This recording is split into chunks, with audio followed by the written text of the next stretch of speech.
Sup, my fellas, don't forget to leave feedback, and enjoy the story. In the bathroom, a white-haired guy was standing by the sink. He looked at his reflection and asked, "Who is he?" The white-haired guy in a black suit had a serious face. An excited brunette in a white t-shirt was looking at him from the mirror. He asked, "What is his name?" The white-haired guy was standing in front of the bathroom mirror, looking at his dark-haired reflection. The guy touched his cheek, his reflection did the same, and in one voice they said their names. The brunette was Lee Hoyal, and the blonde was Granfell. The stunned brunette heard the blonde continue that he was the successor of a great clan. A blue character information window appeared next to the guy. Granfell Claudia Arpius Romeo, level 55, age 27, history successor of a great clan, class demon hunter, strength 21, agility 26, mana 11, luck 1. Hoyal thought in shock that he was screwed. The boy was holding a tea bag in a red ladle, lifting the lid. Granfell was sitting at a low table, pouring tea from the ladle into a white cup. Holding the saucer in his hand, he took a sip. He looked down with his gray eyes. Hoyal stood in a ghostly form behind the younger version of himself sitting at the table, thinking that it seemed like he had turned into his character, the one he made 12 years ago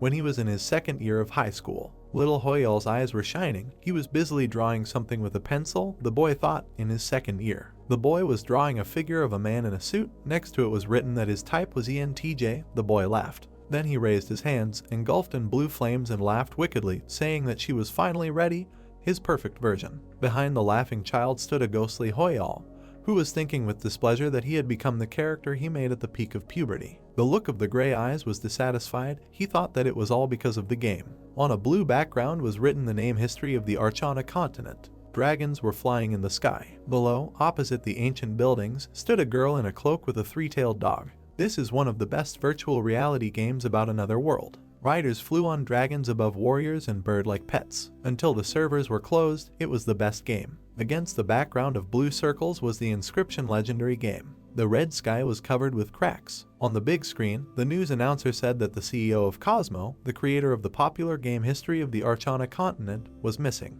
The servers were closed in parallel with the news about the disappearance of CEO Raymond. Passers-by looked at the screen with the news. Suddenly, they screamed when the ground at their feet cracked. The explosion scattered stones. A tall building surrounded by a red glow appeared in the city. Then Archana came to the real world. Rifts appeared all over the world, and monsters from the game emerged from them. Fanged monsters of all kinds appeared everywhere. At that moment, people thought it was all over. Several armored warriors and a mage with a book fought a dragon. People united with their game characters. A girl with red hair held swords in her hands. That's how players appeared. People stood in fantasy costumes with unusual hairstyles and weapons. They not only used skills from the game, but also fought monsters to protect the world. A knight in a red cloak raised his hand up next to a defeated enemy. Players quickly became heroes. Hoyal was sitting on the floor in front of the TV. There was a time when he also dreamed of becoming a player. A ghost boy sat next to his younger self. Then he realized that even if he awakened his powers, he would not become as famous. Young Hoyal looked at the sealed home appliances.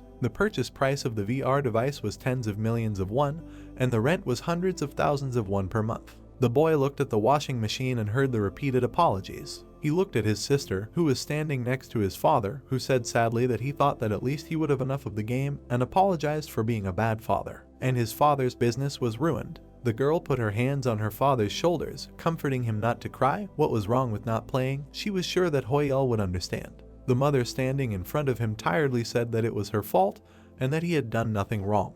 The girl screamed at her mother, asking what was wrong with her. Hoyal looked at them, and then he realized the cruelty of reality. He had no choice but to quit Archana. The adult Hoyal grabbed his hair sadly, thinking that if he had known that things would turn out like this, he would not have quit the game. He was tearing his hair out while sitting next to the perfect Granfell, thinking that he hadn't played for even a year.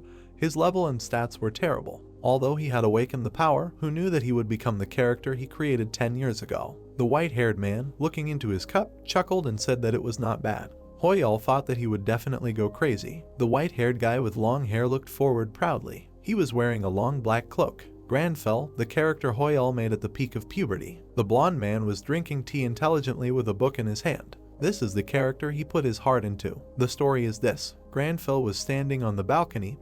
People were gathered in the hall below. He was the heir to a great family, but his family was killed by a demon and he was left alone. The white-haired man looked at the bodies piled up in the center of the pentagram. His hand was clutching a bloody sword. Wanting revenge, he became a demon hunter. The wind blew his hair and coat. This was the kind of meaningless and strange story he was acting out. Hoyal looked on in confusion as his younger self imitated the character's gesture. This was his alternate personality that he believed in middle school and at the same time, his dark past. Hoyal bit his finger excitedly, thinking that it would be good to remember those times and laugh, but it was incredibly embarrassing for him. He saw the character thinking pompously, holding a cup and covering his face with his hands, begging him to shut up and not talk like that. He listened in shock as the blonde man thought about what he should do tomorrow. He thought, can he be a full-fledged member of society with such a speech? He imagined the man at the water cooler yelling at the blonde man. What kind of hairstyle is that? Does he want to become an idol? Why is he looking like that? Is something wrong? Imaginary Granfell will splash tea in his face. Hoyal worriedly thought that he can't, he will be sued. Granfell sat at the table and said that nobles do not bow for no reason. Hoyal, like his shadow on the floor, thought that he could not believe it. Everything he said was completely wrong. He remembered the guy who gave an interview, awkwardly answering what it was like to become a character, and thought that so this is what it is like to unite and become a player. Many say that there is no difference, but what about him? The brunette thoughtfully touched his mouth, thinking that it seemed like he would have to be a player, but 10 years had passed. He did not remember anything from the game. First, he needed to get information. The guy turned on the laptop. Granfell, with the brunette standing behind him, thought that since he knew nothing about being a player, when players cleared high-ranking dungeons, they received hundreds of millions. Warriors fought monsters. The guy thought that they were betting their lives, so this was useless information. Besides, his life was more important than money. Granfell closed his eyes, thinking that he didn't need wealth because he had already experienced wealth. The blonde repeated these words out loud with determination, and thought that this was why he couldn't be called greedy. He clicked the computer mouse, thinking that this was why he needed to find out what demon hunters were doing today. He saw that there were 2 pages on the internet and was surprised to think that there were only 2. He was sitting at his laptop, thinking that demon hunters didn't do anything. Only 2 pages on Wikipedia and a few news articles. The ghostly Hoyal behind him was also shocked. He read the title of one of the articles. In front of them were photos of fallen demon hunters covered in blood. He repeated in shock, the action base was destroyed. There were many bodies pierced by swords lying near the walls of the building. The guy thought that the only city where one could become a demon hunter, the Holy Land. This action. The screen was reflected in the eyes of the ghostly brunette, who thought that this couldn't be. There were no more demon hunters left. He imagined the warrior by the lit candles who wished the demon hunters to rest in peace. Hoyal thought that this meant that this role was simply destroyed. Of course, the demon hunters did nothing 10 years ago. The warrior with the fire sword killed the monster with the great power sword skill, and the man in the cloak shot arrows at the monster with the double tap skill. Not only did they have low stats, but also bad builds, and their skills were weak. The baker received a purple bag from the player and thanked him for his daily help. It was a daily quest to deliver bread. It was difficult for hunters to level up by killing monsters. They mainly gained experience by completing quests. However, no one could compare to them in hunting demons. With many swift blows, the hunter cut through the bodies of demons. His eye burned with a red fire. The player looked at the information window with the tasks to kill more and more demons and showed an obscene gesture. Demons only appeared in demon hunting quests, and most of the quests forced players to grind. The players looked at the blonde and said, "Isn't this a demon hunter? I've never seen a player with such a bad role."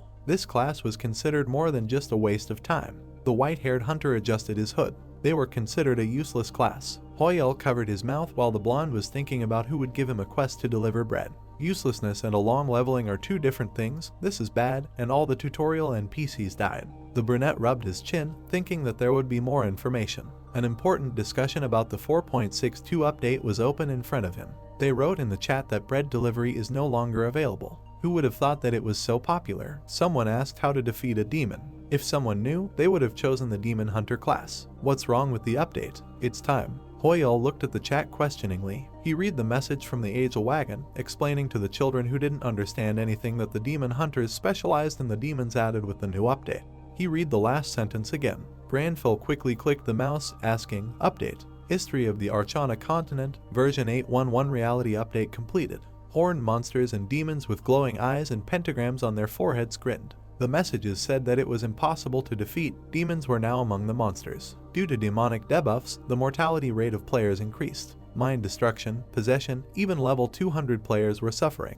Granfell crossed his arms and thought, demons appeared in reality, but why don't demon hunters deal with them? Maybe. The white-haired man was typing on the keyboard. Hoyal thoughtfully looked at the blonde man and thought, what if he was the only demon hunter left? He imagined himself standing next to the little one and wondered if that was the case, should he intervene even though there had been a 10-year hiatus. He wasn't sure if these were the same demons that were in the game. A lot could have changed in 10 years. Hoyle stood back to back with his little self, thinking that even if high-level players couldn't handle it, what could he do? He was shocked to hear the little Hoyle say that he was weak. The boy sat with his arms crossed and declared that he, Granfell, would not run away from danger. Hoyle, frozen, heard that this was his credo. A long-haired hunter was drawn in the notebook. The boy said that no matter what anyone said, no matter what demon appeared, the schoolboy sitting at the table said that they would fall to his sword. The ghostly Hoyle looked forward, thinking that alright, they would do it. Granfell stood up, saying that thinking was useless. He walked up to the closed window and said there was no need to doubt.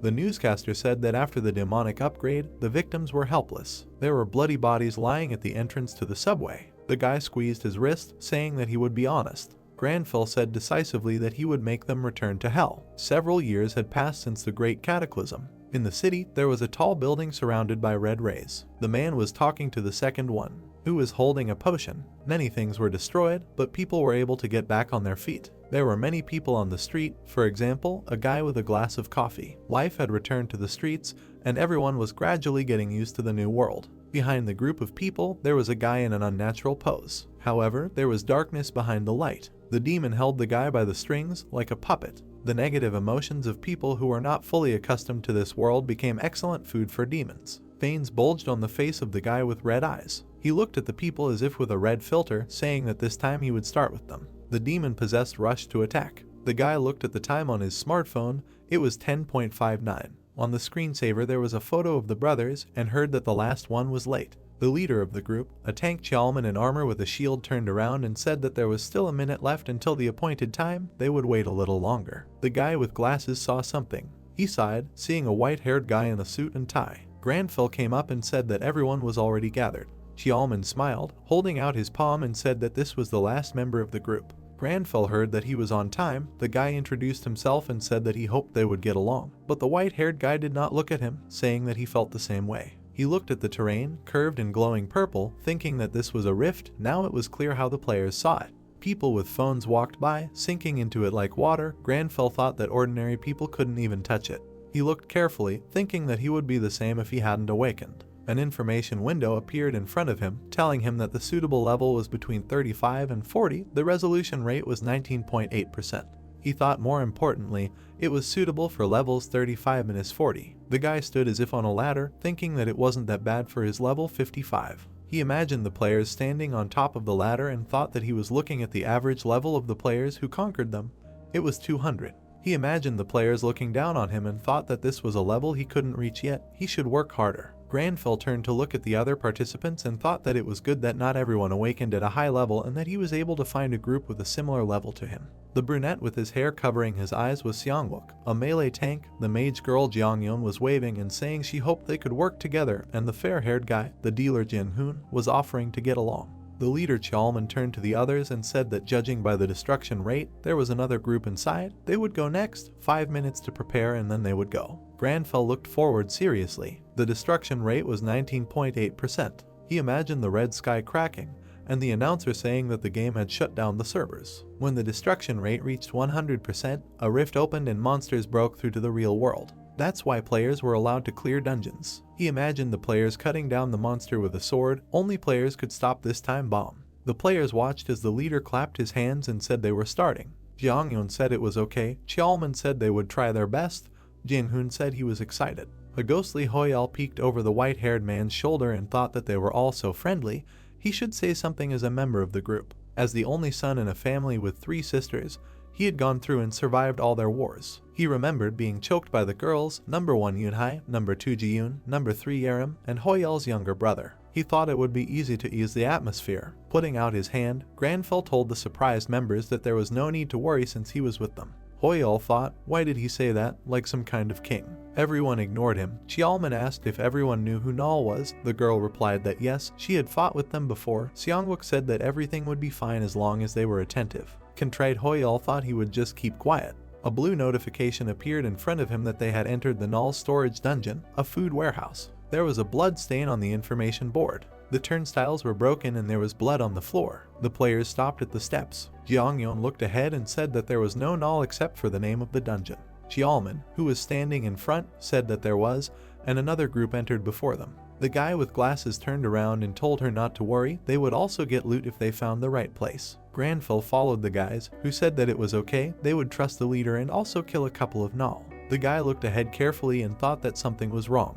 The heroes saw monsters standing in front. The player shouted that there was a Null 70 meters ahead. Get ready, the rest accepted. Xiaoman rushed to attack, saying that then go ahead. Jing-hoon, looking at him, exclaimed to wait for him, and Granville stood silently behind. He watched, thinking, 1 tank, 2 dealers, and 1 mage. The guy looked at the players fighting monsters, thinking that the distribution was not bad, but the tank was angering the monsters instead of protecting the group. He saw the brunette covering the girl and thought that the melee tank was taking over his job, and the mage was doing the main damage, so that's how they do it now. Granville stood with his arms crossed, and Hoyel watched from behind. Jiangyun told the guy that the recovery on the stamina buff had passed. Jing-hoon asked the elder to slow down a little and heard laughter that the newbies couldn't keep up. Granville thought, well, it's not his problem as long as he's useful. He thought that he had a problem. A blue inventory window appeared in front of the guy, which he called up. There were only 3 items in it: a silver dagger, weak and very expensive, an expensive silver arrow, and an adventurer's bow. He thought that he had no useful weapons. He had to fight minimally until he found another weapon.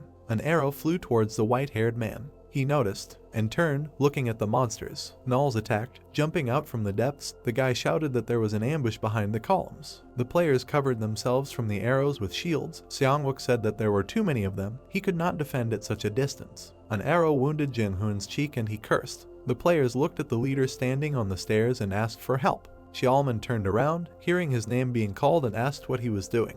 Jin-hoon angrily shouted for him to go back, but heard a warning about an attack from behind. A Null with a blade was flying at the boy from above. Jin-hoon turned around in shock, feeling the blade next to him. A powerful beam threw the monster back. The boy looked at the monster defeated by Granville's arrow in fear. He was clutching a bow and said that it seemed like no one had trained these dogs. Usually it was not his problem, but punishment was sometimes necessary. Jing-hoon turned around and thanked him, thinking what was wrong with his manner of speech. Hoyol inside Granville thought with displeasure that he himself did not want to say that. Seongwook fought with many monsters surrounding him, shouting that he missed 2. The Nulls aimed their bows. A warning cry was heard. The monsters ran with swords in their paws. Jeongyeon was shaking in fear, clutching her staff, not knowing what to do. Granville approached, aiming his bow, and told her to calm down. He would deal with them, and she should use a strong spell, even if it took more time. A silver arrow flew towards the monster, leaving a bright trace. The heroes fought, attacking. The blonde asked how much longer, and his comrade replied that it was almost ready. Jeongyeon held a bright magic seal in front of her, shouting that she was ready, to be careful, and used fire arrows. Bright fire volleys flew at the monsters. They crashed into bright flashes of explosion. The boys covered themselves from the smoke. Jing-hoon asked, "Is it over?" Jeongyeon looked at the white-haired man and asked, "Is he okay?" The guy replied that he was fine and told him to take care of the others. He silently approached the burning monsters. With a displeased look, he imagined his arrow and thought, he can get it back. The girl handed the brunette a bottle, saying that it was a healing potion. Let him drink it before the monsters returned. He thanked her. Jin-hoon angrily turned to the standing leader and cursed. The blonde hit Xiaoman on the armor, asking, his brains were broken, what was he doing?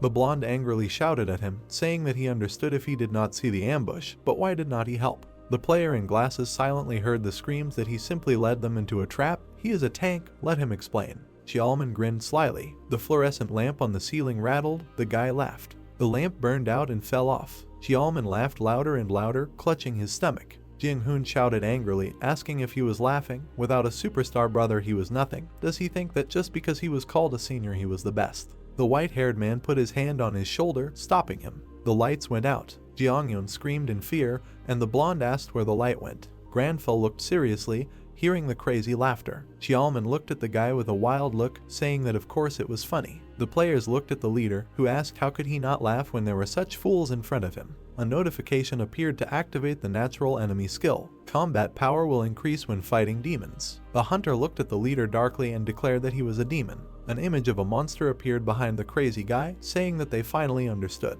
The players stared at the leader in surprise, asking in disbelief, what? Seongwook looked at the white-haired man and said that it can't be. What demon? What is he saying? He looked at the leader and said that it can't be for Xiaoman to become a demon. Suddenly, the brunette froze, surrounded by gloomy darkness. He looked forward in fear, asking where did everyone go. The guy's eyes widened in horror when he heard a scream. His comrades were entangled in black tentacles of demonic power. Bloody Jeongyeon stretched out her hand to the guy and asked for help. She approached Seongwook and he screamed. Xiaoman sent purple waves of power at the heroes. They screamed for him to not come closer. Notifications appeared that the demon was examining him. The level of mental resistance was low. A red notification reported an emergency status of fear. Xiaoman adjusted his glasses, laughing at the screams, and said that they were shaking with fear in an illusion that they created for themselves. Granfell attacked him, not letting him finish. What kind of people? He quickly struck the demon. The demon covered himself with his hand, asking, does he not feel sorry for this man at all?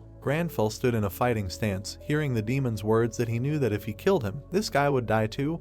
The white-haired man thought that his armor could not be penetrated. He needed to aim for places where there was none. Xiaoman struck with his sword, shouting that he was still attacking, but the guy managed to dodge. The demon hunter swung his dagger. The true enemy skill was activated. He saw a notification that combat power was rapidly increasing due to the presence of the demon. Granfell struck the demon in the back of the neck with a dagger. He smirked wickedly when the blade collided with the armor, and then with a cry, he struck the guy with his sword, leaving a bright mark. Granfell dodged, hearing the demon's insults. Xiaoman screamed with a wild look that humans were such hypocrites. A minute ago he and this man were best friends, and now the tip of a blade appeared in front of the demon's face. Granfell walked on, leaving behind the demon with a slashed face. He froze in black blood, and then fell to the floor with a scream. The demon screamed that he was wounded. Some pathetic man. It was Silver. The demon looked down. Granfell proudly turned to the defeated opponent and told him not to dare talk to him. The white-haired one looked down at him, saying that he does not deal with prey. Xiaoman touched his face with his fingers when the dagger approached him.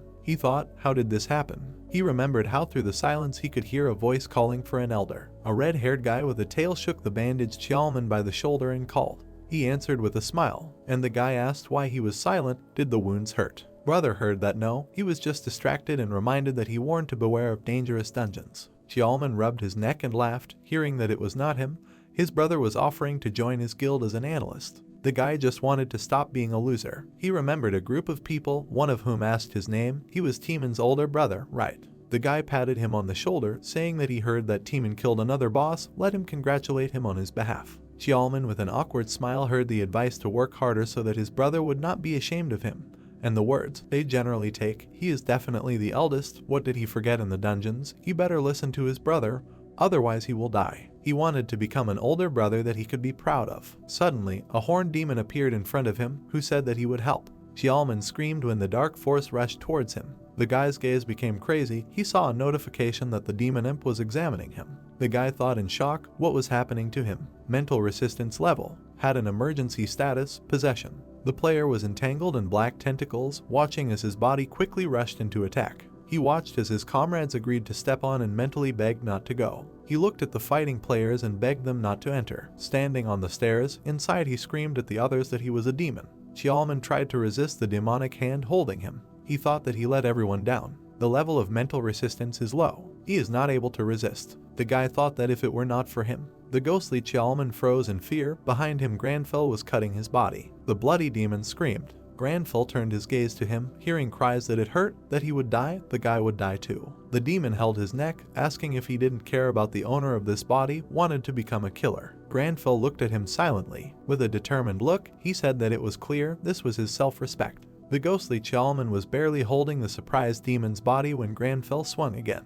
He delivered a swift, strong blow. The demon opened his mouth in a scream. The white-haired man turned to Xiaoman and said that he approved of his pride. The red-haired guy in armor was lying on the floor. His comrades screamed when he stood up with a scream. The demon. He touched his face with his fingers, mentally asking how he was possessed by a demon. His comrades rushed to him, exclaiming his name. Xiaoman looked at his trembling palms, thinking that he was alive, but how? He was pierced by a blade. He was surprised to hear that as was said earlier. Granfell crossed his arms over his chest and said that they should not worry anymore. The white-haired man calmly continued that because they were with him. The players looked at the guy in surprise, who said that human emotions were strong and that this attracted demons. The hunter pointed with his palm and said that by holding his head high, they would become unreachable to demons. A demon hunter's attack never harms a person. Xiaoman thoughtfully looked down and said, pride. Granfell smiled slightly, thinking that 10 years had passed, but he had not forgotten this logic. The ghostly Hoyal looked over his shoulder at the open inventory and thought that not a single item had fallen, not a demon, but a beggar. A multi-story building towered under the blue sky. A brief overview of the fourth raid in the dungeon was written on the page. Today, everything could have ended badly. The squad captain was possessed by a demon.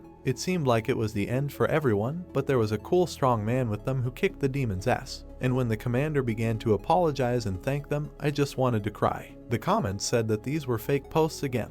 Where did the demon come from in the dungeon with Null? At least check your fabrications. He was too lazy to even make up names. Hoyal handed the guy his phone, showing it. Teeman held a cup in his hand and asked if the elder wanted him to believe this. He confirmed. Teeman took a sip, asking, even though he was the guild leader, was it really possible to take a person based on a fake post? The brother sitting opposite him said that he was the commander of the squad that the demon possessed. Teeman, level 368, rank 11 among wild warriors, status of guild leader. He poured tea past himself onto the table in amazement, asking, what? A huge tall tower was visible among the new buildings. Near the entrance, 2 security guards were surprised by what they saw. Teeman, holding a napkin in his hands, asked the man in front of him how he decided to become an analyst at Gaon.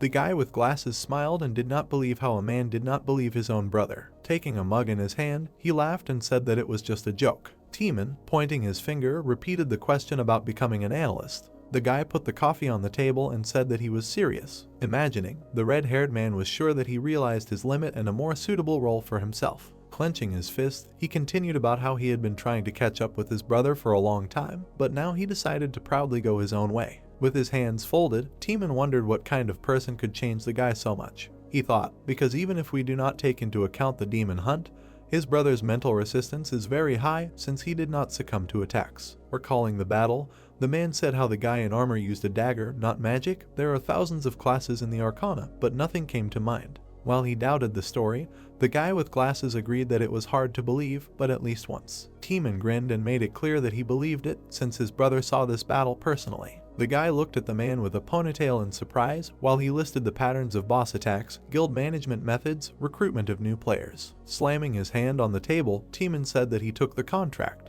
adding that it was thanks to his brother, who is an analyst at Gaon. Scratching his face, the guy asked not to embarrass him. Laughing loudly, Teeman asked his brother to look at the contract and express his opinion. Adjusting his glasses, the guy began to read the document. From the conditions he read, beads of sweat ran down his face. The weather was clear outside the window of the brick house. Granfell noted that his level had increased while he was brushing his teeth. While the blonde was taking a shower, Hoyal was looking through his points, which had managed to increase by 12 points, all because of the demon hunt. The man turned to the spirit and said that he was not bothered by such trifles as the brunette, who was already thinking about how to distribute the points. Hoyal, without removing the smile from his face, decided to plan the points while lying on the bed. The man with a towel on his head looked around the room. He did not like the mess in the apartment. Having equipped himself, the blonde began to clean, while his spirit begged for a short break. On the street, among the houses, the sunset was visible. Soup was cooking in a saucepan on the stove. Granfell scooped up a spoon to try it.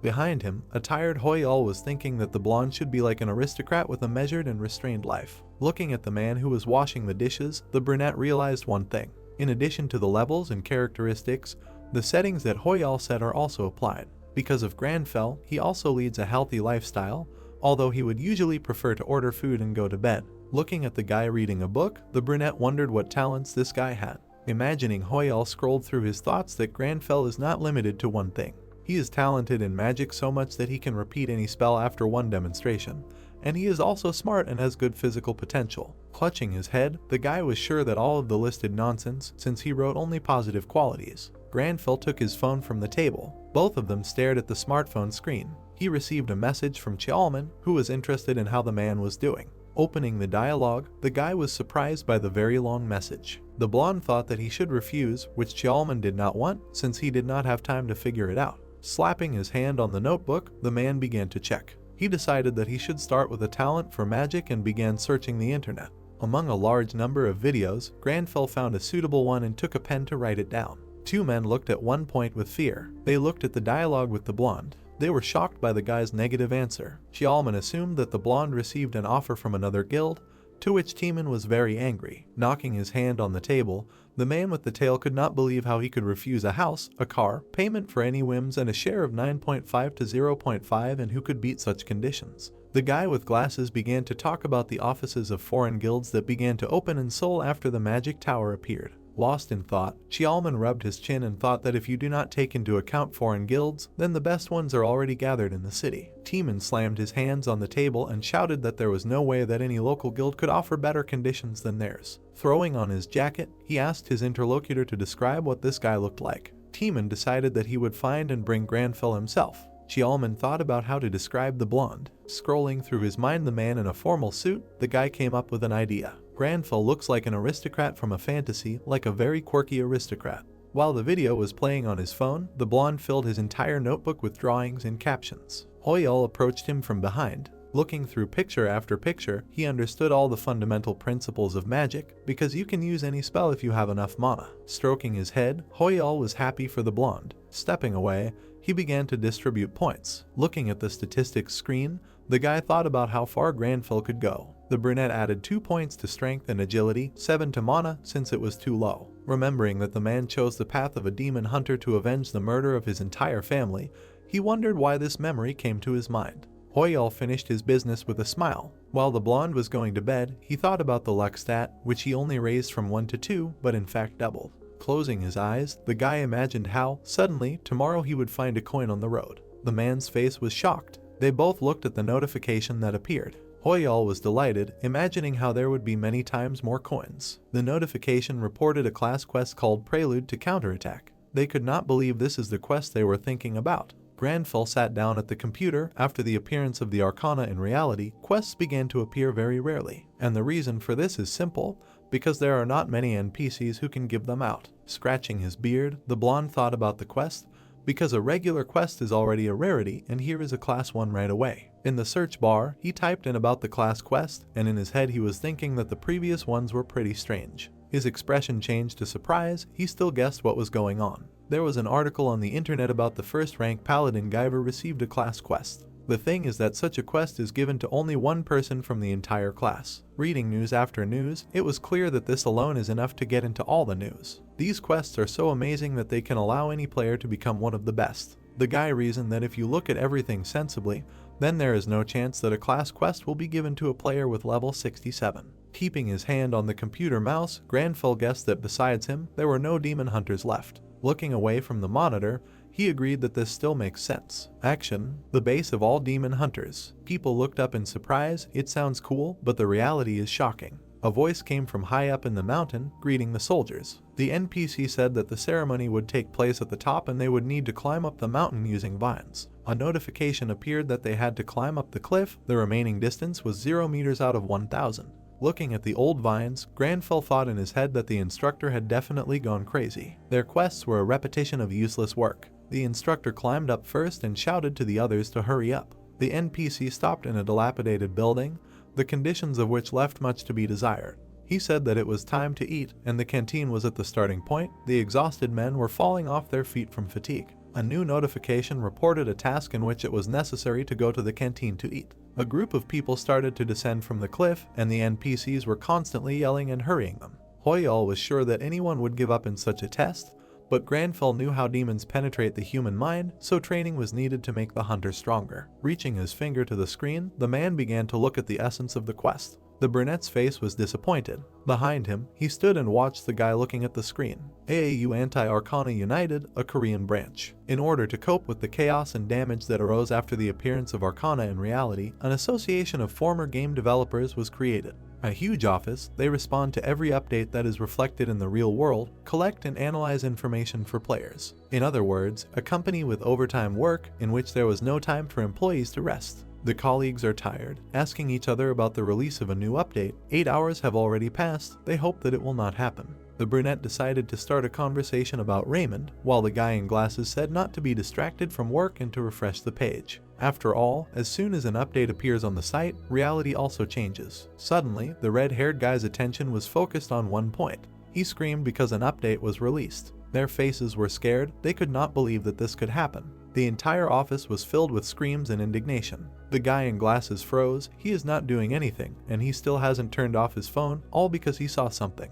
It was an update that included the appearance of a new demon and a new rift. The fortress of the Count's family, their territory and the surrounding area of the territory. Added new scary monsters with a level over 200. A new named monster called Count Ascura, whose level was 430. Colleagues stood in shock and could not believe it, because this update was broken. One of them knew that a group of rankers could not cope with such monsters, and the second already understood that even a guild and an entire association could not cope. Looking at the monitor with messages from reporters, employees came up with a plan with NPCs, but they will not do anything until the tower itself is under threat.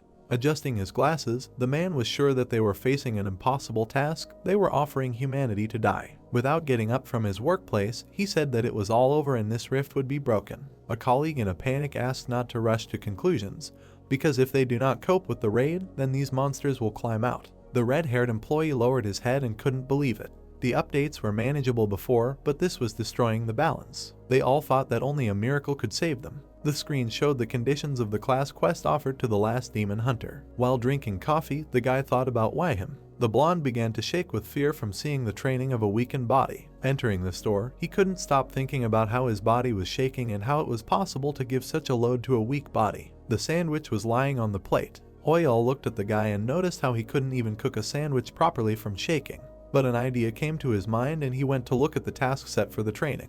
He liked the feeling of completion, because if it weren't for the blonde's pride, he would have given up long ago. Granfell went to bed. The stupid quest was over and now he would get a good night's sleep while waiting for a new task. A clear sunny morning. Sweat flowed down the man's face like a river from the exercises. Pulling himself up, he couldn't stop shaking. Hoyal's face was distorted from the physical exertion. Looking at the list of tasks for training, only action came to mind. Exercise after exercise, the man couldn't stand this repeating quest. A whole week had already passed. Finishing one, a new one appeared after. He sat on the bench exhausted and still shook. This was possible thanks to Granfell's character. The man received a notification informing him that he had achieved his goal for the week. For this, he was entitled to a reward of increasing strength and agility by 2 points. Hoyal, his mouth open, looked at the stats. Items for improving stats are insanely expensive. It will take millions to get a point. Smiling, the man couldn't believe that he got 4 points even without leveling up. Sitting on the bench, he thought about the endlessly repeating quest and that the reward fully justifies the terrible conditions. The blonde heard the news, which said that Arcana was being updated. He was surprised by the refusal of guilds to participate in the raid on the rift. The man from the news reported on a new rift and a monster. While brushing his teeth, the guy watched the news, which talked about a demon monster and a vampire. His level reached 430. This was the highest level of the creature at the moment. The recording also said that the Korean branch of AU refused to comment on anything. Hoyal's head was filled with thoughts, because how to kill a monster with such a level. An hour of complete panic and the news that did not stop talking about a new update. The woman on the air reported that large guilds expressed a desire not to participate in the upcoming raid. This is associated with huge risks. Hoyal grabbed his head from such news. In his thoughts was only how the most difficult thing for players to deal with demons. No matter how strong you become, during the fight you will have to deal with the constantly emerging negative effects. Now many say that you need to have at least a 10-fold level advantage to defeat a demon. And Count Oscura is a monster that is impossible to even think about fighting if not for the new class quest. Putting his head in his hands, the brunette imagined the only vampire that they were offering to kill. Covering his face with his hands, the guy was very scared, because it is natural to be afraid of an enemy that cannot be defeated. But these were only Hoyal's thoughts. His heartbeat was as smooth as ever. If this body was not his, then what did Granfell feel? The brunette thought. The blonde's eyes sparkled white. Leaning on his hand, he thought about how pathetic creatures were wasting his precious time. Turning around, Granfell wanted to punish them. Grabbing his hair, Hoyal was afraid that the blonde would want to kill them all. It was sunny outside. Scrolling through the news feed, the guy found out that Oscura was in Russia. Then the man began to enter a magic tower in the cards to go there. Since there is a portal inside the tower, it is a large-scale magic that allows the user to move anywhere. Because of this, foreign guilds opened their branches there. Hoyal looked at the phone screen. The route was more than an hour, to which the brunette suggested using a taxi. While he was sitting on the phone, the blonde reminded that it was time for them to go. Granfell was already in a formal suit, to which Hoyal was amazed, because in Russia now the temperature is -2. In front of the door, the man remembered that he forgot something, and the brunette exhaled that he would take a down jacket with him. Granfell's hand grabbed a whole handful of green tea. Leaving, the man did not want to neglect tea. Against the background of the tower, a reporter stood with a cameraman. A crowd of people were bustling about in the street. One of the employees heard that Gaon was coming to the tower and could not believe it. The man in the suit was surprised, because they are rankers and why do not they use portal magic? To which he received an answer from the man that only a few people are capable of this and a lot of mana is needed for teleportation. The employee in the cap was shocked by something. Timon stood in the crowd with a huge weapon on his shoulder. Everyone hurried up when they saw Gaon. The reporters surrounded Timon and asked for a few comments on the situation. There was a huge crush, but the people from the news did not give up. Xiaoman began to calm the crowd, but suddenly, the red-haired man turned to the audience and said that he did not know how to defeat the monster. Sweat ran down the guy with glasses from what he heard. The fighter added that he was going earlier to get ahead of the competitors. He was determined and he was not going to share information. Turning to the news, Timon said that if the others were serious about saving him, they should challenge the rift and see everything with their own eyes and not watch from afar. The reporter's attention was interrupted by the arriving guild of the Shining Ones. Camilla and Lox were standing on the path. The guild leader was level 399 and had a player rank of 2. An employee, meeting the guild, asked the leader to continue on foot because of the crowd. The man with dreadlocks paid attention to Gaon, who was rude, to which the leader was sure that they were just worried. All the big guilds rushed to Korea because of the magic tower, and their place was getting lower and lower. Apparently, they were betting big on this raid. Timon, leaning on his sword, was silent. His colleague asked him not to worry. Xiaoman insisted that there was no need to rush and that everything should be done slowly and carefully, encouraging the man. Leaving, the warrior remembered Hoyal, to which the guy said that he had not had time to contact him because of the update. Timon, knowing that this guy was strong, wondered if he would go into the rift. Bus route 4450. Granfell was holding on to the handrail, looking at his phone. He kept watching a video about magic, but in his head, he understood that he had fully grasped the process. Magic is activated in 3 stages: study mana, interfere with it, and manifest. A spark of fire appeared from the man's palm, and a little later, a whole fire. The bus driver turned to the man because spells were prohibited on the bus for safety reasons. In his mind, the guy could not even think that magic would work. He could completely control the flame. Looking through the menu screen, Granfell realized that he had learned new skills thanks to the video. The blonde saw something interesting that attracted him. He looked at the list of abilities. The man did not understand how new skills did not appear in the list. Usually they appear in the characteristics window immediately after learning. The bus stopped at the bus stop. The man, holding his head, looked up. This was the magic tower, its main hall. Looking around, he mentally noted that the appearance was very different from the internal structure. Looking up in front of him, Granfell saw something. A bright blue portal stood in front of him. He looked into the depths of the gate with surprise. The blonde had a strange feeling that he could understand portal magic. Extending his hand, it seemed to him that it was even simpler than the fire magic he used. Running past, the man pushed Granfell. Turning around, the worker noticed that he had pushed someone right into the portal. Timon saw what was happening, who suggested firing the employee for damaging his reputation.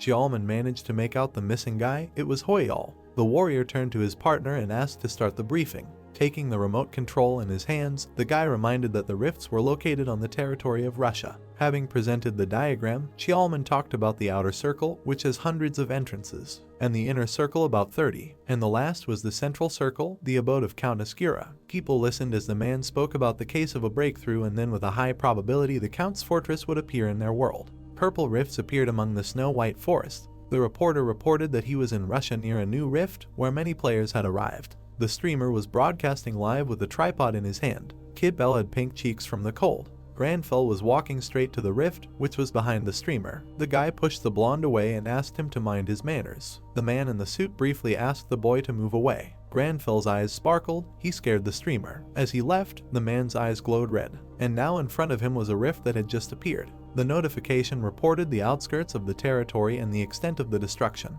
Without taking his eyes off, Granfell was glad that he had finally reached his goal. Well, he had hoped for it. With a sharp movement, the girl cut off the monster's head. Behind her, the creature's head fell to the ground. Someone called out to her from behind. A group of people asked her to slow down. Leni remained silent and listened to the conversations of people who were arguing about how to address her. The girl was angered by the man's words. Her eyes sparkled with anger.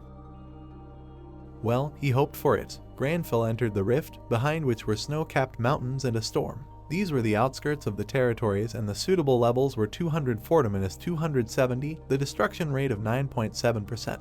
The guy stared up, emitting warm air from his mouth. He realized what kind of place this was. Granfell continued to look forward, while the protagonist in the form of a hologram was convulsively shivering from the cold. Granfell noted that this was the best time for hunting and his rage was boiling more and more. Suddenly, the character glanced back, hearing a wolf's roar. He saw a pack of enraged blood wolves of level 230 behind him. Granfell's character card popped up, where he was noted to be only level 67 and he was the true heir of a great clan. A notification popped up that the natural enemy skill had been activated. The blonde guy arrogantly looked at the pack, realizing that he would be able to defeat the wolves, who were apparently sent by Countess Kira. The bloodthirsty wolves looked furiously at their potential victim. The guy joked ironically that these beasts had chosen the wrong master. He immediately opened his palm and was about to take out his magic blade. A pack of vicious wolves rushed to run at Granfell, who was radiating a blue aura. He sarcastically said that he was very kind and therefore would help ignorant creatures feel the fear of becoming prey. Granfell looked at the beasts with disdain from under his bangs. Notification: vampire hunt.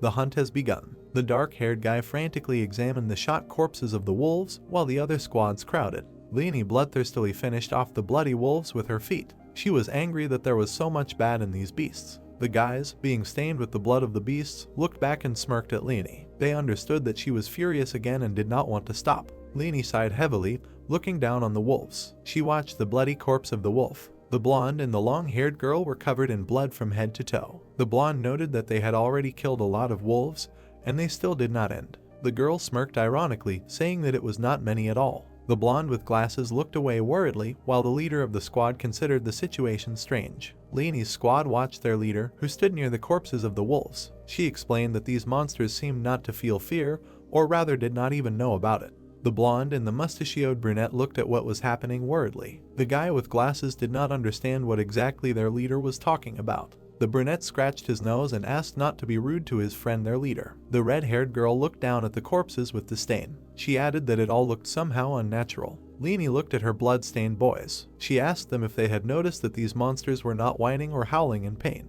The whole group widened their eyes and looked at their leader in shock. They were confused. The boys looked ahead with alarm when Leonie turned back. The leader of the squad peered into the distance at the rocky snow-covered mountains, having heard a howl there. The brunette and the blonde were stunned and numb with fear. They noticed that it was not an ordinary howl, and it sounded scared. The bald branches of the trees were covered with snow. The boys realized that after their attack the howl stopped, and they were curious to know the details of what was happening.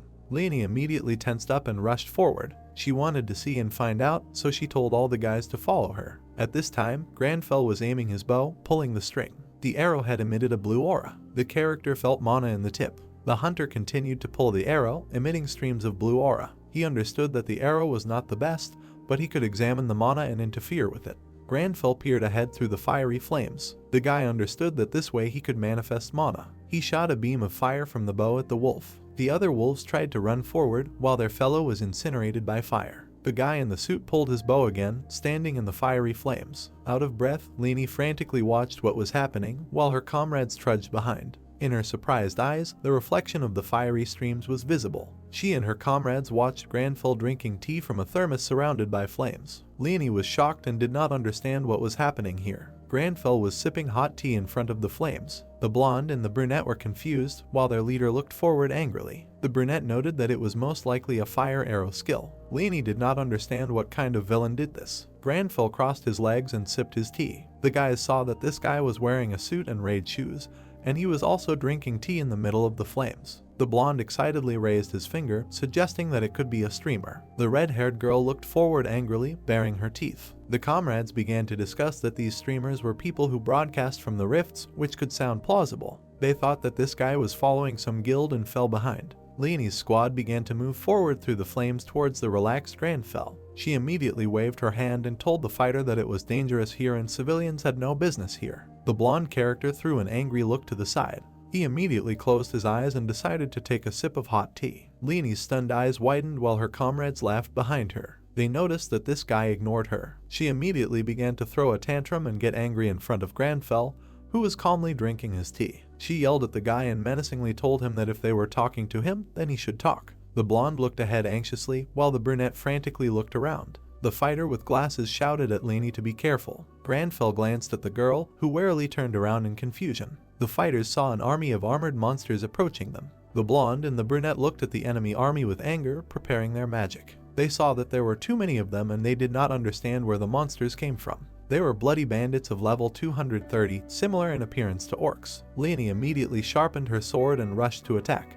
She ordered all the fighters to take their positions. The guild immediately began to fight the bandits, cutting them with their swords. The brunette with a mustache turned to his comrades, shouting to them that most of the bandits were armed and should be careful. Leonie pulled out her blades and bent down, emitting a red aura from herself. She immediately rushed through the bandits with a brisk attack, leaving behind a light trail. The girl peered to the side from under her brows when she was shouted to look up. She looked to the side warily. Their entire group saw archers aiming at them from all sides. Bloodthirsty archers in cloaks were aiming at the boys. All the boys looked at what was happening in amazement, lowering their swords. The brunette said that they were surrounded by a whole crowd and he did not know what to do. Granfell raised the glass to his mouth and grinned coldly. The Leni guild turned back in surprise at Granfell, who was calm. The red-haired girl did not understand why this guy was still here. The character carefully examined his glass. Leni said that the guy was not himself because it was not the time for tea and told him to run away. The leader of the bandits put his hand forward, indicating the fighters to attack the people. Leni was completely dumbfounded, looking up with swords. The guys watched as a whole bunch of arrows flew at them in the sky. Granfell was sitting on a stone and a stream of blue aura was coming out of his tea. Granfell held the glass tightly in his hand, from which blue mana was coming out. He thought that it would be easy to examine the mana inside the thermos or interfere, so all that remained was to manifest. Granfell looked warily at his glass, surrounded by his blue mana. The guy understood that usually in order to use a skill of the required coverage, he needed an amount of mana that he could not handle at his level. If his guess was wrong, then he would simply turn off when trying to manifest. A blue funnel of mana was spinning in the guy's glass. He wondered what would happen if his spell wasn't a skill. Suddenly, Granfell became excited and the entire aura flow was shaken. The glass in Granfell's hand floated into the air. A blue wall surrounded the people's locations. Leni covered herself with her hand, expecting to receive an attack on herself. Suddenly, she opened her eye and didn't understand what was happening. The guild, with bloody clothes, looked up in shock. They saw a high stone wall in front of them. A red-haired girl with bulging eyes looked up. She had never heard of it and guessed that it might be alchemy, a skill that could create a wall of such a size. Leni glanced at the guy in the suit who snuck up from behind in surprise. He replied that it wasn't a skill. The guild leader looked at the guy warily. Granfell grinned maliciously and touched his face. He stated that he had used real magic. The entire guild squad looked around, covered by the wall. The guys were heard shouting that they were trying to understand where this alchemist came from, who was able to create such a large wall. The guys thought that alchemists were ordinary artisans. Leni looked at Granfell and his hand in amazement. She was shocked to hear about magic. The character understood that it was possible to change the shape of objects if you interfere with mana, which was very similar to alchemy. At this time, the confused fighters looked around warily, standing near the fire. Teeman and his squad were trying to defend their place from the bandits who surrounded them. The guild leader shouted that the enemy was on the other side. Granfell frowned to the side, noting that in this case he would have to postpone his tea party. Leni looked at the guy warily. The entire guild immediately rushed to attack the monsters. Leni stuck out her sharp blades, sharpening them for the attack. She shouted at Granfell, who she thought was an alchemist, telling him that he should have stayed away. The red-haired girl looked cautiously at the character, who threw his hand behind his back. A blue arrow appeared behind the protagonist along with a bow. One of the fighters was carrying a wounded body when a bandit with a sword flew at them from above. The guy shouted that they needed a healer because his friend was wounded. The fighter looked back, realizing that he definitely would not have time to dodge the attack. The fighter watched as a fiery arrow flew at the bandit and an explosion occurred. Blood splashes from the monster stuck to the dumbfounded guy's face. He did not believe that the monster was killed in just one shot, because he knew that their guild did not have such strong archers. At this time, Leni frantically watched as Granfell released an arrow. She looked at the guy with displeasure, exhaling heavily. She assumed that he was an archer, trying to understand where the wall appeared from. The main character immediately pulled out another fire arrow, which made the guild leader perplexed. With a quick shot, the arrow pierced the bandit, leaving a fiery trail behind. Leni was stunned and wide-eyed, thinking that the guy was a mage with a bow, and also an alchemist. Granfell stared ahead, forming another arrow from mana. The girl did not understand who this guy was. After a while, the fighters grinned and joked, being on a bloody battlefield with their dead enemies. The brunette turned to his leader, who looked ahead with a thoughtful look. The guy told Leni that they examined everything and did not find any more enemies. The girl looked away with displeasure and praised the guys. The protagonist put his hand in his pocket and poked at his screen. Leni was indignant because she was very annoyed by this archer mage, because he came to such a dangerous rift alone and in such an outfit. She was also angry that he did not answer her normally and ignored her in places. The hunter reached into his inner jacket pocket. The red-haired girl noticed that the guy did not even look tired and kept everything inside. The guild leader cringed and stared at the guy. She was embarrassed to admit it, but they would have died without this guy. The protagonist in the form of Granfell was brewing his tea in a thermos again. Leni noticed that this guy looked like a ranker, but she did not remember anyone like that and with a good appearance. She even thought that the guy should be thanked. The protagonist continued to brew tea, turning towards the girl. She thought about the fact that he could ignore her again. The guild leader blushed and looked at the guy in shock. She immediately became angry and turned away angrily. She felt uncomfortable because he was looking at her, and she thought that she had been looking at him for a long time. She did not want to admit that she liked him. Leanie shyly blushed while Granfell was watching her closely from behind. She blushed because he did not take his eyes off her. The guild leader thought about him wanting to invite her for tea. The red-haired girl pretended to be displeased, resting her hand on her chin. She thought that if he offered her tea, she would drink a little. When the guy called out to her, she turned back to the guy with a sly smile. The protagonist looked at the girl with disdain, holding hot tea and a thermos in his hands. He told her that she could look at him as much as she wanted, but he would not leave any extra tea for her. Leanie was immediately stunned by such an unexpected turn of events. Several quadcopters were flying in the sky and examining the snowy forests. They were flying over the tops of the snowy trees in search of something. It was a reporter who was emitting a purple aura. He introduced himself as the Arcana Today organization and said that today he was in Russia, right in front of a new rift. At this time, a dark-haired guy in a jacket was watching the broadcast. He heard that the reporter said that people from all over the world were watching this broadcast because they had never seen a boss of this level. Two more girls with microphones approached the reporter. The blonde noted that this rift was called the outskirts of the territories. The guy replied that the girl was right and this was one of 3 rifts that appeared in this update. The reporter said that there were hundreds of such rifts and they needed to be cleared to get to the next level. It was a huge snow-covered mountain, under which there was a lump of earth with a large castle. It was an area of the outskirts of the territories along with the territory of the Count's family, which was impossible to enter. The reporter said that the group of Shining Ones and the Gaon and other guilds were currently clearing, and he was curious which of them would be the first. He imagined the images of Chalman and Timon with a sword. He believed that the guild that could clear the rift faster than the others would definitely gain worldwide fame. Then he imagined another blue guild of Shining Ones. At this time, a dark-haired guy was closely watching the broadcast in a cold room. Another guy came into his room and offered his director a hot coffee. The guy entered the room of the guy who was sitting behind several monitors. The director told the assistant to go in quickly so that their room would not be covered with snow. The assistant in a black hat was surprised that the room was very dark. The director noted that he was happy with everything as it was and asked not to pay attention to it. The brunette looked angrily at his assistant, who was handing him coffee. The director asked the guy about what happened with the rifts and wanted to see new videos. The assistant replied that all the guilds were somewhere in the middle,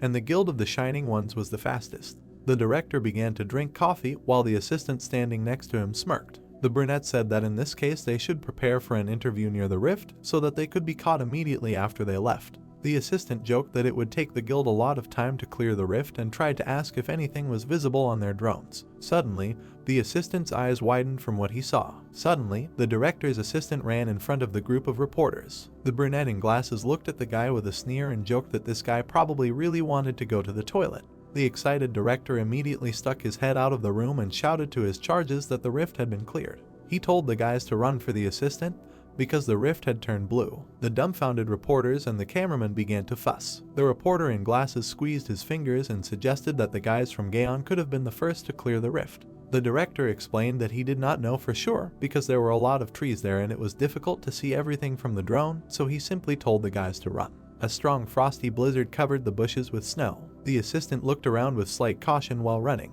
The guy suddenly froze and looked intently to the side. On the other side, an excited director was sitting in front of the monitor and holding onto his headphones. The assistant turned to him, and the director immediately began asking questions about what was visible there and which guild was the first to clear the rift. The Leanie Guild came out of the blue rift with a feeling of satisfaction. The assistant said that it was the Berserk Guild. The director was immediately puzzled and perplexed by what he heard, listening to the headphones. He couldn't believe what he heard because this guild was ranked 32nd.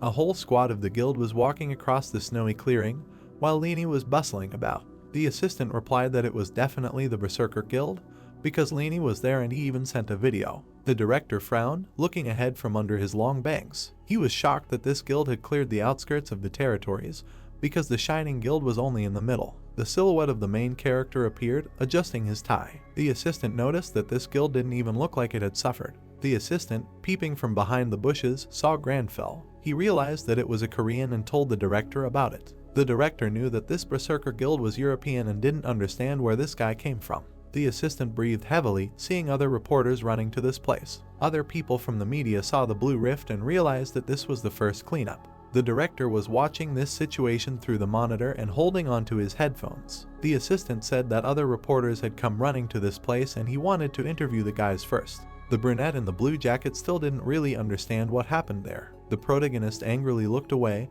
hearing that they were trying to call out to him. The joyful assistant ran up to Granfell and pulled a microphone in his face. He started asking him questions about whether he had a connection with the Berserker Guild, what happened inside the rift, and how they got out of the rift that they cleaned up. The protagonist calmly told the curious guy to move away. The assistant immediately opened his eyes and was slightly perplexed by such a phrase. The main character, in the form of a white bloodthirsty tiger, looked at the guy with contempt. He said that the guy should leave before he lost his patience. Granfell immediately turned around and ran away from the annoying guy. He knew he was frozen. The assistant director looked on from the side as other reporters rushed to run after him.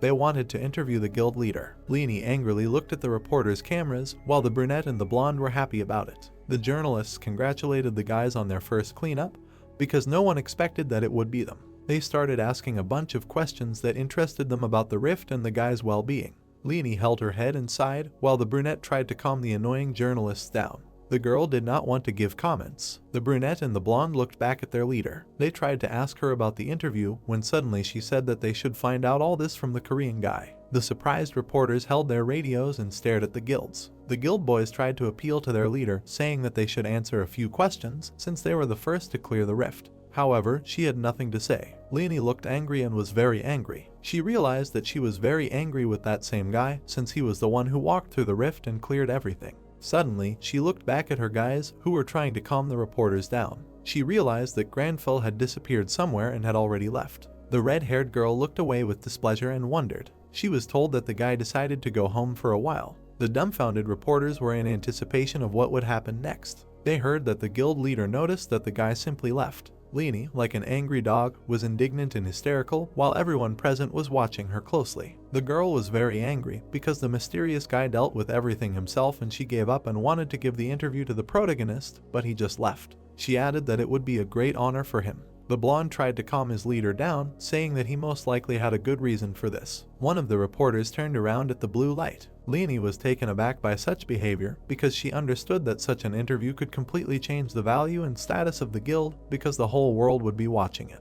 The reporter in the blue jacket looked dumbfounded at the blue light of the rift. The entire Berserk Guild turned around, hearing about the second cleansing. They saw Timon coming out of the rift with his guild Gaon.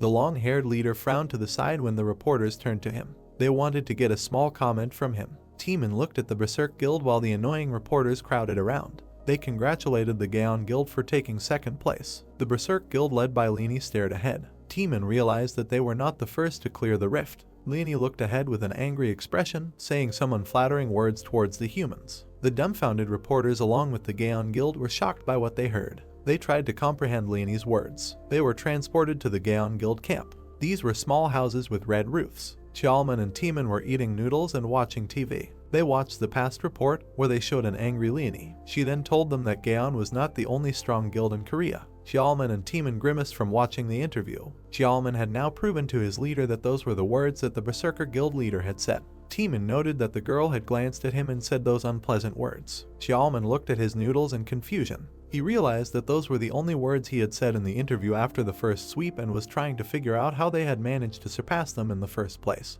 It had now dawned on him that Gaon was not the only strong guild in Korea. Angrily, Timon held out his noodles towards the other brunette. He was shouting angrily that there was nothing good about the Berserker Guild, as they were no match for their squad. The brunette heard that their leader had lost his appetite, and that was why he could finish his noodles. Timon sat next to Chalman, who was about to eat his noodles. Chalman stated that Leanie had most likely met someone strong in the rift from Korea. Timon was slightly confused by this and guessed that it could be the Mythology Guild, who were ranked 41st. The guild leader immediately changed his emotions and became angry again. Chalman replied that it was unlikely since those guys were still in the rift. Timon was very angry and did not understand who exactly Leanie was talking about in that case. The guy with glasses looked down with a smile, understanding who she could be talking about. He replied that he was not sure if there was a guild that was stronger than them, since it was most likely only one person. The orange evening sky enveloped the roof of the house. Granfell was naked, holding his chest and taking a shower. Then he dried his hair, while Hoyel felt the pleasure of the hot shower. Hoyel rejoiced that this was exactly the kind of moment he lived for. Granfell bowed his head, while Hoyel dried himself with a towel. He felt like he was reborn and now he wanted to sleep. The hologram of Hoyel walked behind his character, who was standing in front of the bed. The protagonist began to realize what the protagonist was going to do now. A tired Hoyol watched as Granfell started cleaning the dust and opened the window. Hoyol wanted to rest, knowing that his character thought differently. The dishes were in the sink. The hologram of the protagonist watched as Granfell sipped hot tea. Hoyol was confused that his character even managed to cook instead of resting. The protagonist looked at his character card while he was drinking tea at the table. He sarcastically thought that it didn't matter since he supposedly didn't want to sleep. The protagonist looked at the card in confusion, seeing a notification with a level 180 blunt saber skill. He noticed that nothing useful had dropped for him. Hoyol poked his finger at the screen of his character card. He saw that the level had become 86 and had increased by 19 steps. The protagonist crossed his arms, sitting in front of the hero card. The guy thought that it was not much for clearing a high-level rift. Hoyol stared at the screen from under his bangs. The guy understood that this was also dangerous. He remembered how a wall rose in front of the guild and his character stared up. The protagonist knew that magic required less mana than skills, and because of this, he could use it many more times. He recalled how the fiery beams flew from Granfell. His character glared at his glass while his hologram was behind him. The character understood that the mana regeneration was too slow. Hoyol closed his eyes and imagined the image of his character in a suit.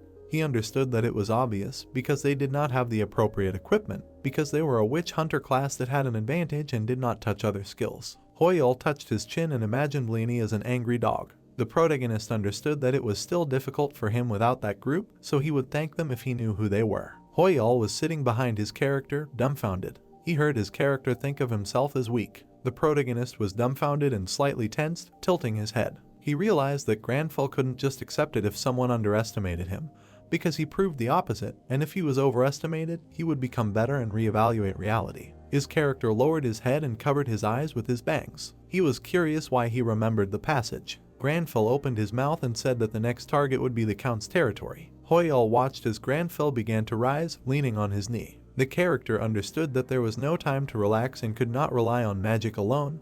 He also needed combat skills. The protagonist's eyes widened, looking at his character. Granfell said that today he found just the right object for research. The protagonist remembered how Leonie deftly swung her fire blades. He remembered that there were other players fighting next to his character, and the most noticeable was a girl with short hair and 2 blades. He thought that if he could imitate her movements, it would be very useful. The protagonist in the hologram was dumbfounded and looked at his hero, who was about to press the screen. He was not sure what his hero was planning, but he wanted him to stop. A form with tasks appeared, a weakened body workout. He had to do 1,000 push-ups, 500 pull-ups, 300 burpees, and run 20 kilometers. Hoyol tearfully watched as Granfell angrily looked at the screen. The main character understood that there was no escape from basic movements. The protagonist realized that his bad feeling was not in vain. Hoyol continued to watch as Granfell began to wash the dishes. The blonde guy said that he needed to clean up before training, but the brunette wanted to sleep. It was deep night and a bright moon above their house. The main character ran through the city and ran onto a bridge. Granfell, out of breath, continued to run while his hero trudged along.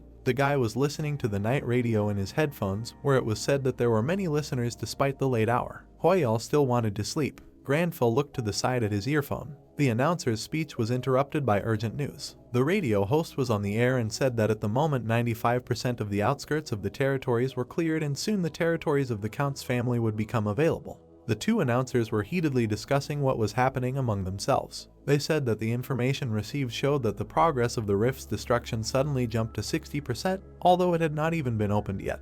The guy in the cap, being a streamer, was in front of the rift. He said that at this rate the rift could be broken through very soon and the experts were very worried. Timon and his guys stared at the screen. The guild leader bared his teeth upon hearing the news. He didn't realize that only a day had passed and 60% of the clearing had already appeared from somewhere. Timon looked at his friend, who adjusted his glasses. Xiaoman said that the clearing time was reduced if there were strong monsters in the rift. Timon did not want to hear such news. Xiaoman looked ahead, slightly puzzled. The guild leader wondered if the monsters had really gotten stronger that quickly. Xiaoman replied that he was unsure and needed more information.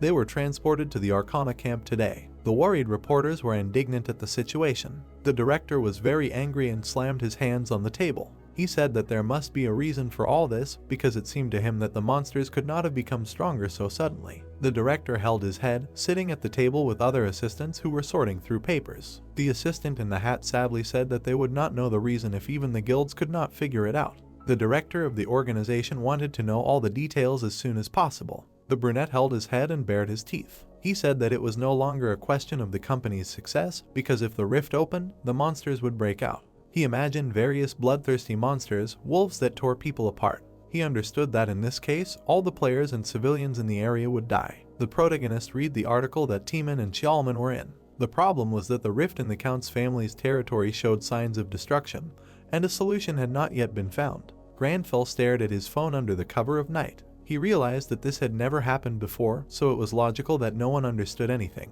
The white-haired guy anxiously imagined the towers. He realized that this information was stored only in action and he needed to hurry. He imagined 2 hands of the monster, from which a bloody wolf and a bandit appeared. Vampires are creatures that shared power with the help of blood. He also knew that Count Ascura had divided the power between the monsters and the rift of the outskirts of the territories, and after the death of the monsters, it began to return to him. Granfell opened the door and was about to enter the house. Hoyal stood nearby and understood that Ascura began to pour the returned power into the monsters of the Count's family's territories, so they became stronger and the progress of destruction was accelerating. Hoyal's hologram frantically watched his hero from behind. Hoyal tilted his head and looked confused. He understood that if a raid began on the Count's territory, it would be very bad. The main character looked at Granfell from behind in shock. The blonde guy said that in this case there was a chance that the rift of the Count's family's fortress would immediately collapse. Granfell waved his hand and was angry. He thought about Count Ascura, realizing that he was not even worthy of such a title. Hoyal's image watched his hero's actions in surprise. Granfell said that an aristocrat would never take back what he had given to others. The protagonist in the cloak looked up with disdain, declaring that he would judge the scoundrel who had tarnished the honor of the nobles. Hoyal closed his eyes and relaxed a little, while Granfell stuffed tea bags into his jacket. The protagonist tearfully looked at his character, who was determined. He tried to find out when they would sleep, realizing that it seemed like it would only be after death. A new purple rift with its own aura appeared. This was the territory of the Count's family, and the levels suitable for it were 350-400. There were 5 hours left until the breakthrough. Meanwhile, in front of the rift, the territory of the Count's family. The reporter cleared his throat slightly and smiled. A young man named Park H. Wigging smiled at the camera. He greeted his guys on his return to the channel of infinite determination. He stated that he was in Russia. A group of reporters crowded around the screen while other guilds were chatting among themselves. The reporter replied that the rift's destruction rate had already reached 70% and there were less than 5 hours left before the breakthrough. The time was 3:48, and even at this early hour, many guilds had gathered in front of the rift. H. Wigging looked at the camera with a smile, showing the notes in his notebook. He noted an interesting fact in the notes. The reporter's fingers showed the action plan and explanations in the notebook. The reporters stated that, unlike the outskirts of the territories, where there were more than 200 rifts, he noted that there were only 30 entries in the Count's territory, which was much less. There were also cartoons of people fighting and gaining experience drawn in the notebook. They knew that since there were fewer of them, several guilds would lay claim to one rift, but experience and resources were distributed depending on each person's contribution. The reporter noted that it was important which guilds entered the rift. The reporter looked at the camera while Xiaoman walked forward stealthily. The reporter said that they could see the competition between Guild 1 and Guild 2. The dumbfounded reporter saw the comments from the fans and looked back at Xiaoman in shock. The red-haired guy with glasses greeted everyone. Timon and the other guys looked back. He greeted his friend and asked him if he learned anything useful. Xiaoman stood in front of the guild leader while the reporter spied on them.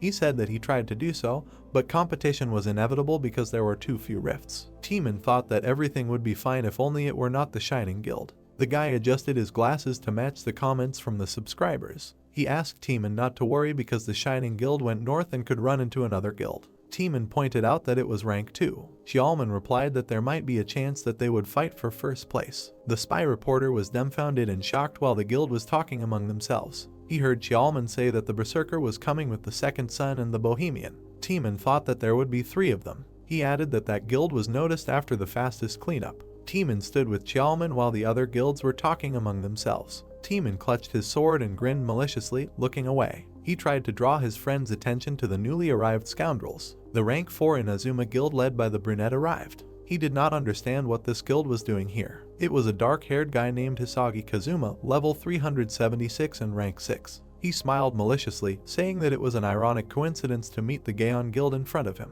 The reporter peeked out from behind a rock and tried to track down the circumstances. He recognized the guild leader named Kazuma. The Gaon and Inazuma guild leaders stood opposite each other and smiled. Timon told his colleague that he remembered that they had insisted on not setting up a branch in Korea and asked them how the flight had gone. Kazuma smirked and said that it was much better for them to fly for half a day than to try to set up a branch in Korea. Teeman smiled maliciously, baring his teeth. He asked his colleague if he was really going to enter. Kazuma also sneered at Teeman in response, asking him if he was going to stop them. They leaned in front of each other, both smiling. The journalist with the camera was watching the action animatedly from behind a rock. He was shocked by the interaction and thought that he might be the only streamer to capture the moment when Gaon and Inazuma went into the same rift. The streamer watched curiously as a crowd of journalists rushed past him. They thought it was going to be a competition. A crowd of annoying reporters surrounded Xiaoman and Teeman. They knew that Shining and United were against each other, and in this rift was Gaon and Inazuma. The journalists were cheering that the cleansing was going to be insane. A streamer named Childpool was going to show it all live and wanted to hear comments from the guild. Xiaoman tried to touch his leader while a crowd of journalists surrounded them. He expressed understanding for Teeman's feelings and noted that the main problem now was the destruction of the rifts. Xiaoman added that if they competed, they would lose. Xiaoman stared ahead through his glasses. He heard that Inazuma was in 4th place and their guild Gaon was considered the losers, who were in 5th. Xiaoman looked dumbfounded, hearing the journalists' comments behind him. He heard that it would be a battle between guild leaders, and Kazuma was in 6th place, while Teeman was far behind in 11th. They were interested in seeing the confrontation between Korea and Japan. Teeman and Xiaoman smiled wickedly, continuing to walk forward shoulder to shoulder. The guild leader said that they came here first after all, and it would be stupid to leave. Xiaoman adjusted his glasses and smiled sarcastically, showing his middle finger. He wanted to tear everyone to pieces. Teeman also smiled bloodthirstily, wanting to put his plan of revenge into action. Notification that Inazuma and Gaon entered the Eastern Rift. A reporter from Arcana Today was reporting from the scene. He said that it was an unexpected development. A bunch of drones were flying in the sky and surveying the area. The reporter said that Gaon and Inazuma entered the same rift, and the two guilds were known for their long-standing feud. Teeman and Kazuma were running back to back while being tracked by the radar. The reporter said that the 5th guild Gaon was from Korea, and the 4th guild Inazuma was from Japan. Their ranks and nationality attracted a lot of attention to the competition. The reporter presented cards with the rankings of the various guilds. The first point was the Northern Rifts, which were left behind by the 1st and 2nd places, Shining and United by the Skies. In the Southern Rift, number 30 of the Berserker Guild, number 7 of the Second Sun, and number 3 of the Bohemian Guild were observed. The journalist said that in the meantime, the degree of destruction of the rift had reached 80%, which caused fear and anxiety in people all over the world. At this time, Granfell was sitting in an empty abandoned room and drinking tea. The protagonist was sitting on a golden throne under the glow of flowers. His Hoyal aura was already in the territory of the Count's family. The main character stared at his cup, realizing that in the previous rift, he could have been left without mana at all and it was dangerous. He held an empty cup in his hand. He was looking for an opportunity to use his mana more effectively. Then, a blue aura began to emanate from his empty cup. The result was that magic based on the skills of alchemists allowed you to give objects any shape. Suddenly, the cup evaporated from his hands in the form of a blue aura. He used the stones from which he made a cup and a table. The protagonist realized that the more details he added, the more his mana consumption increased. The protagonist stood on a cracked table, which began to evaporate with a blue aura. Granfell carefully examined his fingers. He realized that this would not be very useful in battle. Granfell compared this situation to trying to bite off a piece that he could not swallow. Suddenly, an army of armed monsters in armor walked from the protagonist's back. These were Count Askira's level 300 soldiers. They were bloodthirsty orcs in golden armor. Granfell looked at the army with disdain, stretching out his hand in front of him. He ironically joked that their strength was small, and Count Askira was not very generous. He stood surrounded by his blue aura while the soldiers tried to break through. He called them worthless. The soldiers were dumbfounded and lost, feeling the power of mana. The main character looked at the army with pity, wanting to return them to dust. He immediately clenched his fist, wanting to use the skill of returning to the original state.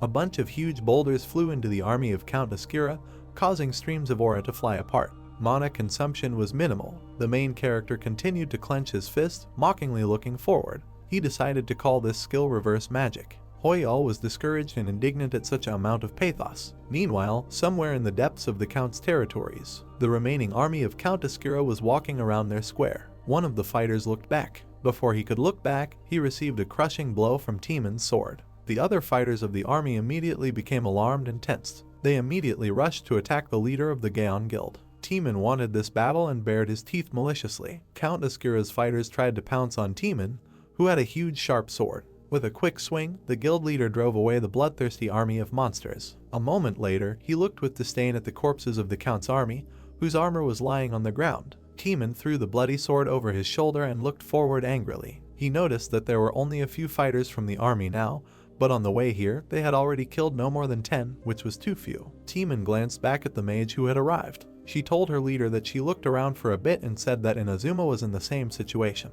The green-haired girl tried to take off her hood. She noted that it did not look like that guild had more than 10 monsters. The footsteps of the Inazuma guild along with their leader were heard. Timon stated that they had gone in different directions from the start and still hadn't met anyone, wondering how that was possible. They saw Kazuma's guild approaching in the distance. Guild leader Inazuma smiled contentedly and turned to his colleague. He said that it was so peaceful here and asked Timon if he thought the same. Gaon smiled maliciously and looked at his enemies with a sneer. He knew that he was being tailed. He joked about how Kazuma thought he could talk to him like they were old friends. The two guild leaders looked at each other mockingly. Kazuma ironically noted that he didn't even know why Mr. Timon hated him so much. He said that he was upset to the point that he wanted to kill him. Guild leader Gaon was already wanting to fight his colleague. Suddenly he stopped and heard a call through the earphone. He immediately turned away from Kazuma and touched his earphone. Xiaoman said that he had almost finished analyzing this rift and was trying to find out where the guys were because the signal was bad and there were problems with the picture. He replied that they were in some ruins in the square. The two guilds were watching their leaders, who were standing in the center. Xiaoman assumed that it could be a city square. Timon was trying to understand what was going on.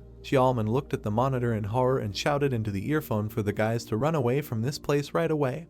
And immediately, Kazuma and Timon were on guard and looked around. The red-haired leader looked away in a daze, sighing a little. He saw that the knights of Count Askira, level 350, on red horses were approaching them. A crowd of knights on horses were approaching the two guilds in a herd. They realized that these were not just soldiers, but level 350 knights. Timon held his sword and shouted to his comrades that there were enemies all around. Kazuma also pointed his gun and waited with anticipation for the fight. Timon shouted for everyone to get ready for battle, while Kazuma noted the cavalry. The leader of the Gaon Guild glared at them with a grin. He was indignant at the situation, realizing that on the plain the horsemen became many times stronger and even with tanks on the front lines they would be defeated and did not understand what to do. Kazuma pressed his back to Timon, who was surprised by such an action of the enemy guild. The brunette said that he did not want to admit it, but now Timon should have covered him. Knights on horses ran in a herd towards the guilds. The guys shouted to their leaders that they were surrounded by enemies everywhere. They stood surrounded on the ruins as knights on horseback advanced on them from all sides. They were terrified that the enemy was closing in from all directions. Timon pulled out his bloody greatsword and looked ahead in confusion. Xiaoman tried to contact his leader through the earpiece, telling him that these riders had caused great damage even to the guild united by heaven. He said that it was impossible to fight them on the plain and that they should have been lured into a narrow alley. The leader was already thinking about retreating. He raised his head and saw a knight on horseback in front of him who was about to attack him. Timon felt hopeless. Suddenly, a blue stream of aura appeared near the enraged Timon. The guilds watched as the blue stream of aura and stones attacked the knightly formation of the enemy. Timon, along with the other fighters, looked ahead in shock, not understanding what it was. They saw a high stone wall in front of them. Timon raised his head up and looked at the scene with concern. He didn't understand who it was. Suddenly, they saw Granfell approaching them in a black cloak. Xiaoman was holding the laptop screen and frantically holding the headphones. He noticed that it was a person, not understanding how it was possible. Timon and Kazuma were looking in one direction warily. The protagonist was holding his hair with one hand in his pocket. He continued to hold his head when he heard Hoyel's call. H. Wigging looked at his camera with excitement, greeting all the subscribers. He held the camera and a magnifying glass and happily looked around the ruins. He said that he was a little late while he went to the toilet and wanted to continue with the subscribers to continue following the Gaon Guild. He saw black marks on the stones through the magnifying glass. He noticed this and thought that he was on the right track of the Gaon Guild. The reporter continued to walk around the area while the commentators tried to stop him and film something else. He immediately began to laugh, realizing that after all, his viewers knew more than him and he was going to follow them. Suddenly, he looked up. He noticed a bright light and began to run towards it. The commentators and the subscribers tried to tell him to run there. Timon, along with Kazuma, looked up warily. Both guilds stood in the center of the square and saw a bunch of stone pillars in front of them. They noticed that these pillars were all over the battlefield. Kazuma looked disdainfully towards Granfell, trying to understand what kind of person he was. The protagonist continued to hold his hand in front of him, frowning slightly. The guys saw that this guy was able to defeat everyone with one spell without a single movement and everything was covered in stones. The brunette bared his teeth sarcastically and looked at the guy with malicious glee. He was curious about the amount of magic Granfell had, who he saw in pants and shoes without any military equipment.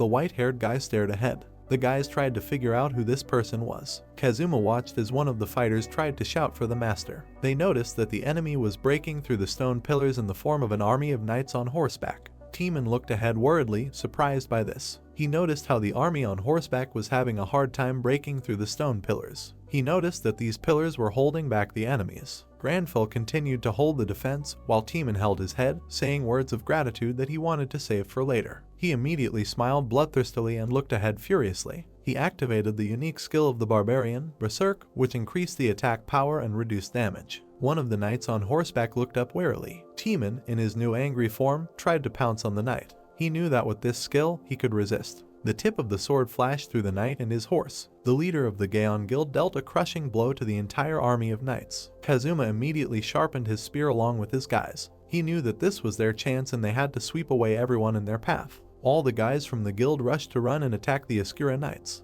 Wigging watched what was happening with his eyes bulging. Granfell appeared on his broadcast, looking tense, exuding his blue aura. Wigging's channel subscribers did not understand what it was, as if some kind of assistant mage had appeared. The protagonist withstood a large stone with his magic and directed it at the knight. He looked forward angrily, pointing his index finger forward. He wanted to use reverse magic. He directed a huge pile of stones at the knight. The followers were shocked that this guy was able to stand up to the entire cavalry on his own. Wigging watched the whole thing in shock, standing near the ruins. He asked his fans if everyone saw this because he himself did not understand what was really happening.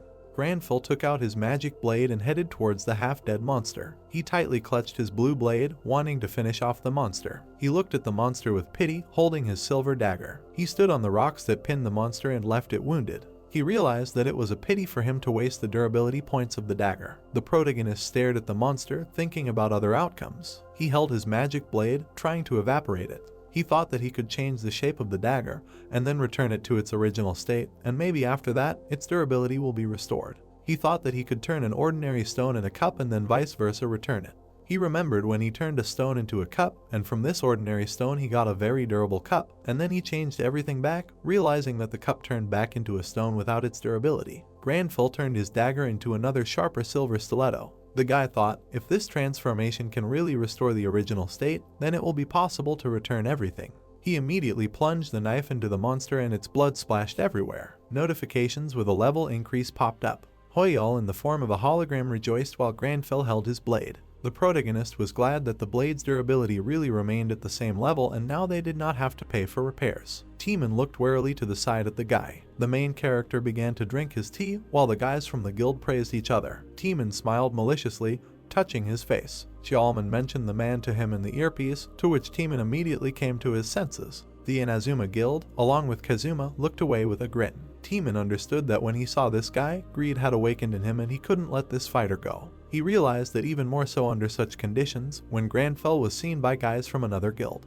The protagonist frowned at his hot tea. The protagonist understood that it was a score of 10-0, and didn't understand what else could be added here. Suddenly, Granfell exclaimed, hearing an appeal from the side. An inspired reporter ran up to Granfell from behind and introduced himself, saying that he was broadcasting his own broadcast. The protagonist looked at the camera of the guy with bewilderment, who really wanted to interview him. The protagonist watched as the lively fighters immediately ran up to him with curiosity. They crushed the reporter and looked at Granfell with admiration. They noted that he was good and tried to figure out what country he was from. The brunette fighter asked if the guy was not a member of any guild, he could join them. Timon walked forward proudly, pushing aside curious onlookers who asked a lot of questions. Timon extended his hand to the protagonist and introduced himself, who he was and what his name was. The protagonist looked forward angrily, covering his face with his hand. Timon added that he had recently sent the guy a message about working with their guild. The protagonist stated that he had not observed any basic rules of etiquette. Timon, continuing to extend his hand, fell into a slight confusion.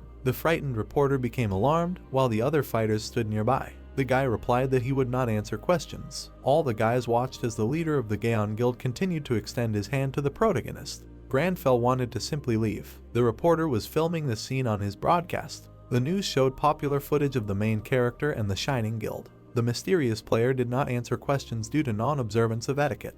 They were transferred to the Shining Guild base. The guild guys looked unhappy when they heard such news. The blonde guy was staring at the screen of the guild battle that had just taken place in the rift. It was the guild leader Lox, who looked at his guys with a smirk. He asked them what it was. The red-haired girl named Camilla, ranked 7th, waved her hand in a relaxed manner. She replied that she didn't even know because she was an archer and didn't understand anything about it.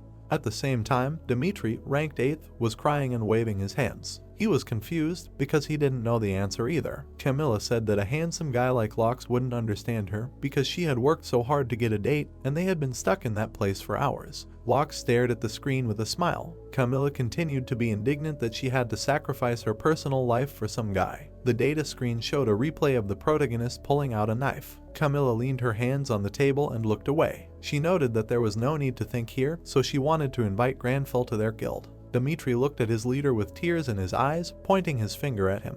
The big guy noted that their leader was simply jealous of that player. He explained that Locks had tried to clear the county first, and now everyone was only talking about that guy. The guild leader crossed his leg and stared at the screen. Camilla said that they themselves were often shown in the news, noting that their boss wanted too much. Dmitri explained that this happened in the media all the time when newcomers appeared. Locks looked at the screen with a smile, leaning his hand on his face. His guys said that the media deliberately pretended to be a star in order to increase ratings and views. Dmitri explained that he had nothing more to add and wanted to leave. Camilla said that she had a date and needed to run to a specially rented bar in the hotel and could not stay any longer. Dmitri and Camilla went outside under the cover of night. Locks continued to stare at the screen with the image of Granfell. Suddenly, the sound of heels was heard. Locks exclaimed and turned back to the mage girl in the hat. It was a cute blonde named Jessie Hines, level 397, ranked 4th. She said that it was similar to magic, but still different.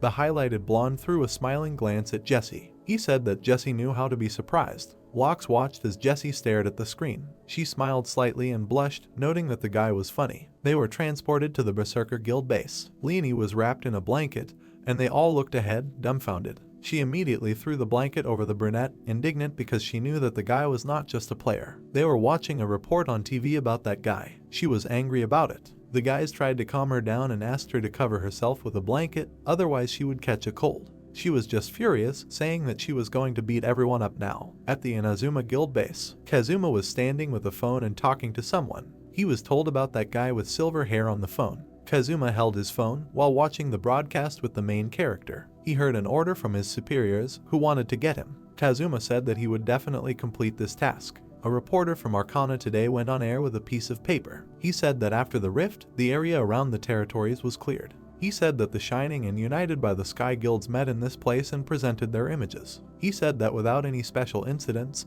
the Shining ones eventually cleared the rift first. He also imagined the fighters who were sitting together and warming themselves by the fire. The journalist said that the Count Citadel remained further, and at the moment the rift was 72%, so players from all over the world had gathered here and were preparing to start the action. The guild players were sitting outside in front of the tents under the night moon. The reporter said that this time the rift was quite dangerous and the players' excitement was felt, which was not there before. He imagined the burning buildings of the city. The reporter noted that the rift of the Citadel could have led to the complete destruction of Russia. The players observed a bright pink light in the sky. The journalist said that they could only wish the players good luck. A washed Granfell with a towel was watching the news on his phone. The reporter decided to move on to new news about the players. He saw himself on the air, adjusting his tie. The reporter noticed the guy's appearance and said that the man was wearing a long coat with a business suit underneath, indicating that he was completely unarmed. Several hosts were on the air, heatedly discussing that same player. They all saw that there was no equipment visible anywhere on any part of his body. They assumed that the protagonist must have needed magic items to fight like that on the battlefield. The reporter looked at the important image of Granfell in shock. They thought that this player must have had some other hidden moves, which was why he didn't use equipment. The protagonist was watching the air closely, while Hoyel stood timidly behind him. He knew that he simply had nothing, which was why he didn't wear anything. The reporter's mouth opened wide, standing in front of the protagonist's image. The reporter said that it was impossible to believe that he had set up stone pillars with just a flick of his fingers, adding that they would listen to the opinion of the expert Nambong. Nambong appeared on the screen, standing under the starry sky. Nambong said that if he was even a little late, something terrible would have happened, and he guessed that this player immobilized the opponents and immediately changed the landscape, thereby saving the Guild of Gaon and Inazuma. The protagonist thought that he simply had nothing else. The protagonist held the phone in his hands, looking at himself on the phone. Nambong said that he then simply watched calmly, adding that this is real concern for these guilds. Nambong added that by doing so, He seemed to be saying, now it's their turn to show what they can do, asking where such concern for other players came from in such a dangerous situation, noting that it was amazing. The protagonist thought that he simply ran out of magic power. Hoyal was scrolling through his inventory. At that moment, Granfell turned around. Hoyal thought that it was good that they didn't say anything about his bad character and lack of manners, noting the trophies that he managed to get. The protagonist looked at the red stone pendant. He thought that it was the first time he held such rare items in his hands. System description: a necklace cursed with blood, the curse of demons and vampires, which is sealed. Purification is required for the effects to appear. The hunter thought that such items are called demonic, and if the curse is removed, there is a chance that the effect will appear. Granfell examined the necklace in his hand, while Hoyal watched from behind. The hunter thought that, in other words, it was a lottery. Hoyal noted that there was too much difference between the probability of good options appearing and spending money to remove the curse, so most players just throw away such items. Granfell extended his finger to the system window, clicking on the exorcism icon. The hunter thought that there was another way to use cursed items. Hoyal thoughtfully looked down, imagining the image of a man in a hood. System description: exorcism skill, summoning a demon. Hoyal thought that this was one of the skills of a demon hunter, making a sacrifice during an exorcism session. The hunter recalled how he attacked Xiaoman, after which he looked depressed. He thought that this skill was usually used to attack demons without harming the one it possessed. The protagonist imagined a necklace emitting a dim red light. He thought that with a victim, things were different, and an invitation to the demon into his mind was carried out. Hoyal grinned maliciously, putting his hand to his chin. Hoyal noted that this was similar to the method that demons themselves use on people, and there was, of course, a chance that the demon would enter the body if the psychological strength indicators were low, but if it helped him in battle, he would be able to do so. The protagonist's phone vibrated on the table from the ringing sound. The name Chalman appeared on the screen. Granfell reached for the phone while Hoyal was confused. He didn't understand why Chalman was calling him. The protagonist imagined an angry Chalman. The hunter thought that Chalman would ask him how he could treat the leader of the Gaon Guild like that and that he would sue him. The hunter picked up the phone, opening a dialogue with Chalman. Hoyal thought that if he picked up the phone, Granfell would definitely start grumbling, especially since he had urgent matters to do and needed to send a message so that he wouldn't sue him. Chalman and Teeman looked down in confusion, their mouths slightly open. There was a phone on the table, on which a message from the protagonist had arrived. Hoyal was writing to Chalman that he shouldn't. Chalman didn't understand what he was talking about. He carefully looked at the message. There was a prefix above the message that said that he shouldn't sue. Chalman said that this was already some kind of deja vu. Brown-haired looked at the phone in confusion while Teeman looked behind him. Brown-haired said that the rift hadn't been cleared yet. Gaon Guild base. Teeman was watching the news on TV, where the protagonist was being shown. Teeman said that he wanted to apologize for his behavior and offer normal conditions. Teeman looked at the TV with his brows furrowed in displeasure. The reporters were asking the protagonist if he was Korean or Japanese and if he was in a guild. The hunter looked annoyed, standing around the other players. Xiaoman said that etiquette was indeed lacking. Teeman said that it was true, and it looked more like a bazaar. Granfell furrowed his brows, looking exhausted. Xiaoman said that judging by the way his eyelashes were trembling, he was really trying to endure. Teeman said that was true. The sign with the arrow was pointing at the hunter. He was just tired from using magic. Teeman picked up his phone, looking at it with a serious look. He said that there was nothing to be done since he wasn't picking up the phone, and that Count Oscuro was more important. Teeman was watching the news on his phone. There were materials for a report on the Count Citadel on it. Teeman asked the brown-haired man what the percentage of destruction was and that it had reached 83%. The brown-haired man said that it was correct, adding that they had about 10 minutes, and then they could start preparing to get inside. The guys looked dumbfounded, feeling the ground shake. Teeman looked behind him worriedly, his eyes wide. He thought it was an earthquake. The brown-haired man's eyes widened, panicking. The reporter said that he had breaking news. The TV showed a castle surrounded by a powerful aura. The reporter said that there was a sudden fracture in the Count Citadel, and at the stage of 80% destruction, for some unknown reason, a sudden fracture occurred. The reporter added that Russia urgently recommends that ordinary citizens leave the surrounding areas. Many injured players were lying on the ground, covered in blood. The reporter said that this was an emergency, and after the rift, the Count Citadel appeared on Russian territory.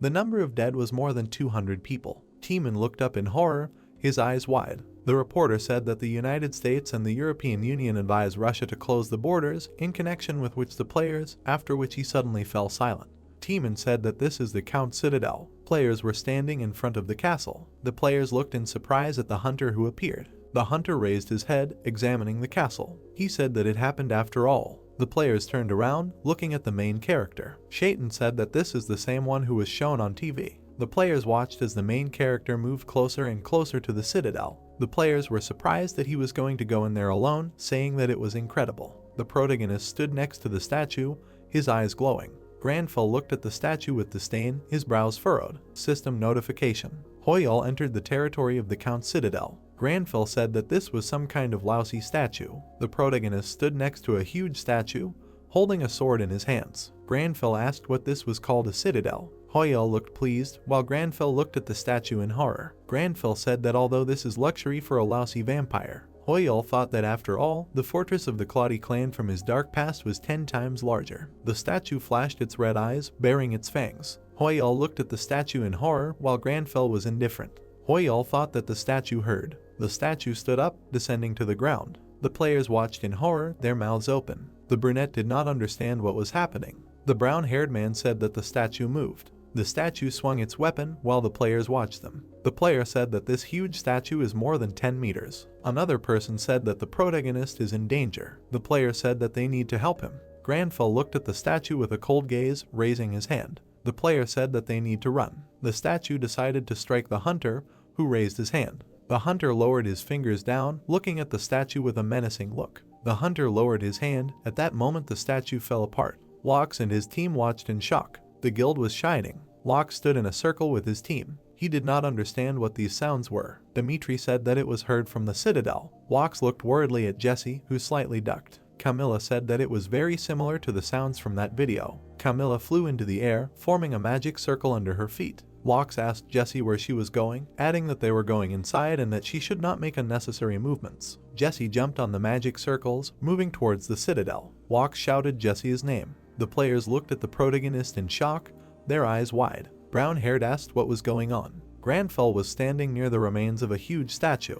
The player asked that he had smashed that monster with one blow. Hoyal awkwardly looked away, while Granfell was annoyed. Hoyal thought that it was good that it was just a stone, because he had already smashed so many that it was quite easy. Granfell said that the materials, quality, depth, even its shape were like some kind of lousy statue, wondering why they would put something like that in the center of the garden. Hoyal wondered if he was being too harsh. Granfell turned around when he heard screams. A crowd of players were running through the gate, making their way to the castle. The players were shouting that the Guardian had been destroyed and this was their chance to get inside. Hoyal was confused, while Granfell was looking at the system notification. Hoyal thought that killing the Guardian was some kind of signal, and their fighting spirit suddenly rose. A system notification appeared. Class quest detected. Class quest, Desert of Confrontation, Vampire Hunting, Feel the Fear of the Victim. The protagonist thought that a new quest had appeared. Hoyal was dumbfounded by what was happening, while Granfell did not care. Hoyal thought that this was the condition for entering the citadel, and what the praise fear meant. Hoyal asked Granfell where he was going. Granfell said that he didn't have time to think. Hoyal followed Granfell fearfully. Hoyal told Granfell that it was better to think first, since he couldn't be caught so easily, asking how he was going to feel fear. Hoyal added that Count Ascura was level 430 and he was only level 100. Granfell said that he was a demon hunter. Hoyal bared his teeth, his mouth wide open, looking at the indifferent Granfell. Hoyal asked Granfell, and then what? The protagonist entered a hall in which there was a long table with candles. Granfell asked if this was a banquet hall. He widened his eyes, pursing his lips. On the walls were paintings of the Count. Hoyal pressed himself against Granfell's back, standing near the walls with a large number of paintings. Granfell said about the portraits. A huge sword sank into the floor. Timon bared his teeth, leaning on his weapon, looking exhausted. Gaon Guild, infiltrating the Count's stronghold. Healers stood near the players, healing with their magic. Xiaoman asked Timon if he was okay. Timon clenched his teeth, looking furious from under his brows. The red-haired guy said that he was fine, adding that he was just having a little trouble breathing. The Count's portraits hung on the walls, with clouds of dust flying past them. The red-haired guy said that after they entered that corridor with the portraits, he had the feeling that someone was watching him. Xiaoman widened his eyes, looking worried and bared his teeth. Timon said that it was someone like those annoying demons. Timon turned his head, looking at the portrait with the healer. Xiaoman said that the problem was in the portraits of the demons. A magic circle appeared on the painting, and then it caught fire. Timon said that they all needed to be burned. Timon widened his eyes in surprise, being in a circle of green aura. He said that it became much easier. Xiaoman looked at the laptop screen warily, frowning. He said that he did not understand before why most players went back out, noting that that castle was full of traps. Timan smiled nervously, narrowing his eyes. Xiaoman said that the statue, portraits, and furniture, absolutely everything gave off strange feelings, and now he understood why the Shining Guild did not enter through the main entrance. Timan thought that the level of that dungeon was serious. Timan looked worried, looking into the distance. He thought that no matter how barbarians, vulnerable to the features of his class, they were, but even at the entrance there was already such pressure from some paintings. From the depths of the corridor, a red and terrifying aura flowed. Timan wondered what awaited them ahead. Granfell walked along the corridors of the dungeon with a menacing look. He began to talk about the portraits on the walls. Granfell, with an irritated look, walked past the portrait on which tears appeared. He said that they were simply terrible, and how could one still eat dinner surrounded by such things, adding that one must have a good appetite for this. Hoyal noted that Granfell was too harsh. Granfell looked around the room with an indifferent expression. He said that the statues were also pathetic in appearance, and it was a pity for the stone that became such statues, not understanding why there were so many useless portraits, noting that this was already some kind of disease. Granfell covered his face with his hand, while Hoyal was perplexed. Granfell said that the castle's structure was a nightmare, too many passages and branches, and a dead end at the end of the corridor. Granfell added that if the castle's brains had been used at least a little before it was built, then this man's head was given to him for the sake of balance and decoration. Hoyal asked why he had come to a real estate agency. Granfell raised his nervous gaze upward, frowning. A huge staircase appeared in front of him. He grinned maliciously, squinting at the staircase. He said that it must be there. A bloody aura emanated from the doors. Granfell said that a nasty smell was coming from there. Hoyal followed Granfell fearfully, frowning. He thought that according to the diagram, this was the center of the citadel. As his intuition Granfell told him, Count Ascura was there. Dust flew under the protagonist's feet. Granfell stared straight ahead with a serious expression, his lips pressed together. He thought that judging by the silence around him, the other players had not yet managed to sneak in.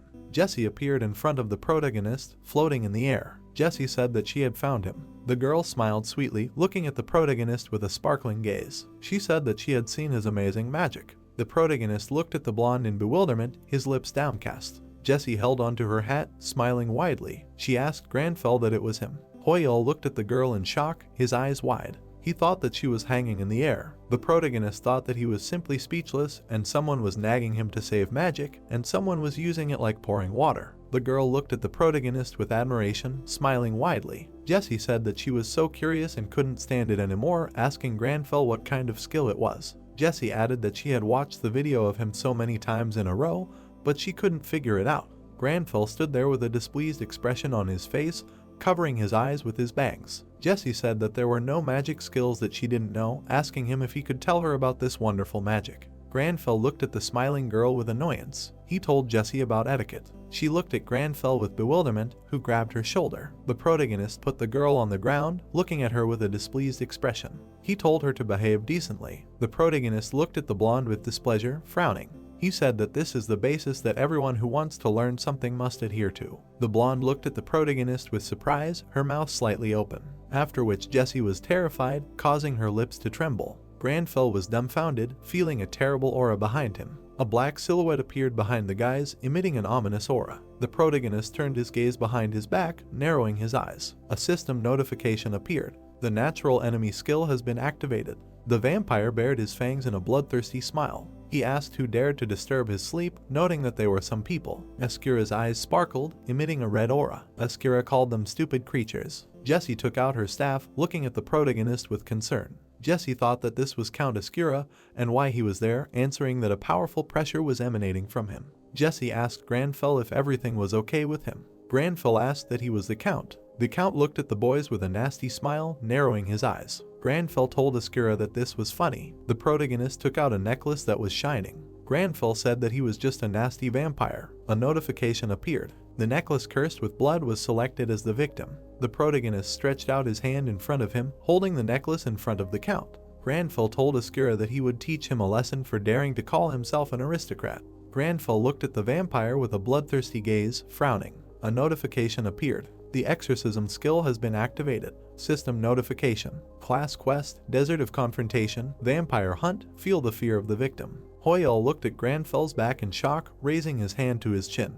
He thought about the ritual of exorcism using a sacrifice, noting that this way he could summon Ascura into his consciousness and fight him. Hoyal shook his hands nervously, his mouth wide open. Hoyal asked Granfell how he would make him afraid. Granfell said that he was a demon hunter. Hoyel thought that was the meaning of those words. The Count looked at the boys with a bloodthirsty smile, baring his fangs. Hoyel asked Granfell if he could handle it, since Count Ascura was level 430, and if something went wrong, he could possess him. Ascura asked Granfell what kind of lousy necklace that was. The Count enveloped the boys in his powerful aura, which dumbfounded them. The Count said that he was an insignificant person. Ascura smiled maliciously, exuding powerful energy. He told Granfell that he liked his impudence, but he was still nothing more than a pathetic human. Jesse looked at the Count worriedly, while Hoyel was horrified. Jesse said that the Count was gathering the power he had given out to his servants again. Hoyel thought he knew, and that was the problem. A small crack appeared on the necklace. Hoyel thought that the level difference was more than 300, and if he reabsorbed the power he had given out again. Ascura widened his eyes, perplexed. Granfell stood on top, looking at the Count. The hunter looked at Ascura with an arrogant look, holding a pendant in his hand. The Count did not understand what kind of place this was. Ascura looked behind him, smiling maliciously. Ascura began to gather red energy in his hand, standing in front of the hunter. Ascura told him that he had unusual abilities. The Count smiled madly, raising his head and creating magic circles. Ascura told the hunter that such tricks, he will crush him together, and that's the end of it. Fireballs appeared in the air, attacking the protagonist. Ascura looked at the destroyed area engulfed in flames. Among the fire and smoke, only destroyed stones were visible. The Count said that he hoped to be able to amuse him a little, but he went and died, adding that he said earlier that he was just a pathetic man. The hunter smiled maliciously. He asked the Count if he really thought so. A black silhouette of the protagonist appeared in front of the Count. The Count grinned in irritation, frowning. He asked Granfell how he survived. Granfell frowned, looking at the vampire with a sly look. Granfell told the vampire to take a closer look. The vampire looked at the protagonist in bewilderment, his eyes wide. Granfell asked the vampire who exactly died. The Count's eyes widened, while cold sweat ran down his face. The vampire saw his dead image in front of him, behind which the main character was sitting. Ascura looked at his image in shock, his mouth wide open. He covered his eyes with his hands, emitting red energy. Jesse dodged Ascura's energy while Granfell stood motionless. Ascura said that this could not be, and how was this possible, noting that these were all his tricks. Jesse smiled in confusion, looking away. Ascura said that this was a deception, and such a thing could be easily pulled off. Jesse did not understand what was happening. The mage stood calmly, and the Count ran away. Granfell smiled maliciously, raising his palm. He told Ascura that he was probably scared. Ascura widened his eyes, clutching his head with his hands. A burst of powerful red energy was visible from the castle. Ascura told Granfell to shut up. Jessie covered herself with a magic circle, while Granfell smiled contentedly. Hoyel looked up, looking up in confusion. He thought the roof of the castle had just blown off. Jessie looked at the hunter in admiration, while Hoyel was terrified. Hoyel thought he almost died. Jessie asked Granfell what he had foreseen that he would miss, noting that he was so calm, and she opened her shield out of habit. Hoyel thought that Granfell didn't even react. The Earl stepped back, covering himself with his hand. The skill of the exorcism rite is a skill that allows you to attack a demon without harming the one whose body it has inhabited. When using a victim during the rite, another effect may appear. This is an invitation for the demon to enter the mind of its prey. An image of a hooded man appeared in front of the Earl, stretching out his huge hand towards him. Ascura told him to leave him alone, asking him to remove it. Ascura stretched his hand out in front of him, releasing a large number of bats. The Count screamed at him to stay away from him. Mind control relies on mental strength, so the demon couldn't shake Granfell. The boys looked at the Count in confusion while Granfell looked indifferent. Jessie didn't understand what was happening. The protagonist thought that he didn't expect such an effect. Jessie smiled nervously, raising an eyebrow. She said that she couldn't believe her eyes. The blonde asked Granfell what he had done to the Count. The Count was terrified, waving his hand away from the illusions. He screamed that it couldn't be. Jessie said that Ascura only screamed loudly into the void, or attacked a space where there was no one, and ran away in fear. The Count screamed at Granfell that he was just some pathetic person. The Count went mad with fear, seeing how a huge hand grabbed him. System notification. Count Ascura is in a state of terror. Jessie said that it was very similar to the horror that demons instill in people. The protagonist watched the events with a malicious smile. System notification. Feel the fear of the victim. The quest is completed. The protagonist slowly walked up the steps, heading towards the lying Count. Granfell thought that it was time to finish. Jessie asked the protagonist what fear and horror he had instilled in Ascura. Jessie asked Granfell how he had done it and that it was a new magic. The protagonist took out his dagger, looking at the Count with a dissatisfied look. Jessie asked the protagonist if he could teach her this magic, noting that of course, not for free. The protagonist thrust the dagger into the Count with all his might. The protagonist looked at him in bewilderment, his lips downcast. The Count lay on the floor in horror, and a line of his remaining life was shown in front of him. The protagonist thought that no damage was being dealt. The hunter pointed his finger at Askira, looking at the blonde. He asked her to deal with him. Jessie looked at the hunter in bewilderment, pointing at herself. She said that he had already done everything, and why her? The blonde flew up to the hunter, smiling widely. She said that he could have destroyed it himself. Granfell looked away, while Hoyal was confused. He thought that he would gladly, but his level was not enough. The blonde looked at the hunter in surprise, raising her hand to her face. The protagonist thought that she was also strong, since she had reached that place,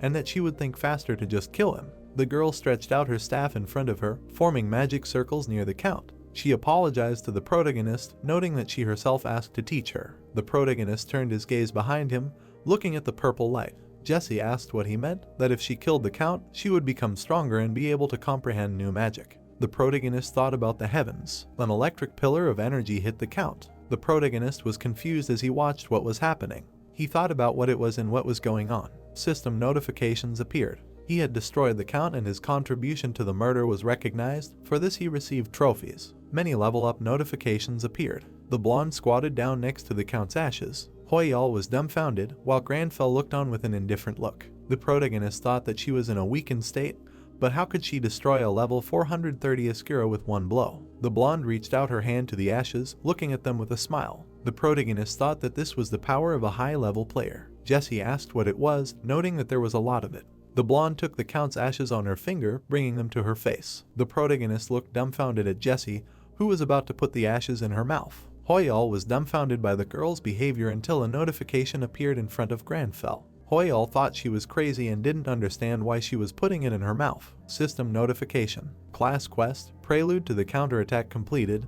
He receives a new class quest. Class quest. Stirring. The curtain rises and the beacon lights up. The last demon hunter must illuminate this world mired in evil. Jessie looked straight ahead in surprise when she was called out. Lox ran with his team towards Jessie, looking a little battered. Lox told Jessie that all the settings suddenly turned off, asking that it was her magic and she destroyed Count Askira. The blonde looked at the guy in confusion, clutching her head with her hand. Lox looked straight ahead in surprise, his mouth slightly open. He thought that this was the same guy. Jessie pursed her lips and looked at the protagonist. Granfell looked at the girl with an irritated look, pressing his lips together. The blonde said that she was not familiar with etiquette, but she would try her best. The girl smiled shyly, pressing her palm to her chest. She said that her name was Jessie, asking him that if he did not mind, could she ask his name. Lox and the guys watched what was happening in bewilderment. The girl looked at the main character with a smile, waiting. A bright and full moon shone above the guys. The hunter thought that she lacked good manners, but she was ready for changes, and as a reward, well, he would teach her.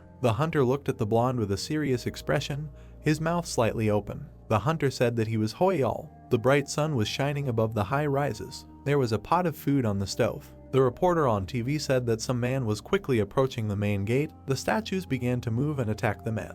The little girl watched the TV with admiration while a girl stood behind her at the stove. The reporter said that the players froze, but quickly pulled themselves together and smashed the statue. The girl was talking on the phone, noting that she and Ering were getting along well and that she had a lot to do. Ering stood up abruptly and ran to the red-haired girl. The reporter said that after some time, a group of reporters arrived, but Count Askira had already turned into a mountain of ash. Ering called out to her mother. Ering's mother asked the person on the phone about the news. Ering grabbed her mother by the skirt, pointing her finger at the TV. The reporter said that the boss of that dungeon was destroyed by the player Jessie. Ering asked her mother to look at the TV. The girl turned around, looking at the TV in surprise. Ering said that Uncle Hoyal was there. Ering's mother asked her what Uncle could be doing on the TV. The TV showed the protagonist with a serious expression. He said his name was Hoyal. The protagonist looked straight ahead with a menacing gaze. Ering looked at her uncle with admiration, while her mother was in shock. The weather above the house was clear. The protagonist held a brush in his hands, putting on gloves on his hands. He held his phone in his hand, which his sister was calling.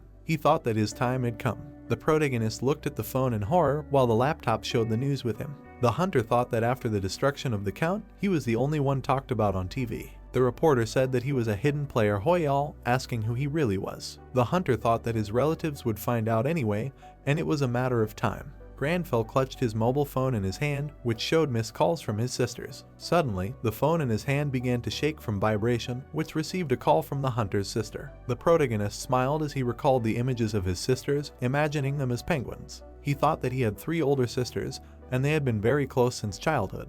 Hoyol remembered with horror how his sisters yelled at him. He noted that they were more like each other, and he did not want to pick up the phone since it was clear that he would start grumbling. Hoyol looked straight ahead in horror while Granfell was at a loss. Hoyol's sister called out to him.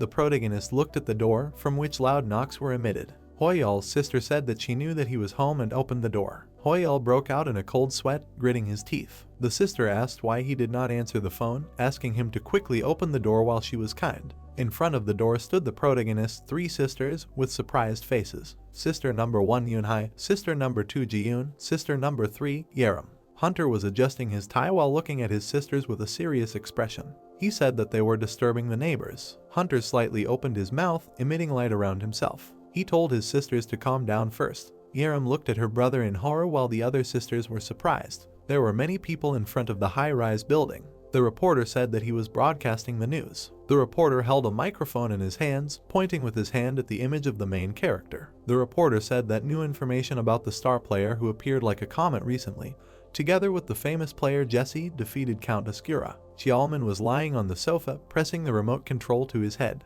The reporter said that when asked many times to give an interview, he replied that he was Hoyol and disappeared, noting that he had become a real sensation, which not only Korea but the whole world was watching. Teeman held a glass with a hot drink in his hand. The reporter said that there was a Berserker Guild member working with him as well. Teeman offered Xiaoman some cocoa. Xiaoman took the cup, looking at Teeman dejectedly. Xiaoman said that everyone was talking about Hoyol, asking Teeman if he thought Hoyol would join their guild. Xiaoman added that it was a complete failure and that they were finished. Teeman asked Xiaoman why he was so upset. Teeman opened his mouth wide and poured hot cocoa into it.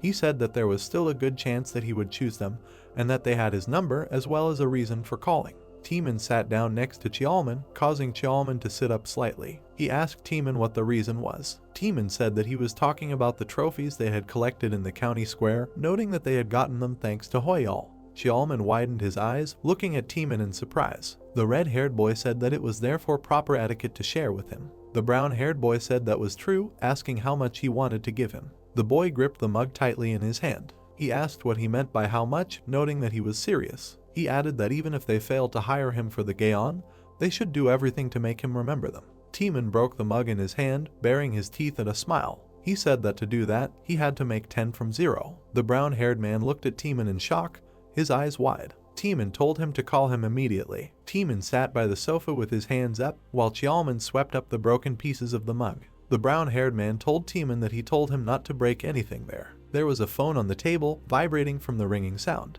Ering, with a satisfied face, hooked the bows on the protagonist's head. Yunhai smiled widely, closing her eyes. Yunhai said that Hoyol had a cool hair color. 3rd place in the family rankings, Yunhai's first sister. Ji-yoon pointed at her brother, smiling widely. She said that he looked like an idol. 4th place in the family rankings, Ji-yoon's second sister. Yerim looked at her brother with disgust, her mouth slightly open. 5th place in the family rankings, Yerim's 3rd sister. The protagonist asked his sisters how they were doing. Yerim asked him why he was talking like that. The sisters were confused, looking at their brother. Hoyol said that the wind had become cold, asking the sisters what kind of tea they should make. Ering told Hoyol that he was the most handsome and looked like a princess. Ji-yoon told Yunhai that this was probably not his style. Yunhai noted that he had become so serious. 6th place in the ranking, Ering. 7th place in the ranking, Hoyol. Ering smiled widely, holding Hoyol's cheeks while Yerim looked at her brother in confusion. Yerim asked her brother, "What does this mean? He is a player now, and there was some kind of fusion with the character, that is why he looks like this." Hoyol said that it is correct. Ering asked her uncle to show her Paolo. The sisters watched with wide smiles. Hoyol asked Ering to wait a little. Ering said that she wants to see Paolo soon. Yunhai said that looking at Hoyol reminds him of how it was before. Ji-yoon said that it was true. Hoyol was dumbfounded while Ering was looking at her phone.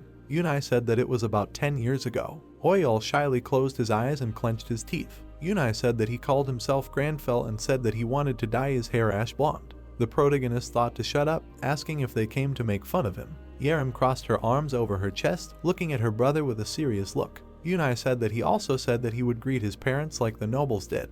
Hoyol thought to stop. Hoyol looked embarrassed while Granfell was cold. The sister called out to her brother. Yerim looked at the protagonist with a worried look. She asked if it was dangerous. The protagonist looked at his sister with a puzzled expression, his brows furrowed. Yerim asked her brother if he knew how scared they were after seeing the news. She added that they said that players often got injured during raids, and since he didn't answer their calls, they were afraid that something had happened to him. The hunter's mouth slightly opened. Yerim told her brother that they would talk to their parents themselves and calm them down, since they had left early in the morning, so they didn't know about him yet, but once they heard, they would be very scared. The hunter pressed his lips together and smiled slightly. Yerim said that if it got hard, he could quit at any time, adding that he should know that they were on his side. Hoyal mentally apologized to his sisters for worrying them. The hunter flashed his smile, raising his palm upward. He thought that he was fine. The hunter told his sisters that for him, Granfell was his calling. Yerim was terrified while the other sisters smiled widely. Granfell told them not to worry about him.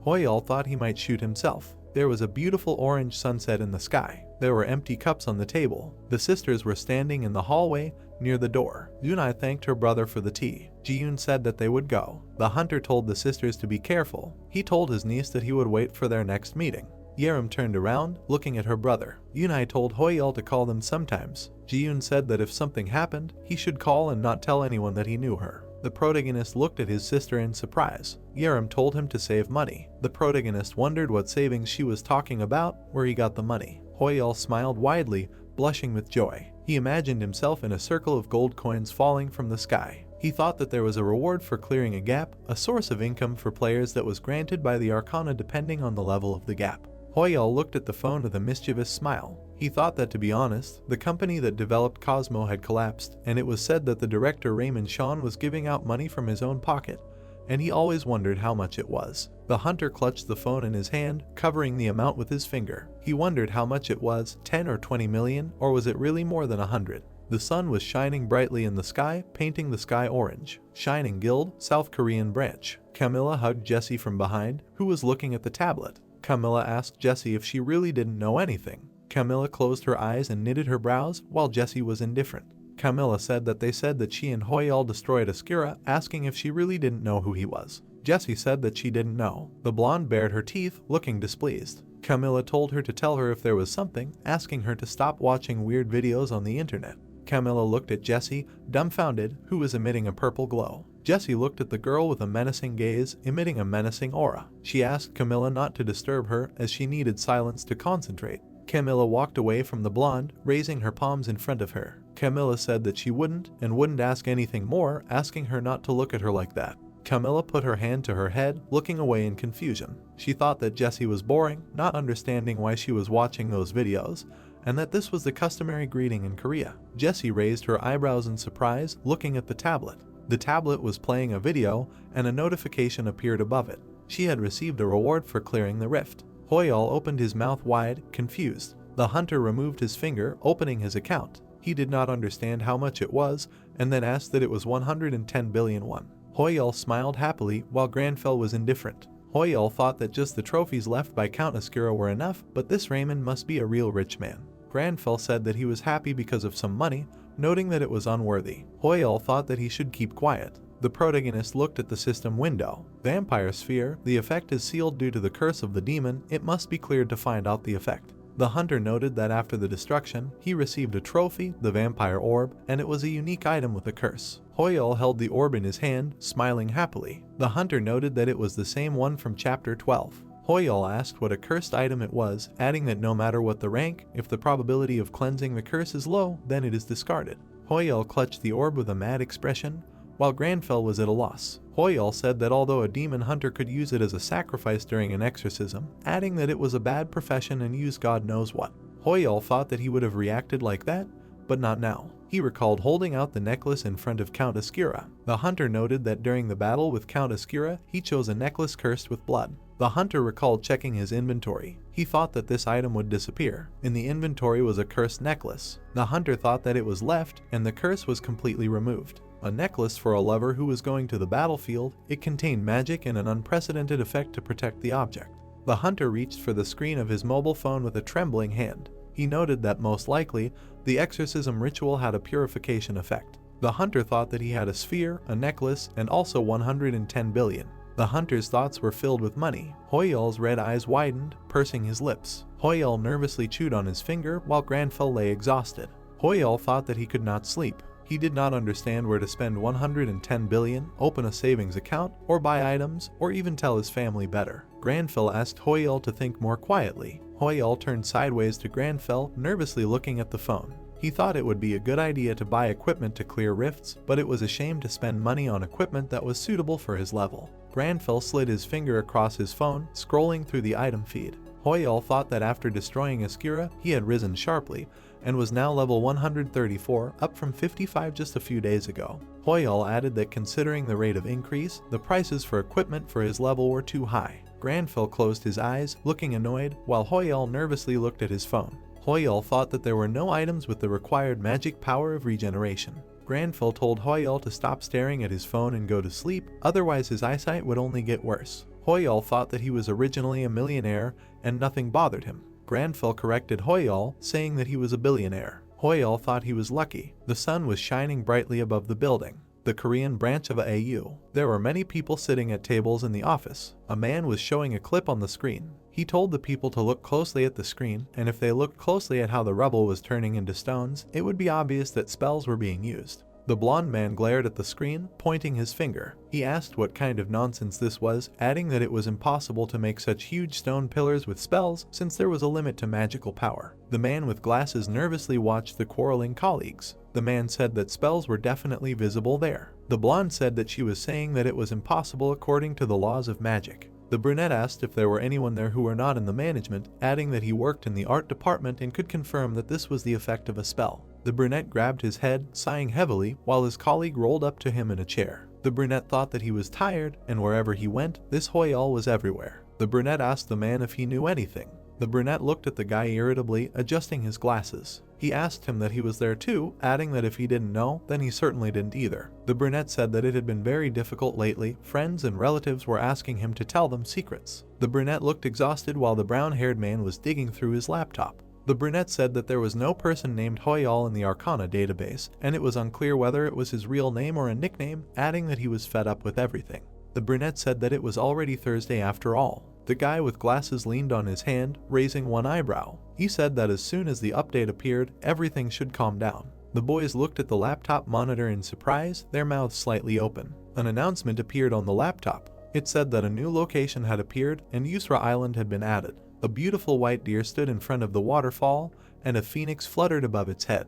Yusra Island, in the days when the Arcana was a game, that area was referred to as a treasure island. The bright sun illuminated beautiful flowers and precious stones. No one had yet managed to find them, but precious stones grew on that island that no other in the world could compare with, and now that island had appeared in reality. The reporter was sitting at the table, holding a tablet in his hand. He announced the news on the latest updates to the Arcana, along with the appearance of Yusra Island. From that week onwards, regular conferences of magicians would be held. The protagonist held a phone in his hands, watching the news. The reporter said that experienced mages would gather to discuss important issues that would help develop their magic skills, adding that this was the first conference since the Arcana appeared in the real world, which had attracted a lot of interest from the public. The reporter said that one of the players who received an invitation was Jessie, ranked 4th, who had recently arrived at the tower. An image of a blonde woman appeared on the phone, with a guard blocking her path. The reporter asked Jessie that she was there because of Yusra Island, and if she planned to clear the tower with Hoyol.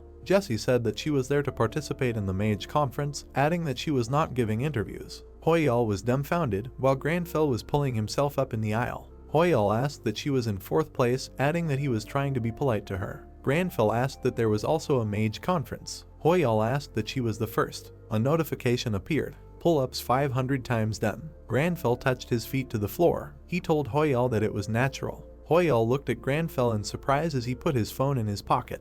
Granfell said that they say that the tower is not about skills, but magic. Hoyol looked at Granfell with his mouth slightly open in confusion. The protagonist thought that this phrase appeared when the Arcana was still a game. Granfell said that he did not know what it meant to have regular conferences, but he thought that it would be good for him. Granfell pulled on his pink gloves with a serious face. The protagonist watched Granfell washing the dishes in shock. Granfell said that they would move out as soon as he finished with the dishes. Hoyol thought that didn't they usually do this right away. A huge number of people had gathered in front of the building. The Tower of Mages. There were many players in the white hall with gold accents. A girl in a white robe was watching the players while sitting on the floor. She put her head on her knees, smiling sheepishly. The girl thought that the conferences had finally resumed. Cleo, an experienced mage of the Mage Tower. Cleo smiled contentedly while the player ran with his back to her. Cleo was curious about the result of the research, adding that this time it would be Mr. Marcello's report. The player told his comrades to walk faster, adding that he would go first.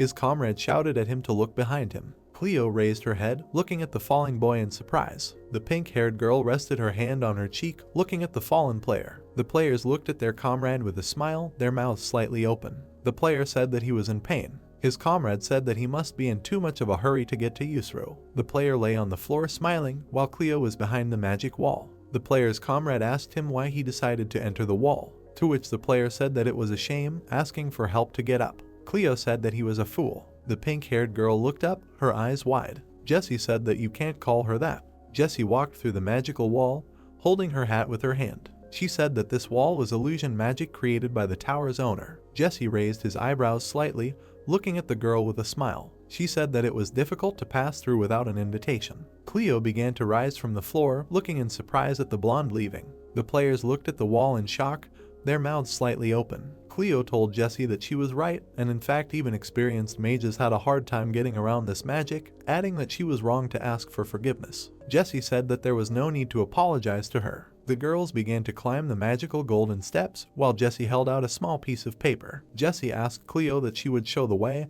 adding that here was her invitation. Cleo said that she was entrusted to escort the hunters to the Crystal Hall. Cleo took the blonde's invitation, looking at it with a smile. She said that Jessie was the last hunter to be invited to participate, noting that all the guests on the list had already arrived, so she was going to go in with her. Jessie looked straight ahead with a slight smile. She asked Cleo if this was true. Cleo looked at the blonde with a puzzled look, smiling in confusion. The blonde asked the girl if she could wait there for a little while longer. Jessie lowered her gaze, smiling contentedly. She said that most likely, there would be one more person coming to this conference that they needed to meet. The protagonist put his hands in his pants pockets, standing by the shining magic circle. The protagonist looked at the huge magic crystal from which light emanated. He thought of the Mage Tower. Hoyal looked at the crystal with a smile, while Granfell stood with an indifferent face. The hunter thought that for some reason every time he went there, it was crowded. Granfell pushed his way through the crowd of players with an irritated face. He asked to be let through. Granfell walked with a nervous face. Suddenly one of the players saw him. The hunter thought that there were a lot of them on normal days too, and probably they all wanted to go to Yusra Island. The player pointed his finger at the protagonist, smiling widely. He shouted that it was Hoyal. The players started shouting where Hoyal was and whether it was true. Hoyal was in a panic, while Granfell had a detached expression. The protagonist thought that after all, he was shown on the news. The players began to surround the protagonist. They asked if he was also going to Yusra Island and asked for an autograph. The green-haired player grabbed the protagonist's bag. He said that he was his fan. The player pulled the bag towards himself, raising his index finger. He asked for just one photo, saying that he wouldn't bother him anymore. The hunter thought he was an idiot and told him not to pull his bag. Granfell looked at the player with an angry expression, his brows furrowed. The protagonist thought that his bag contained tea bags that cost 501 each, which he bought to celebrate his salary. Granfell told his fan to fuck off. The fan looked at the protagonist in surprise, his mouth slightly open. Hoyal thought how could he speak so rudely to someone he had never met.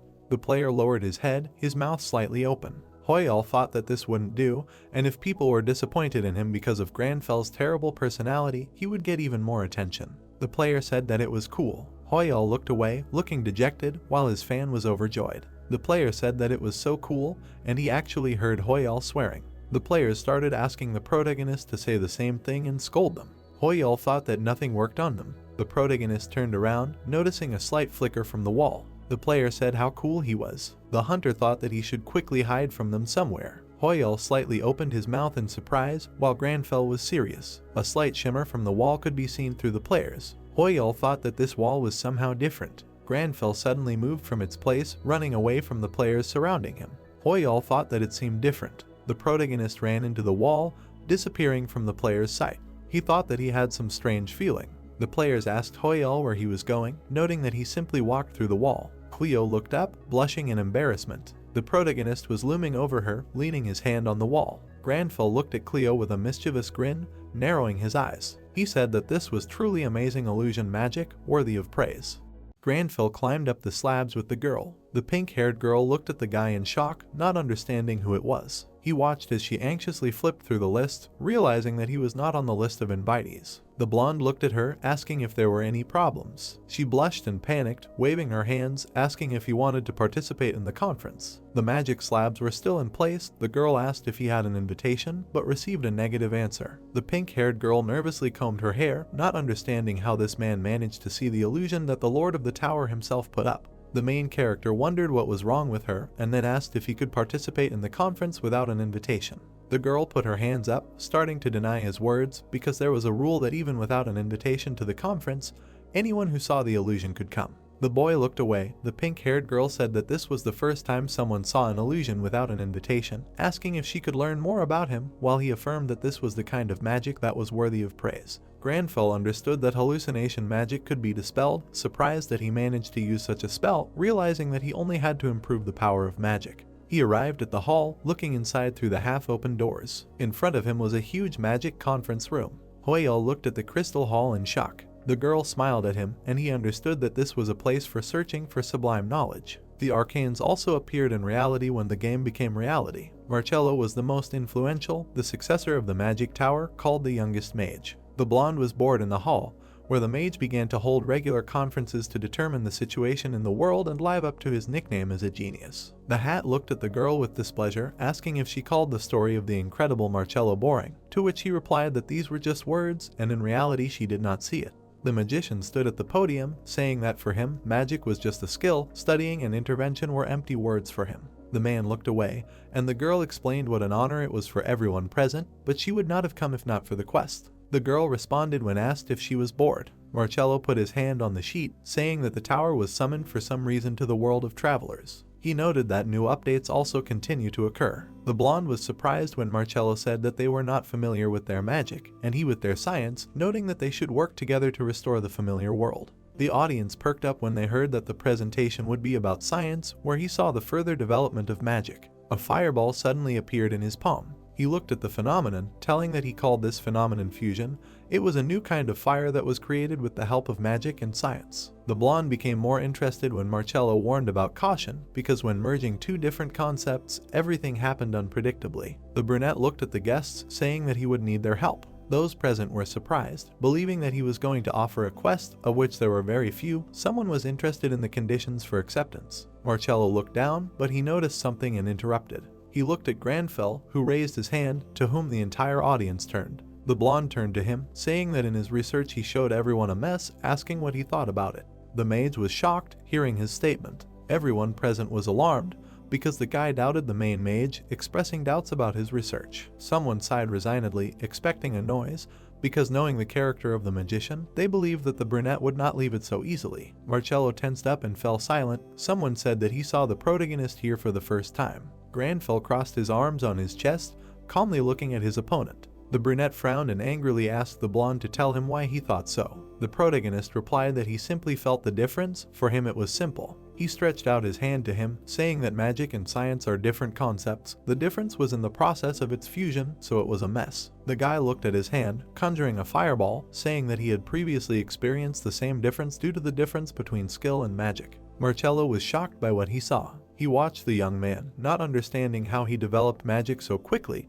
Considering that he was a simple traveler, someone began to ask if this is exactly what the magician showed, and someone recognized the blonde. Looking at the magic in his palm, Hoyle stated that it was the use of centrifugal force in the process of his intervention. The process was not complete, but the results were also good. People looked at him, recognizing he himself understood that traditional magic requires too much strength, but centrifugal force is much more effective. The brunette leaned over the podium, squeezing its edges, repeating the name of the main character. The guy was surprised and opened his eyes when the magician called his name. Marcello pressed his hand to his chest, inviting the guy to participate in his research. He offered him a quest. His hand reached for the button. They did not understand whether he was offered a quest because of a new type of magic. Hoyle grinned maliciously, realizing that he did not come to the conference in vain. His face was smug from victory. The blue sea was near the coast. The sun was shining, the waves were splashing, and there were palm trees. The girl cried out happily, declaring that she liked this island. She turned to the redhead, asking if this reminded her of the days in Arcana, full of excitement from dreams and adventures, adding that she would have definitely brought a bikini if she knew. The guild leader looked at her with displeasure, asking her about the bikini again. They were on an island full of other people, noticing that. The girl with pink streaks kissed the redhead, asking why she was angry again, getting a negative reaction. The blonde was surprised how she dared to kiss the guild leader. The brunette noted how many people were here and that there were arcanes here too. The guy asked him where the arcanes were. There was the Order of the Lionheart Knights. The man in armor also noted the crowd. There was also a group of shadow mercenaries, which he identified by the large man near the palm tree and the Federation of Explorers in front of him. The girl with pink strands hugged the guild leader, noting that Yuasa Island is known as the Treasure Island in the Arcana, guessing that they are greedy for money even if they can't work in the rifts. A call suddenly appeared on the watch on the hand that was in his pocket. The redhead looked at the watch while the girl hugged her from behind and asked who it was. She was told that it was an acquaintance. The conference was over. She answered the call. She was told that the main character was at the conference. The girl asked what was wrong with him. She was taken aback when she heard that he told the head mage that he was in a mess and proved it. The girl with pink strands was touched by how the guild leader reacted. Meanwhile, she asked what happened to him later. The redhead looked at the watch in surprise, hearing that his words were acknowledged by the head mage himself, bowed his head and gave him a quest. Everyone is talking about it now. Granfell held a piece of paper in his hand, studying it carefully. Marcello looked at him with his palm on his chest, urging him to write down all the research items he needed, regardless of the cost. Hoyel thought about his words in confusion. Afterwards, he smiled too smugly, writing down everything he needed with an even happier face. The sky above the magic tower was peaceful. Marcello came to the top floor. He bowed and closed his eyes, asking the noble 5-star magicians if they called him. One of the magicians addressed the brunette, calling him the new star of the tower. The magician looked at him, telling him that he heard that the brunette proposed a joint research with a traveler. Marcello lowered his gaze. He was scolded because the magic tower did not interfere with travelers. He broke the rules. Then he was asked why someone like him did this. The brunette raised his head, saying that the protagonist definitely understood the concept of magic. Besides, it turned out that he also overcame the gap of magic. Marcello was telling how his magical talent would be of great help in the current situation of interference in the worldview. He could not sit still, but the magician stopped him. The chief magician stood before the 3 higher ones. He was reminded that magicians judge themselves and take responsibility for themselves. Marcello was very surprised when he was told that he would have to take responsibility for this decision, despite the respect of the higher magician for his judgment. Soon they left the room. He was told to leave, and they would discuss the rest of the issues later. He drooped, discontentedly calling them old-fashioned idiots to himself. Behind him was a pink-haired girl with a box. The brunette was thinking about how they even mentioned responsibility if they were obsessed with old ideals and closed their eyes to reality. The girl with a smile and a box in her hands called out to him. The magician looked at the girl in surprise, asking what she was doing here, to which she replied that she was carrying the items requested by the protagonist. The brunette stretched out his hands, offering to help, but she refused, saying that she could handle it herself because he was busy enough. Marcello insisted, saying that he was also going to him because he had a question that should be clarified with him. The girl was surprised, but still gave him the box. The doors leading to the room were closed. The protagonist was sitting and leafing through a book, looking at the pages. The brunette looked at him, pointing to the items on the table, saying that these were all what he requested. There were magic tools with power regeneration, and magic books that she requested separately. Marcello looked at the boy, asking if he liked it. The boy also looked at him. The blonde looked at the table, where there were many rather rare items, not understanding how he could ask if he liked it. Marcello clasped his fingers together, looking at his opponent when he called out to him. The boy asked seriously, holding the tears of the sun god in his hand, if he really brought all these items, considering his low level. Marcello was very surprised, noticing this fact. He closed his eyes and adjusted his robe, apologizing, saying that he underestimated him. The blonde frowned, thinking that he needed items that could be used now. Then the mage admitted that he did not think that he knew about the existence of regeneration items. He gave him a 6-star brooch, which surprised the protagonist very much. Although he did not show it, it restored 10% of the expended magic power. Granfell took the brooch in his hands, realizing that the required level and option were not bad. If there was such a small item, he would buy it. Marcello closed his eyes, saying that when the young man noticed his magic gap, he thought that it was extraordinary, but he was so brilliant that he knew about this item, so he thanked him again for his cooperation. The blonde thought, realizing that it was a small item, wondering if this item was so great. The brunette looked away, noting that now they will not be able to conduct research due to the mess that occurred in it.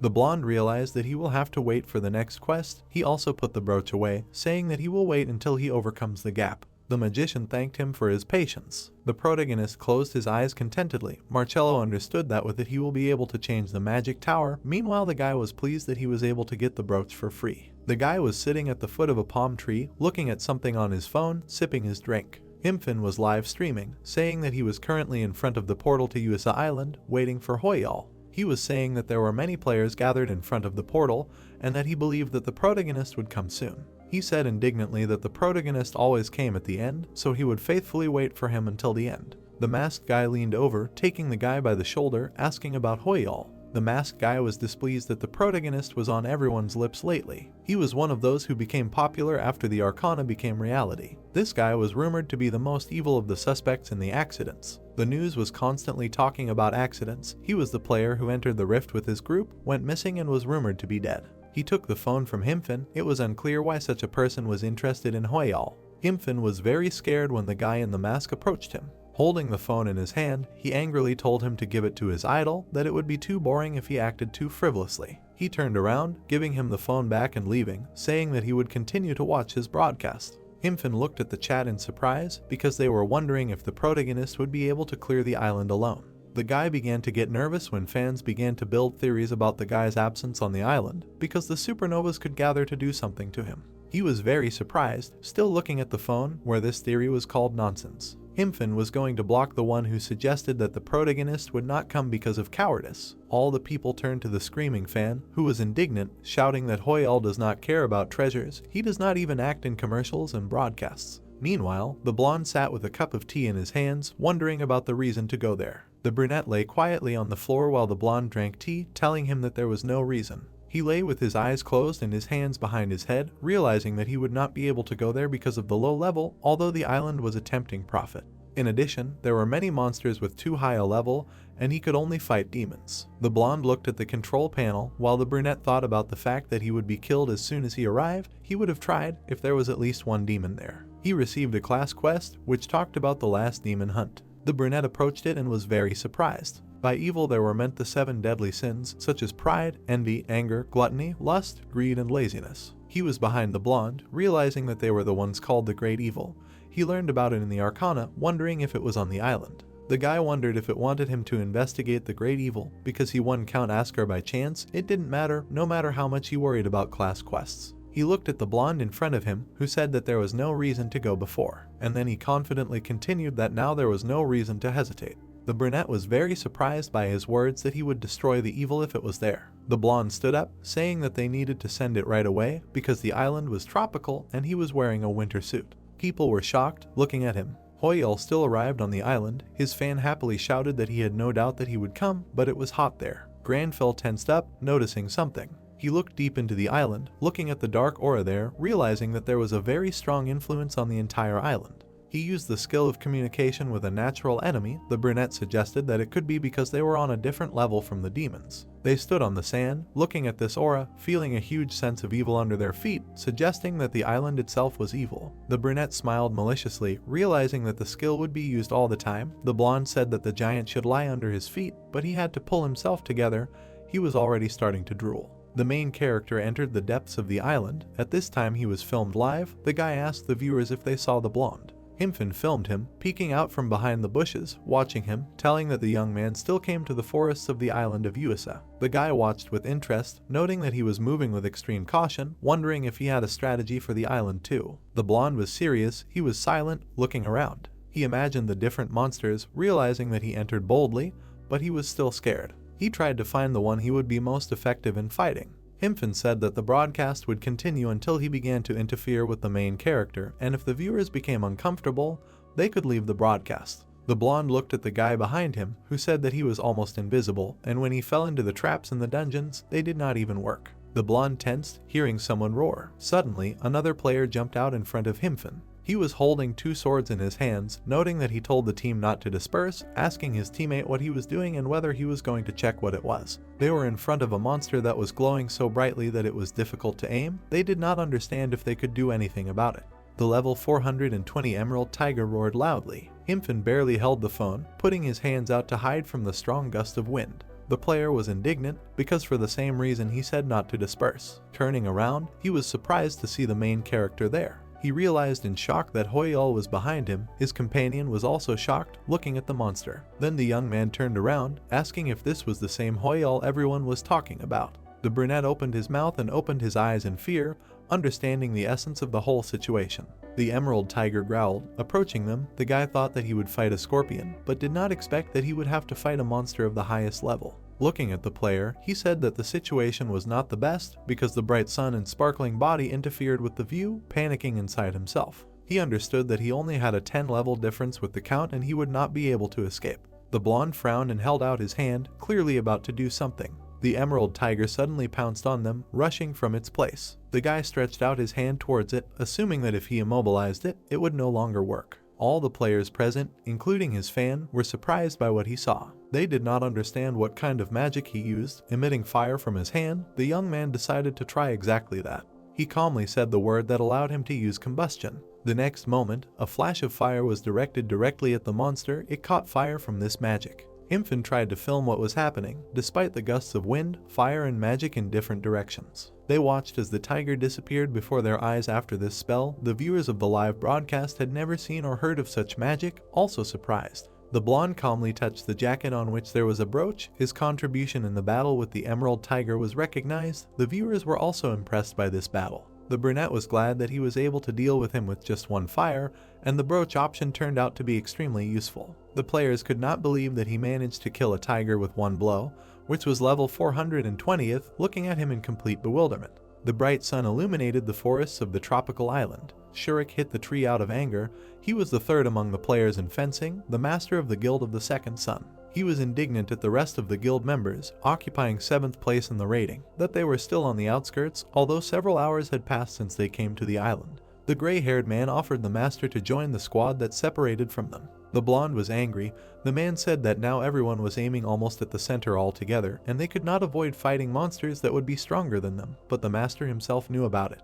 He wondered if it was a mistake to split up. Shurik planned to get as many trophies and achievements as possible to prevent the Berserker Guild from repeating the previous first purge. He raised his hand to his chin, frowning, realizing that he had underestimated the island, and as much as he hated to admit it, he was too greedy, because he needed to unite. The master turned to the guild member who called out to him, talking to someone on the phone. He showed him the phone, telling him that he received a call from a squad that went to the west and he should answer. The guy shouted the master's name. The blonde grabbed his hair, saying that he was going to call them himself to unite the squads, but he was interrupted, saying that this was not possible and they should unite at their side. He was surprised when they told him that this route was already clear, but the master did not understand and asked him to explain everything normally. The guy who was holding the phone in his hand loudly shouted the main character's name at him. He and his partner looked at the forest that was burning brightly with flames from the boy's magic, saying that this route had already been cleared by Hoyal. The blonde looked at what was happening in shock, but the brunette, a member of the guild, distracted him. He ran, showing a challenge on his watch, saying that it was a report from a guild member who attended a regular conference in the magic tower. They were all very surprised to hear that the protagonist received a quest from the head mage, and became the first to receive a private laboratory at the top of the magic tower. The master was shocked, tense at the thought that the arcane had established a connection with the player. He thought that Hoyal was just a media personality and then passed the order to the analytical department. He asked to study everything related to Hoyal, not leaving anything out and passing the report on it to him.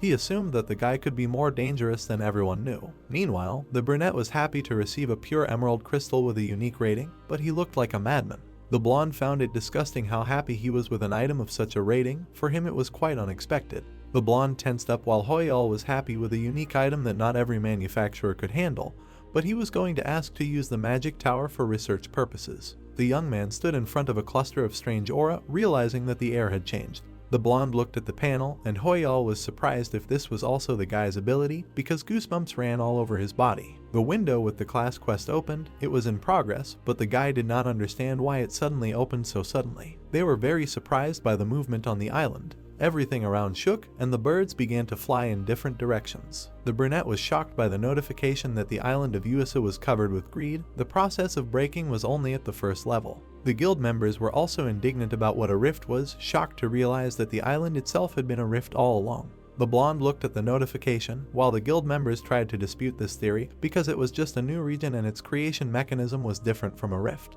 He ran his finger along the rift process scale. The blonde assumed that he was awakened by the most greedy desires of these people. The brunette arrogantly assumed that it was not he who woke him up, holding the treasured crystal in his hands. A notification appeared that the greed coating had reached the rupture process. Everything around was shrouded in darkness. In the sky there was a stone shrouded in fog. The protagonist assumed that in front of him was the demon of greed. The red-haired guy grabbed the tripod tightly and told his partners that he was also trying to figure out what was happening. The protagonist thinks that any demon hunter in action would recognize this monster. The guys continued to discuss what was happening in the chat. The boy thinks that a great evil will awaken if this continues. Granfell looked back at the system notification. He was glad that he reached the class quest in small steps. The blonde boy turned his head. He exhaled, because he was not asked to exterminate, but to stop the demon. At this moment, someone advised him to hurry. The man with the tail waved his hand and told him that the Shining Ones got the treasure by breaking one island. He realized that the treasure remained only on 9 islands, so he demanded that his partners hurry. The protagonist frowned deeply when the player suggested that his teammates get the treasure before this place becomes a rift.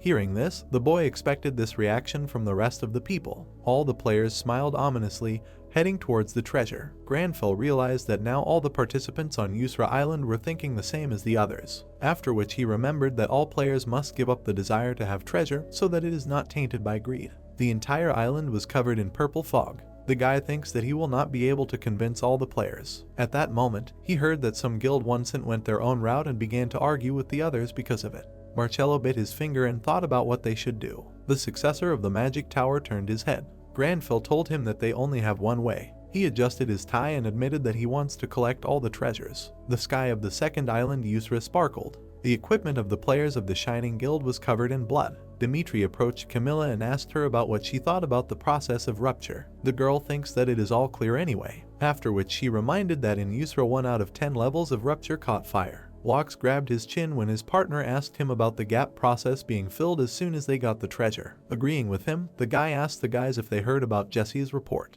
The man turned his head and asked if Hoyal had received the quest in the magic tower and climbed to the top floor. Camilla remembered that Jesse's eyes sparkled when she talked about the main character. She also assumed that these two would succeed. The blonde grabbed his chin when the man advised his partner to take the situation seriously. The red-haired heroine reminded Dimitri that he was abandoned after he rented the entire hotel lobby. At that moment, the guy realized that Hoyal was quite scary. The guys were very surprised when the commander asked them if he would defeat him in a fight. A drop of sweat ran down the man's cheek when he admitted that he wanted to fight the main character. Camilla asked Lox if he was joking. Then she asked him if he accidentally hit his head. She thought it would look bad in front of Jesse's, because she would not stand by. The blonde grabbed his head when the girl reminded him that Hoyal did nothing to them. The guy smiled ominously when he admitted that he envied the main character. He realized that there was no point in going into conflict with him. A notification window appeared in front of the players. They learned that the rupture process had risen by another level. Lox approached his partners and asked them where this happened. Dimitri said that the unification of the World Guild had just received the treasure. Hearing this, the girl realized that it had all started. The blonde grabbed his shoulder and suggested that his partners collect everything. He realized that it was time for them to move on too. A rumble was heard on the island. Marcello's face was covered in sweat. He grabbed the guy's leg and begged him to stop. The brunette asked him menacingly what he meant by saying that he would collect all the treasures. At that moment, the protagonist admitted that he wanted to take everything. Hearing this, Marcello reminded him that greed would awaken as soon as they collected all the treasure. The guy frowned deeply. The brunette realized that he was going to collect everything since greed would awaken anyway. Granfell approached the guild. Among the people was a bearded man, seeing whom, the protagonist noticed that their flag and armor had a lion depicted on them. He realized that they were the Knights of the Lionheart. The guy smiled slightly when Marcello admitted that he did not expect to see the best knights of the Empire on the island. He realized that the leader of the Knights of the Lionheart stood in front of them. Harkin bowed his head. He raised his hand when one of the companions demanded that the protagonist be more polite with their leader. The leader asked the traveler if he could know his name. The blonde guy, putting his hand on his heart, introduced himself to him. He said that he did not expect to meet the Knights of the Lion's Heart in such a place. Hearing this, Marcello was confused by his accent and assumed that they were filming a historical drama.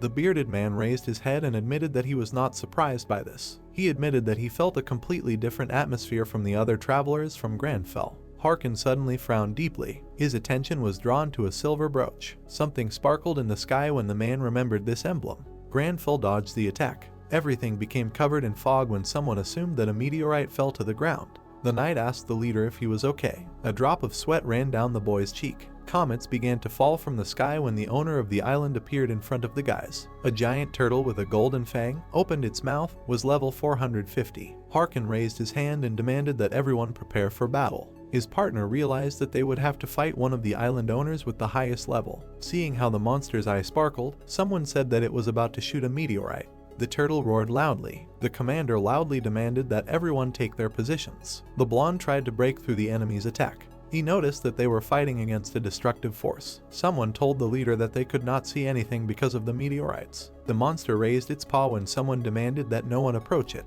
The man turned his head. The creature approached Enoch. The leader's face turned blue as he asked his partner to dodge the attack. The turtle pinned the player to the ground. The knights tried to take cover. The leader was covered in sweat. He saw the protagonist repel the monster's attack. The guy's mouth dropped open as he thought about how the traveler could create a wall in an instant without having anything on him. Harkin approached his knight. Granville thought that now was not the time to talk. The man frowned deeply. The turtle destroyed the wall. Marcello grabbed his neck as the leader demanded that everyone form a defensive line. He asked the soldiers with shields to beware of the sky. At that moment, the protagonist realized that the wall consumed a lot of energy, even though he had increased its durability to the maximum. After which he realized that he would have passed out from fatigue long ago if he had not had the brooch. The brunette looked back as he decided that he first needed to collect as much energy as possible. He wondered how he would fight the Knights of the Lion Heart now. The protagonist turned his head when Harkin called him a traveler with a brooch of a magic tower. The blonde guy glared at the leader. He asked Granville to accept their sincere gratitude for helping his knights. The bearded man grabbed his sword. He said that his knights would never forget his help if the traveler helped them in this battle. Granville sparkled in his soul when the leader offered to pay for his bus fare. The protagonist put his hand on his heart when he realized that this was a great offer. He offered his help to the knights because he believed that the demon should be destroyed. At this moment, he wondered where he got such an accent. The red-haired guy's face turned red. He filmed the event with his phone. The player thought that it looked very cool. Infant smiled ominously when he asked the audience if they saw the oath on the heart. He thinks that he did not expect this. Hearing this, the viewer demanded that he move the camera away from his nose. The turtle continued to destroy everything around. The guy asked the viewers to understand him, because it was very difficult for him to approach because of the owner of the island. The man raised his hand and called out to the Knights of the Lion Heart. They raised their weapons up when the leader demanded that they step with dignity. Everyone turned to the protagonist, who told him that the creature's weaknesses are the head and the top of the head. He advised them to hit the legs so that they would knock it down. Enoch looked back at the traveler angrily. Granville stood with his arms crossed. The blonde realized that he was grateful to him for saving the leader from the owner of the island, and he also cannot believe that the leader swore to him with all his heart. A drop of sweat ran down the guy's cheek. He knows that this oath is the strongest in the imperial family, after which he decided that it was not worth giving it to a simple traveler. The protagonist looked menacingly at what was happening. Enoch wondered why the leader swore an oath to him. Meanwhile, the knights pounced on the monster. The knight bared his teeth and said that he was acting in the name of the lion.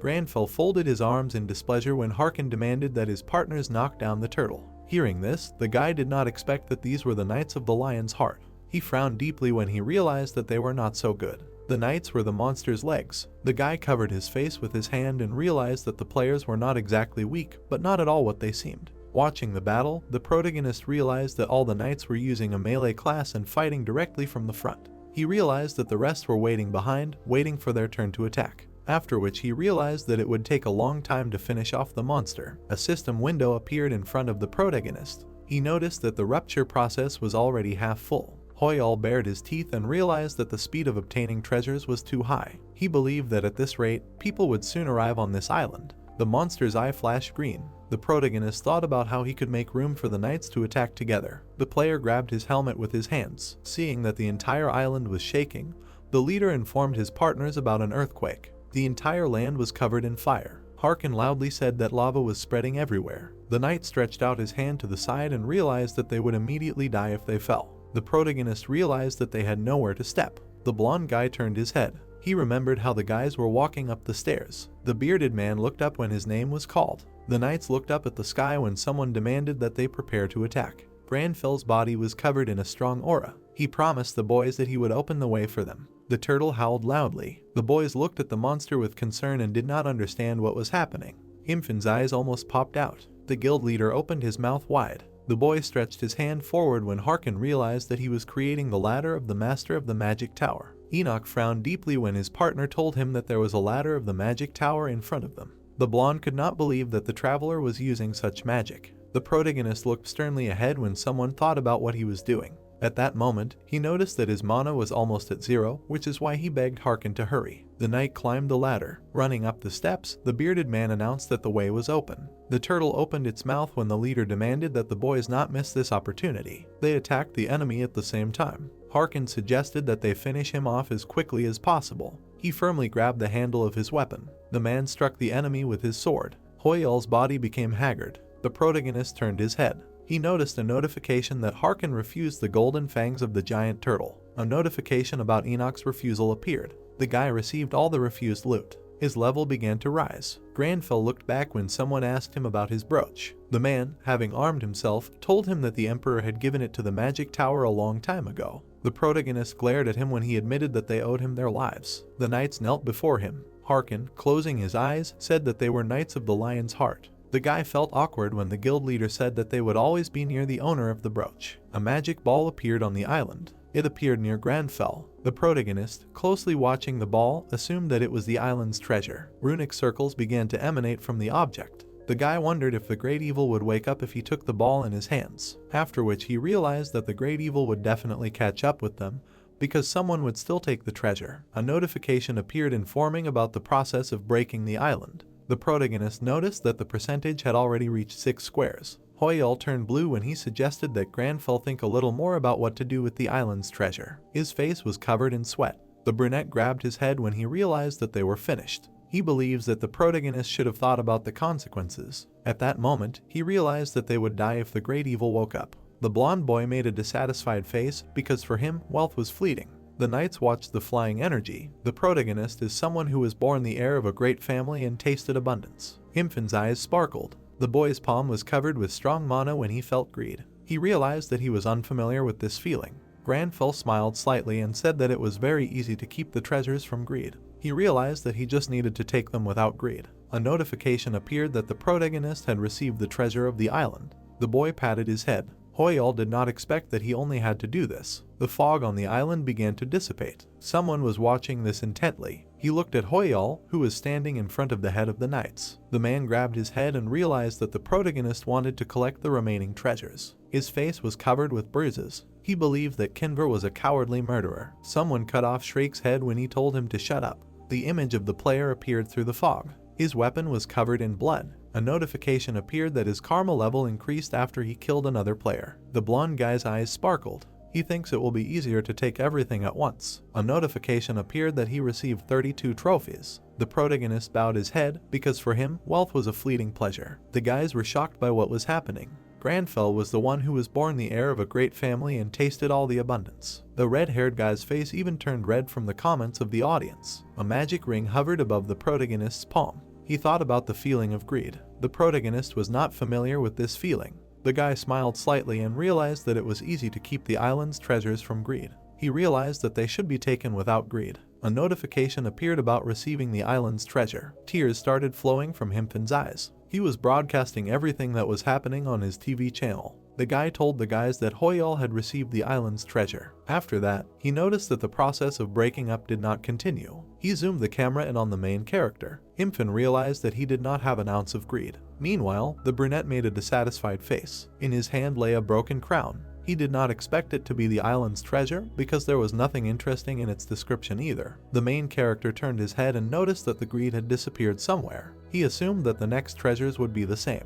A notification appeared that the Lionheart Knights had been added to the Granfell team. The fair-haired guy looked at Harkin with displeasure. He wondered what kind of team this was. At that moment, the man asked him if he had told him about this. The guild leader placed his hand on his heart and said that they would be with Lord Hoyal. The protagonist remembered the knights bowing before him. They told him that they would always be by the owner of the brooch. The bearded man smiled widely when Granfell suggested that they would simply not attack him in the future. Harkin reminded him that he had saved their lives by obtaining the island's treasure without greed. The knights bowed their heads. Their leader admitted that they did not know what the protagonist was after. He then swore that they would become his swords and shield on these islands. Hoyal, his mouth wide open, could not believe what was happening. A list of team members appeared in his head. He realized that the best knights of the Empire were following him. At that moment, he noticed that there was a huge difference in levels between them. The brunette smiled ominously when he remembered the mobs. The protagonist placed his hand on Harkin's shoulder and suggested that they quickly go to the next island. A sound was heard. A player was sitting on a tree branch. Kinver turned his head when his name was called. Someone was watching the Knights of the Empire. He told him that the rupture process did not change after Hoyal took the treasure. Then he asked the guy if they could compete with the Lionheart Knights. Kinver continued to watch the protagonist.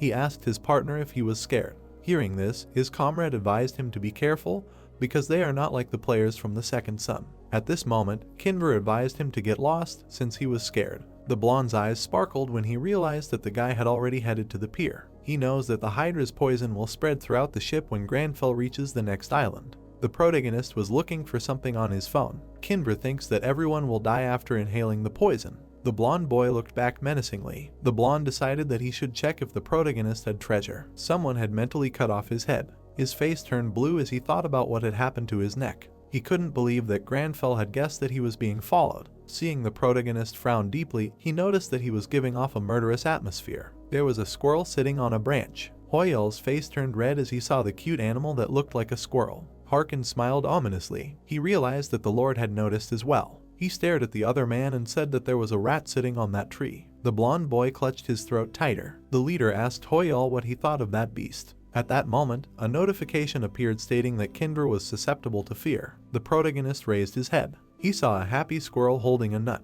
Hoyal's face sweated when he saw Harkin's scary expression. A system window appeared near Granfell. Seeing the scale, he found out that the rupture process had reached 8 squares. He tilted his head and guessed that there was only one treasure left. He advised the guild leader not to worry about the rats. The protagonist frowned deeply and was glad that the great evil had not awakened. He believed that the rupture process would not fill all the squares. At that moment, he said that they should hurry. The bearded man turned his head and told him that he would follow him.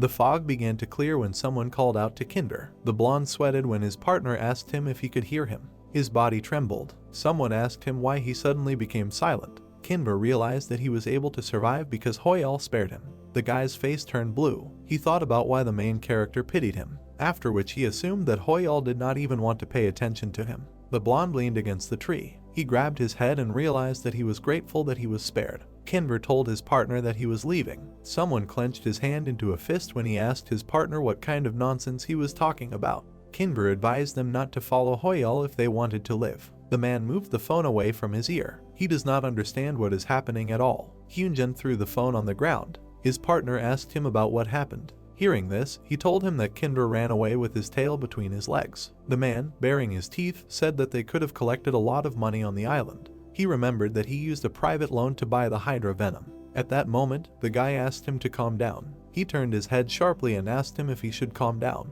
Hyunjin grabbed his partner by the collar. He thought that he didn't care since they didn't spend his money. The red-haired guy intervened. He demanded that the leader stop. Then he asked him why he was so angry. Hyunjin's body was covered in strong mana. He menacingly asked the guys why they were so calm. The red-haired guy bared his teeth when the man realized that they were in league with Kinver. Hearing this, the partner suggested that they talk when he calmed down. Hyunjin's eyes sparkled ominously. He menacingly asked the guys how much money Kinver gave them. Meanwhile, birds appeared in the sky. The bearded man raised his head and asked Hoyal about these creatures. The protagonist bowed his head and said that nothing had happened. He wondered what was going on. A notification appeared that evil had engulfed the entire island. He realized that this natural enemy alert was no different from the ones he had received before. At that moment, he assumed that it had become stronger. Granfell raised his head and assumed that his hunter's sense was warning him. He frowned when he realized that a demon was nearby. Meanwhile, the blonde man stabbed his sword into his partner's body. The man's face was covered in sweat. He did not expect Hyunjin to go crazy over money. The guy's body was enveloped in an aura. He did not understand what nonsense his comrade was talking. At that moment, a notification appeared about the murder of another player. Blood was dripping from the dagger. He menacingly clarified to the guys about whether they stole his money in collusion with Kinver. The red-haired guy broadcast the fight on the TV channel. Hyunjin accused his partners of betrayal. Infin looked back. The blonde's eye flashed ominously. He confessed that he wanted to get back the money that was stolen from him.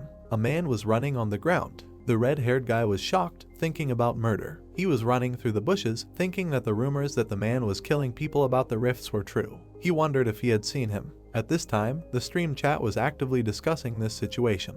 Infin caught his foot on a tree root, before thinking that if he was caught, he would be killed, and first he needed to get out of here as soon as possible. His eyes widened in surprise. When he realized that he was falling, a man caught him with his hand and began to ask if he was okay. A blonde man in a cowboy hat put his hands on his shoulders and asked if he had met a monster. The red-haired man realized that it was the Federation of Explorers. The chap began to discuss that they were NPCs, and with them he was safe. The NPC smiled widely and asked the guy to sit down and rest for a while. Himphin thought that no matter how much that man had beaten his colleagues for money, he wouldn't be able to stand against the entire Explorers Federation if he wanted to continue playing.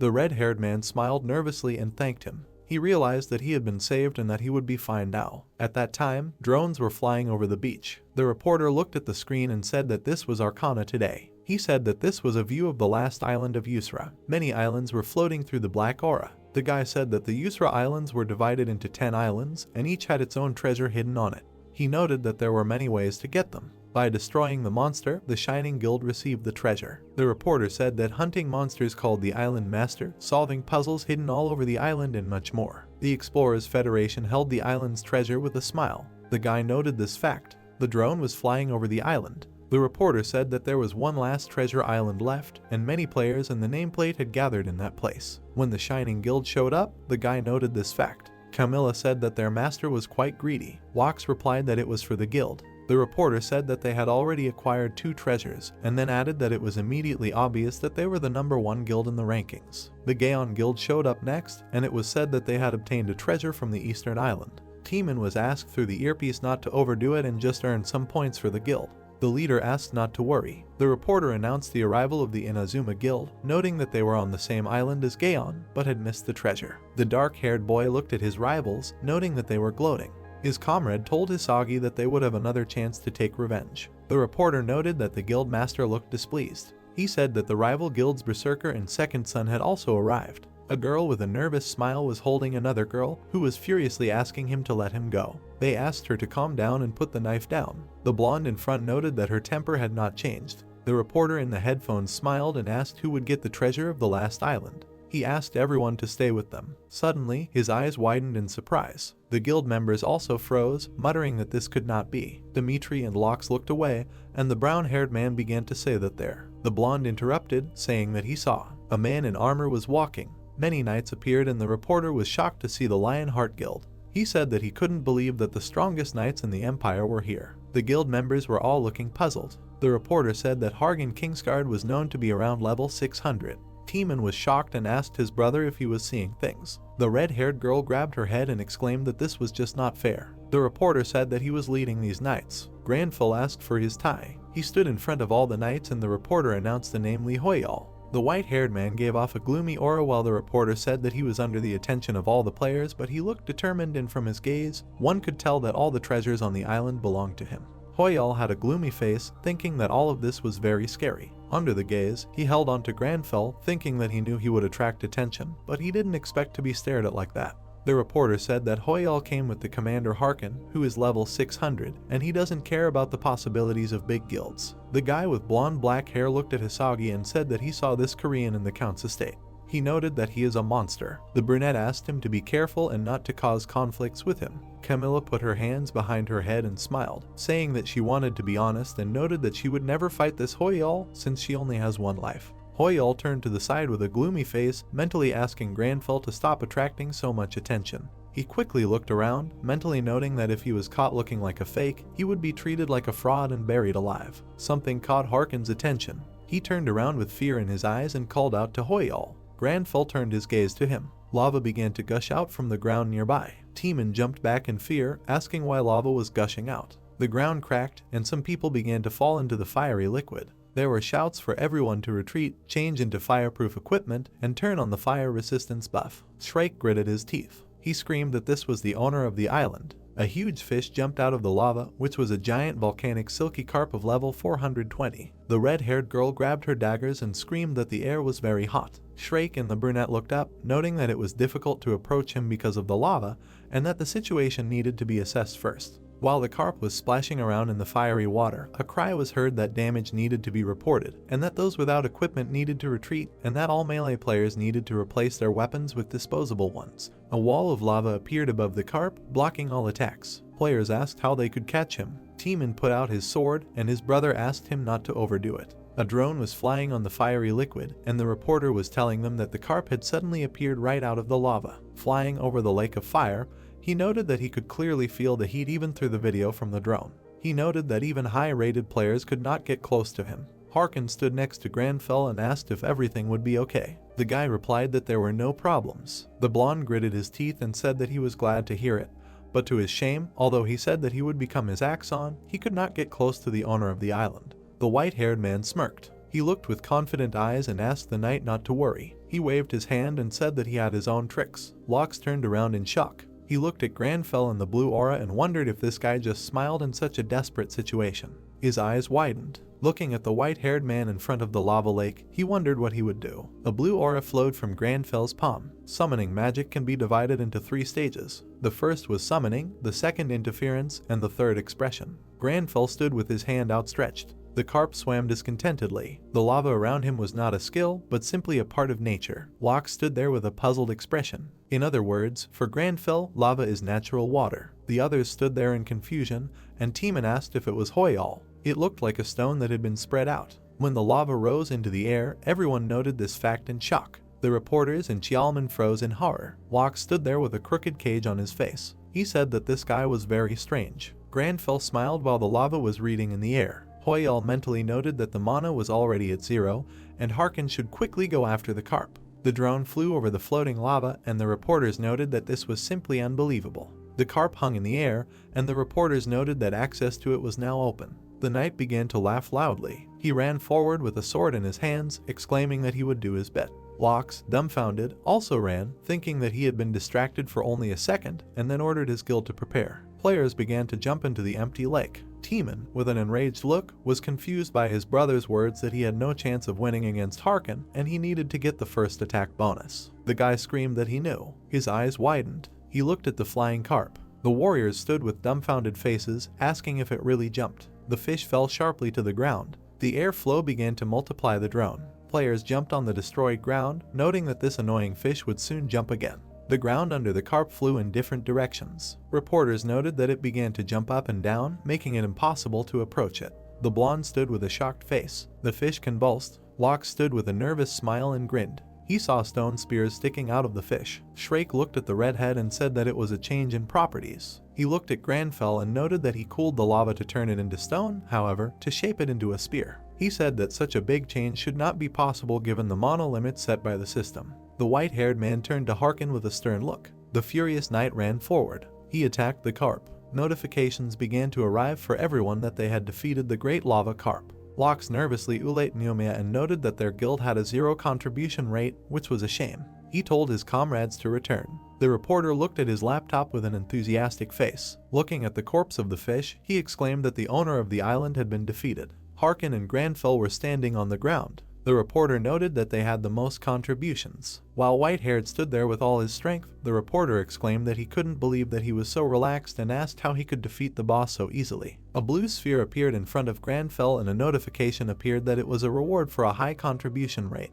When Whitehaired touched the sphere, the reporter said that it was an island's treasure, and according to the reports, he had already received another island's treasure. Granfell looked at the sphere. His hand was on it, and he mentally noted that this must be the last one. The reporters looked at the laptop screen in surprise. The players looked at the sphere in surprise, asking why the destruction progress was not displayed. A purple aura appeared around it. A notification appeared that the archipelago was being taken over by greed. The warriors stood there with nervous smiles and asked if it was too late. The guy noted that the number of treasures did not match. Hoyel froze in horror, thinking that there was no way Granfell felt greed when he took this treasure. He thought about how the treasure that was found just now also didn't affect the destruction. He looked to the side in fear, trying to understand the appearance of a strong demonic energy. The brunette mentally noted that greed had taken over another treasure again. Purple energy was spreading across the island. The blogger and the Research Federation froze in shock. There was a man and a pile of corpses nearby. A blue screen appeared with information that he had killed another player and obtained the island's treasure, as well as 14 other items. The blonde gritted his teeth in anger, noting that the man had killed their comrade. His colleague tried to stop him. The dark-haired man looked at the purple sphere. Hyunjin grabbed his head. He looked at the corpses in front of him and wondered what was happening now. He mentally noted that his head was about to explode, and he didn't want to do that. A demon touched his face and asked what he meant. He began to squeeze his neck, noting that earlier he said that he wanted this, so he helped. The system said that the man was mentally weak. A black shadow reached out to the man, saying that he did not even have the skill that he wanted, but he helped him get what he wanted. The demon said that now it was his turn to take what he wanted. A huge mouth opened in front of Hyunjin. The knight pushed off the ground, ordering him to stop. The dark-haired man struck. The blogger froze in surprise. The brunette in armor turned to him and asked if he was okay. The red-haired guy realized that she was the Lionheart Knight. He clenched his teeth and shook, wondering if this meant that. Legs in black clothes walked along the ground. Granfell covered his nose with his finger and noted the rotten smell. Himfen looked at the white-haired man with tears in his eyes. His tears began to flow out. The guy grabbed his phone and asked the guys how long they had been waiting for his stream as a fan of Hoyal. He exclaimed that it was starting again.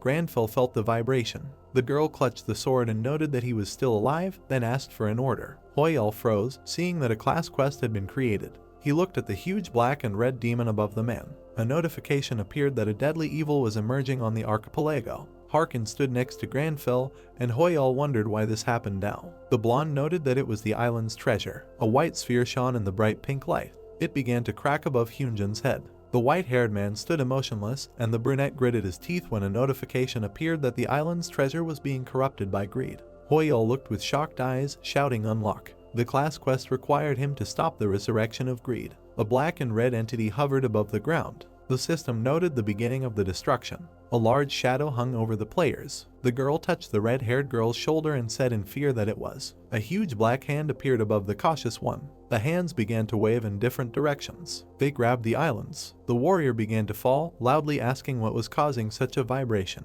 3 small islands were approaching the large one. The reporter asked how this happened. The guys were sitting in front of the screen, shouting that the islands were merging into one. A large yellow stone began to appear from the ground. Then a large building began to emerge from under the ground. The journalists noted that something appeared in the center of the United Islands. Granfell looked up with Harkin, and he exclaimed that it was him. A huge yellow palace appeared. The players froze in surprise, while the reporters said that a palace of gold appeared in the middle of the United Islands. Hoyal's face also expressed shock. Oh, the words, that this is one of the treasures of the island. Looking at the large castle, the brunette realized that it was the Palace of Greed, where the evil named Greed sat on the throne. Granfell glanced at the blue screen, as Hoyal mentally noted that no one would ever want to get close to such evil energy. The screen noted that the quest to explore the islands was completed, the formation of Greed was in progress, and the quest to prevent the treasure from being tainted by greed was suspended. The brunette wondered why it was suspended instead of failed. Harkin reached for his sword and shouted that something was approaching. When hands began to emerge from the ground, he told everyone to prepare for battle. The dark-haired girl with a dumbfounded face asked everyone to watch their step. Undead began to rise from the ground. The reporters looked at the screen with wicked smiles on their faces, saying that first the Golden Palace appeared and then the undead. The guy asked everyone to stay with them to stay updated. The brunette looked at his phone with a gloomy face. The second guy looked at him when he asked if he wanted him to ruin his mood. His hand slapped the table. The guy was trying to get through to Yoon Soo-jeom, who was saying into his phone that he saw the update. The brunette was shouting with an enraged look that if they left things like this, they would all die, and they should block the entrance and lock down the entire island, because the enemies were of a huge level. The phone screen said that the suitable player levels were 600-650. An emotionless Granfell stood with a phone in his hands. Several birth class quests appeared. People were outraged by the level of monsters and noted that their guilds would fall. Hoyal thought about the chaos around him. The white-haired man went into the abyss of battle, listening to the screams of the fighters. He thought that the system should give quests that made at least an ounce of sense. He mentally noted that the levels of the mobs were 500 and the boss was 650. Harkin stood with his sword in his hands and ordered the knights to retreat to save the troops. The guy thought that in such a situation. The blonde looked back when Granfell called his name and said. The knight's eyes widened. The white-haired man looked at him with a stern look and asked if the one who had sworn to become his sword was strong enough. He thought that no matter what it cost him, he had to keep Harkin by his side. The man turned to him and asked if he wanted to fight. When Granfell answered positively, the warrior said that their enemy was a great evil and their lives could be in danger. The guy with a gloomy face began to say that he had no choice but to punish the demon. The blonde looked at him with surprised eyes. His lips spread into a smile, and he said that he did not show fear in his gaze. Hoyal listened to the knight's words in horror, saying that if he had been with him at that time. The brunette screamed in his heart that he was asking for help. The two knights stood with their backs to each other, listening to their names. Harkin raised his sword and screamed that they must keep the oath of their hearts. Granfell adjusted his tie, while the blonde screamed that they must help Hoyal get to the great evil. The army of knights lined up, and they began to rejoice. The blogger watched what was happening from a tree, asking if they were really going to enter. Was this situation discussed in the chat? A huge number of undead were pouring out of the palace. The white-haired man waved his hand, ordering them to attack.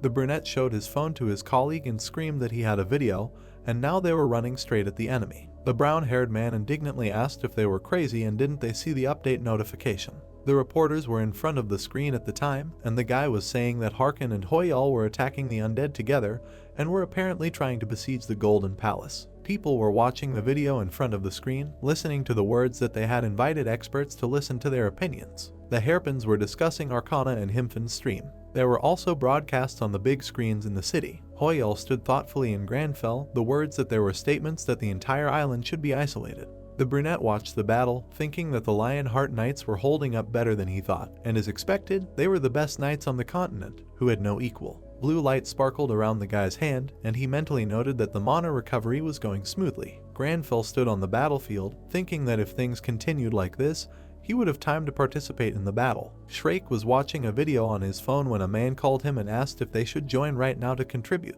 The blonde said that if they went out now, they would die. He stared at the screen, saying that in reality, it was too reckless and no guild would participate in a suicide. The monsters were approaching Granfell while the paladin said that they would probably fail soon and retreat. The undead were running towards the boy, and he was surprised that they had resurrected. The white-haired man clutched his blade in his hands, thinking that mana had not fully recovered yet. A light flashed on the horizon. The flash passed between the two men. The blonde's eyes widened in shock. Granfell and Hoyal stood under the flow of wind. Timon appeared and began to cut down the monsters. The red-haired man looked away in surprise. Leonie looked back at him. The players started running to the battlefield, and the reporters noted the appearance of the Gaon and Berserker guilds and said that they were following Hoyal, the table to infiltrate the Golden Palace. The guild leaders looked at Granfell. When the red-haired girl cursed, the girl asked her to watch her words. The other players gathered around the guy.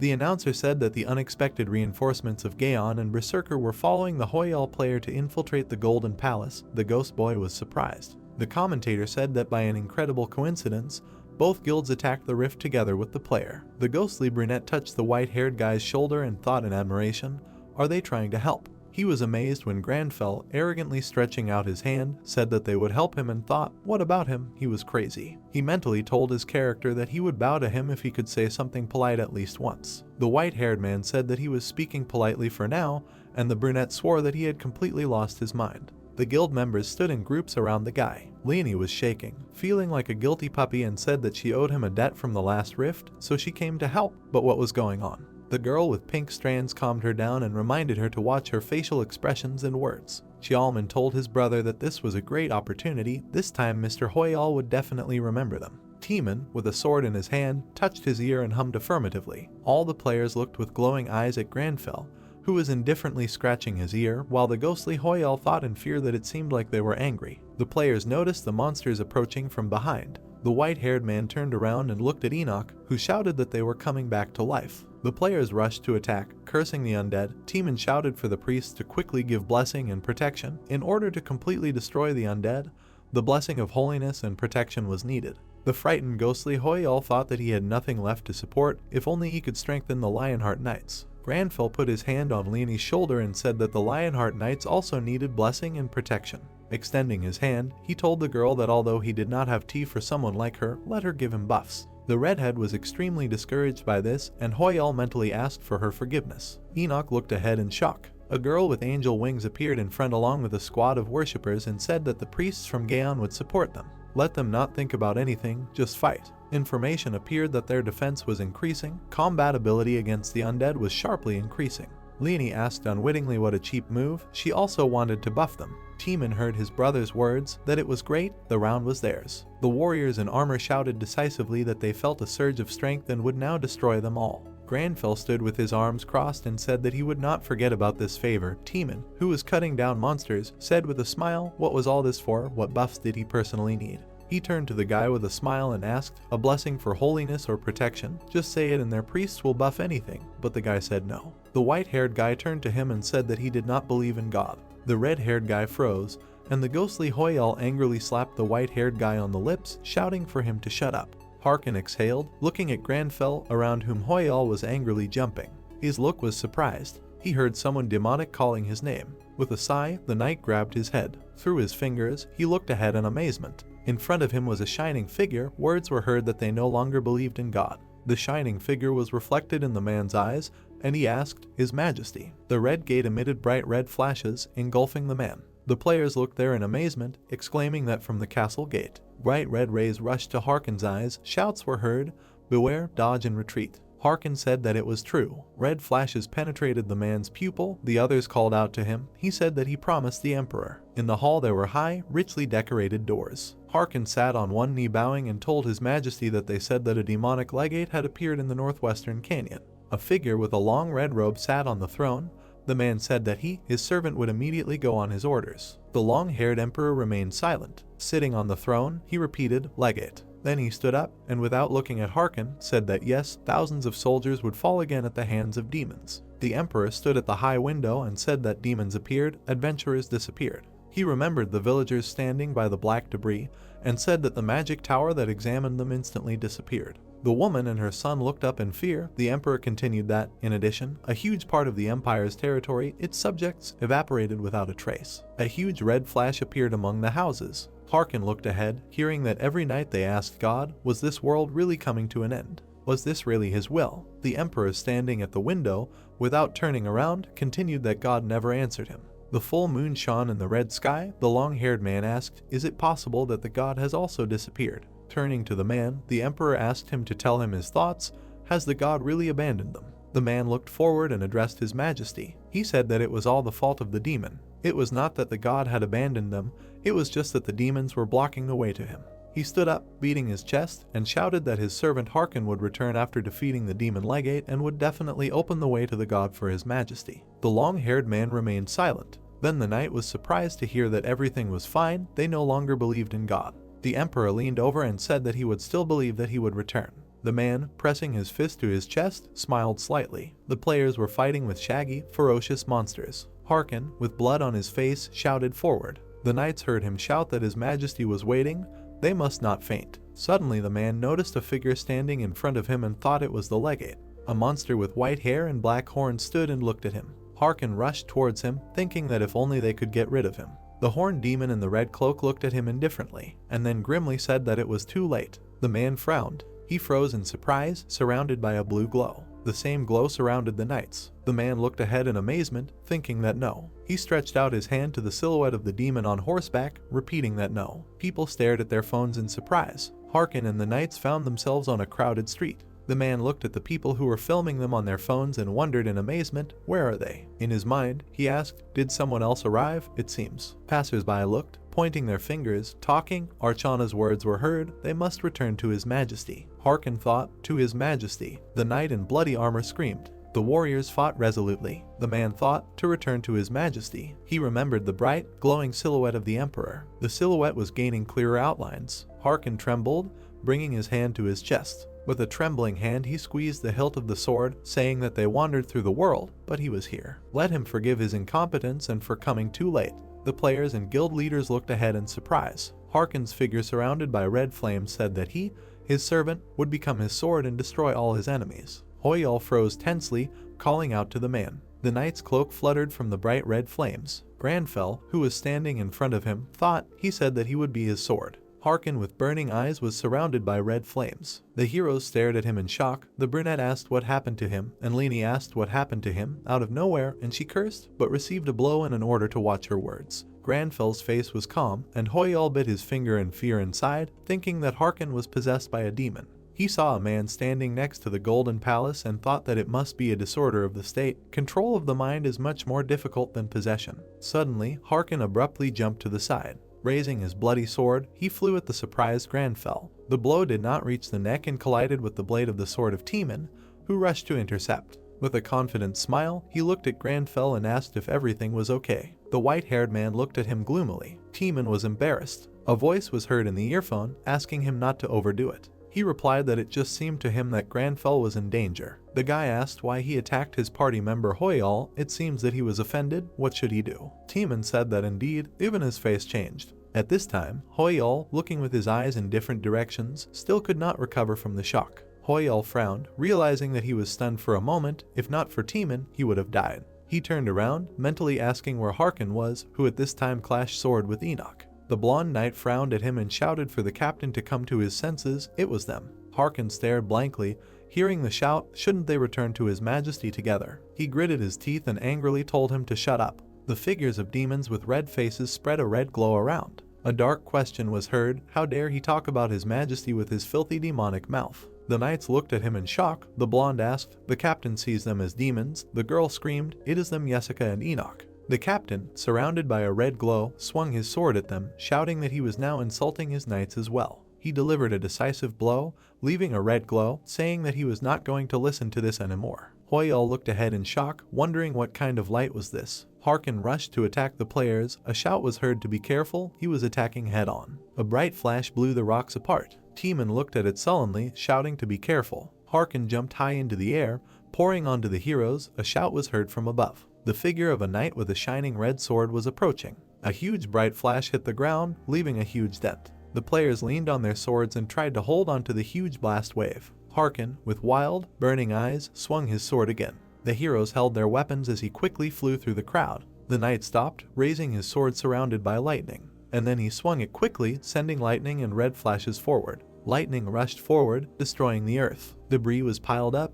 The earth cracked. Quadcopters flew above. Leonie was sitting on the ground. Her friend ran up to her, asking if everything was okay, to which she replied that she just fell. Someone was screaming and asking for help because he was crushed by a stone. Someone was asking for help and looking for healers. Jessica turned to the knight who called her and said that she was okay, and Enoch. Teeman leaned on his sword, clutching his head, and thought that Harkin had completely lost his mind. He looked more like a catastrophe than a man. He heard his brother's voice in the earpiece, asking if he was hurt, and answered. The redhead touched the wound on his forehead with his fingers, saying that he was okay. And then he looked forward in surprise. The girls and other players were also looking in that direction. The streamer, trembling with fear, was looking there along with the researchers. The guy stretched out his palm. Granfell stood calmly in front of Harkin, who pointed his bloody sword at him. The knights looked forward in amazement, thinking that the captain, who lost his composure and went berserk, was stopped with one wave of his hand. How is this possible? The commentators wrote that he didn't blink an eye, and he knows that he is damn strong. The old man really went crazy, and the next one asked to sell him Hoyal merch. The white-haired man stood with his hand resolutely stretched out, and the ghostly Hoyal raised both hands in a don't-hit pose. Harkin was silent, looking at him in amazement. The guy, united with the character, heard the question, "Who is he?" Harkin saw the world as a red glow with figures of demons and a bright silhouette of a white Granfell. He asked why he was the only one who could be seen clearly among the dark demons. Granfell looked at him silently, answering in his mind that he didn't know. He wondered how he could know what he was seeing with his own eyes. It was probably because he was a demon hunter. What if it was because of his exorcism skill? The knight with the sword in his hands looked at him and told him to reveal his identity. If he didn't, he would kill him. Granfell exhaled, thinking what it meant. If he didn't clear things up with him now, he would die. What should he tell him? The white-haired man remained silent, his eyes widened in surprise. The demon hunter looked at the man surrounded by a red glow in surprise, shocked to realize that he had lost his voice due to extreme fear. The ghostly Hoyal screamed in fear after hearing the knight's words that he didn't answer or couldn't do it here, to which he agreed. Harkin gripped the hilt of the shining sword and said that it didn't matter, he would just cut it and that was it. Hoyal was telling him to stop in his mind. Granfell extended his hand to him. The demon-possessed man looked at the boy who extended his hand in shock. He stared at him in shock, thinking what did this mean? Was he trying to trick him? Or was he? Granfell's silhouette glowed with a bright white light. Blue flashes appeared around him. Harkin's eyes stopped being red in surprise. He looked at the shining triangular brooch on the collar of his suit. In the knight's memory, images appeared of him saying that the emperor gave it to the magic tower, that he owed it many lives. He remembered how he stood with the knights and said that the Lionheart Order would continue to support Hoyal, the owner of the brooch. Looking at the boy in shock, Harkin remembered how he said that he would become his sword and called his name, recognizing him.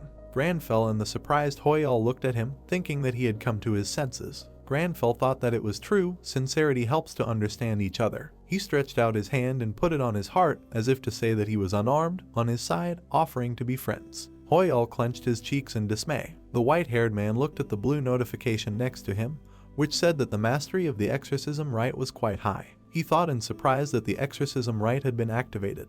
He touched his finger to the blue window, which said that the skill level had increased. The exorcism rite, level 2, new effects were added, and mentally asked, "What are these new effects?" Harkin looked at him in shock. Bright red flashes rushed towards the guy's figure. The man shouted at him to be careful. Dark red rays rushed to the eyes of the white-haired man, who asked in surprise, "What?" Granville stood in the purple space opposite the sitting brunette. He thought in amazement. He got into his consciousness, but no matter how you look at it, this man is evil. The dark-haired man, surrounded by black rays, said that he just wanted to protect his kingdom. Standing next to the white-haired Hoyal heard that his precious kingdom was Yusra. He imagined an island with palm trees and heard that the land and sea were full of abundance. A guy and a girl stood next to purple crystals, full of sparkling gems and people who loved each other in peace and happiness. The natives approached the guy lying on the shore, until one day, a stranger washed up on the shore. The man sat with a glass in his hand. Next to him stood a man.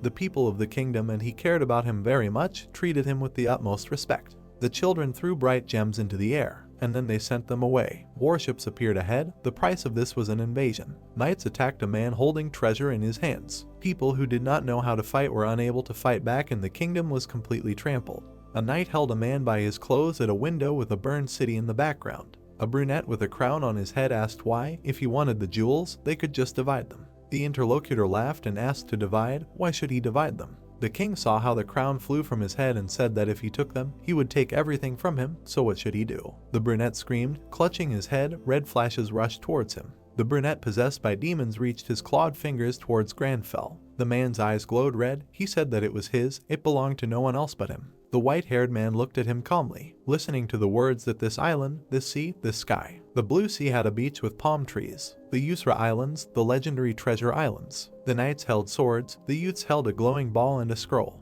It is said that precious treasures are dormant all over the island. The possessed man shouted that they were all his. Granfell glared at him and shouted at him to shut up, that he only talked about some trivial things. It was impossible to listen.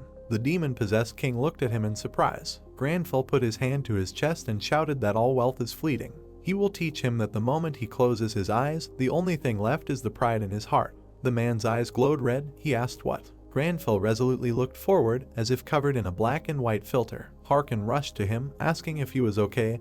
He was definitely possessed by a demon. The white-haired man stretched out his hand, surrounded by a blue glow, and said that the foundation of the castle, in other words, the foundation on which the castle stands. He looked forward seriously, stretching out his hand, thinking that if he interfered, just a little, the lower part of the castle was illuminated by a blue glow. Cracks appeared along the column. The researchers and the streamer looked at the castle in surprise. People stared at the laptop in amazement, shouting that something incredible had happened. The building began to collapse, flying apart into fragments. A scream of castle was heard. Lox looked at his phone, saying that it was definitely a monster. There were many fragments on the ground. Words were heard from the quadcopter hovering above that it had completely collapsed. Exhausted, Hoyal thought that he had run out of mana, but he was glad that he could at least stand on his feet, and now a little rest. Granfell resolutely shouted to let out greed. The yellow rocks were covered in dust. The boy shouted to look at how insignificant the wealth was, how the soldiers who sacrificed themselves to protect him now lay in ruins. Bloody bodies lay on the ground. The wreckage was covered in a purple haze. Words were heard that despite the fact that he was like this now, he was once a monarch. A demonic scream was heard. How dare he? A black demon appeared in front of the players, as if covered in many claws and eyes. An eyed tentacle rushed towards Granfell, who crossed his arms, screaming that he dared to touch his island and his wealth. He tries to resist it. Greed, one of the 7 deadly sins. Some man. The demon spread dark-eyed tentacles around. The players looked at them in amazement. The demon screamed that he would eat everything. Demonic tentacles grabbed the players by the arms. Timon said that he could not move, and Leni called for healers. The demon screamed that he would eat him and his army. The girl froze in shock, as if covered in a filter, realizing that she could not breathe and could not resist even to inhale. Ahead was darkness with many red eyes. An alert that one of the 7 deadly sins, greed, was looking at them. The demon screamed that he would turn them all into undead and they would forever protect the treasure. Timon reached for his sword with a trembling hand, thinking that no, if this awaits him, it would be better to commit suicide. Reason was clouded by unbearable desires. Granfell frowned angrily and shouted for him to know when to stop. The knights froze. The dark flashes around them disappeared. The players looked at the calm Granfell in surprise. The many-eyed demon opened its fanged mouth and screamed, how can he control his mind? He is the great evil, the deadly sin of greed. The demon hunter calmly looked at him and said that no, he is not evil and not greed. The demon asked in surprise, what? Several information notifications appeared in front of Granfell, which said that the orb of the vampire count was chosen as a victim. The skill of the exorcism rite was activated. The exorcism rite was at level 2. Passively can cancel the violation of the state of allies at a certain distance. Actively invites the demon to participate in the rite. Granfell held a red shining ball in his hands and screamed for the last king of the Yusra kingdom to come to his senses. The many-eyed monster opened its fanged mouth. The demon hunter looked at him resolutely, saying that it was time to correct his mistakes. The ball was covered with cracks, from which a bright blue glow emanated. The fanged-eyed demon laughed, telling him not to make fun of him, he would simply dodge such a worthless attack. Many eyes widened in shock. The king extended his palm forward, saying that perhaps he should stop, his castle had already fallen. The demon dissolved in a bright glow, saying that Hakuna had betrayed him. The monster screamed, dissolving into black shreds from the blue glow. The streamer with a phone in his hand screamed in shock, looking at this. The viewers did not take their eyes off the screen. A white-haired man in armor held a phone in his hands. Granfell stood calmly among the settling dust. The announcer's cry was heard, "What happened? Hoyol's amazing achievements are constantly updated." The man held the earphone, shouting this, and looked at the screen in surprise, asking, "What is that over there?" Hakuna sat with his eyes closed. He sat on the ground next to the white-haired man standing. The commentator said that a man appeared from under the remains of the great evil. The brunette looked at his palm in surprise, asking where he was. He definitely died along with the great word, but how? It was he, the one who fought the great evil. Granfell looked ahead indifferently. In front of him there were a huge number of notifications that the level had increased. He thought that he did not even hear what he was saying. He thought discontentedly that the year would close all the notifications, let him show the trophies sooner. He barely heard the words of the king, that he did not understand how he remained alive, but he was grateful for his salvation. A hidden quest appeared on top of the level notifications. The remaining time was 9 seconds. Granfell looked at it in surprise and asked, "What kind of time limit is this for a quest?" Granfell looked at the notification in surprise, thinking that this was a hidden quest. That's good. In front of him was a blue window with a hidden quest, the Kingdom of Yusra. The king who tried to kill the great word along with himself can no longer seem to find the meaning of his life. Need to help him regain the self-awareness of the ruler of Yusra. Remaining time 8 seconds. Need to hand over the crown to the king of the Yusra kingdom. Hoyol thought in amazement, "Crown? What crown? Does he have a crown?" Remaining time 7 seconds. Hoyol angrily ordered himself to think. He and Granfell looked at the open inventory window. With the image of the crown, the treasure of Yusra Island, broken crown, quest item, epic class. A shining blue ball appeared in front of the heroes. The hero looked at the white-haired man in amazement from behind his shoulder, thinking that this was it. The commentator asked, "Who is the person who just appeared at the site of the fall of the great evil, the body of the great evil or the new great evil?" The players stood behind the blonde man who was sitting next to the king. The announcer said that now, as he was speaking, the player Hoyol was taking something out of his inventory. The audience looked at the phone in amazement, asking, "Is this a crown?" Granfell held out the Hakuna crown, shining with a bright blue light. The brunette with the crown on his head looked at his hands, surrounded by a glow, in amazement. A notification appeared that the task was completed. Hoyol breathed a sigh of relief, saying that he took it from the owner of the island. Then he thought that it was just high-quality garbage. It's good that it was used. The system notified that he had fulfilled the conditions. The secret of the Yusra Islands was revealed. Granfell looked at the glowing blue notification window in surprise. All the players looked at the notification that appeared in front of them, that someone had revealed the secret of the Yusra Islands. A scream was heard. What does someone mean? The rift was cleared. The players looked at each other and shouted, asking what guild? This is not a guild, what's going on? Locke scratched his neck, hearing that a notification had just appeared. He laughed and thought someone. Message boxes appeared. What kind of notification was this? He was very scared. He thought the end of the world. The next one asked, "Who is this? Who is this?" Then they answered like who? Hoyol. This is a channel dedicated to that very someone, right? World peace thanks to Hoyol, our light. The streamer read the comments in amazement. The guy with the headphones stared at the laptop in shock and stuttered, "World notification." Marcello and Cleo looked at the notification in surprise. Is the same notification being shown to all players around the world right now? Hoyol covered his eyes from the bright light and wondered what they were talking about. Did someone reveal the secret? Was it him? The notification said that the ancient kingdom of Yusra was appearing.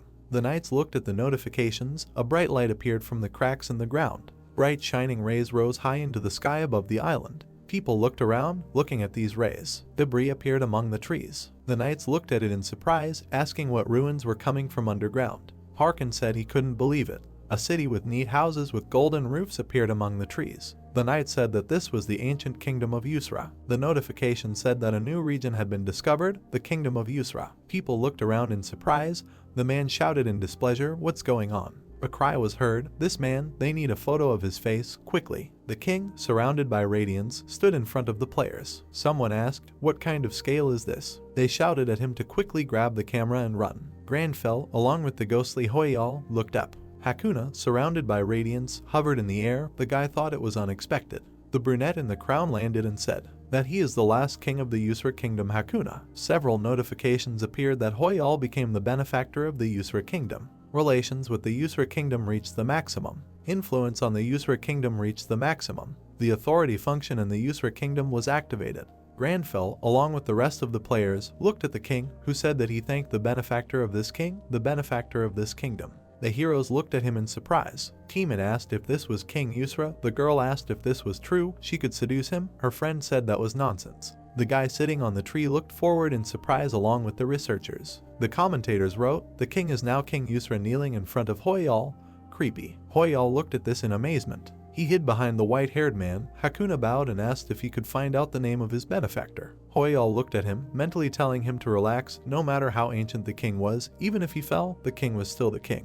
He had to say it as politely as possible. Granfell looked at him and said his name. The heroes along with the ghostly Hoyal thought in amazement, how rude. Hakuna smiled and said, "That's how it is, he will remember the name of the benefactor for many generations to come." The ghostly Hoyal and the heroes stared in amazement, thinking that this was too polite. Lini said, "It should be the other way around, this guy doesn't change." Hoyal said he completely agreed, and Timon pointed out to the guy that he was silent. Hakuna put his hand on his chest and said that when he was under the influence of the great evil, his benefactor said something. Granfell heard that it was time to correct his mistakes.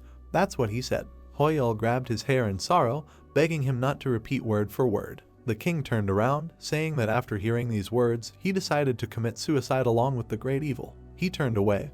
The image of the white-haired emperor appeared behind him. The king said that his benefactor saved his life and gave him a crown. Harkin looked at this in amazement. The king lowered his gaze and asked why. Granfell was silent, looking at the king, who said that the king, who lost all his subjects because of his own mistakes, what should he do with this life now? The roofs of buildings appeared among the trees. The players ran after Shrek and asked why he was running. The man said to stop whining and run faster. He clenched his fist, shouting that this was the first world-class Archana update. A new country had appeared on the earth. Let Yusra smell the gold. He ran next to the snake. There were treasures and gold around. Shrek thought that during the time of Archana, one country was incredibly valuable. Countless cities, villages would be built on this land. There would be an incredible number of rare monsters, hidden treasures, resources. Blinded by greed, Shrek ran forward, thinking that Yusra, once the kingdom was rebuilt, everything here would become twice as expensive. He should hurry and take advantage of any opportunity. The player running behind asked why they didn't go when he suggested. The blonde replied that he was scared then.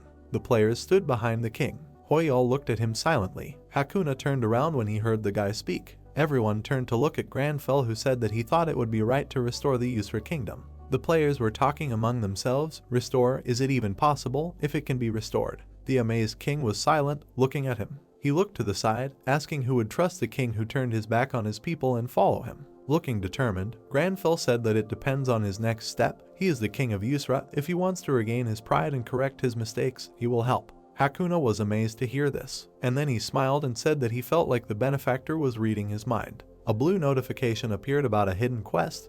The Yusra kingdom, the awakened king wants to restore the kingdom to correct his mistakes and regain his pride. The conditions for completing the quest are hidden. Hoyal was amazed, thinking that his words were written in the quest window. The king bowed and said that if so, by the will of the benefactor, the Yusra kingdom. The players turned around in surprise at Shrek, who was interrupting and shouting what exactly. He decisively slapped his chest and shouted that such a great kingdom as Yusra deserved to be rebuilt.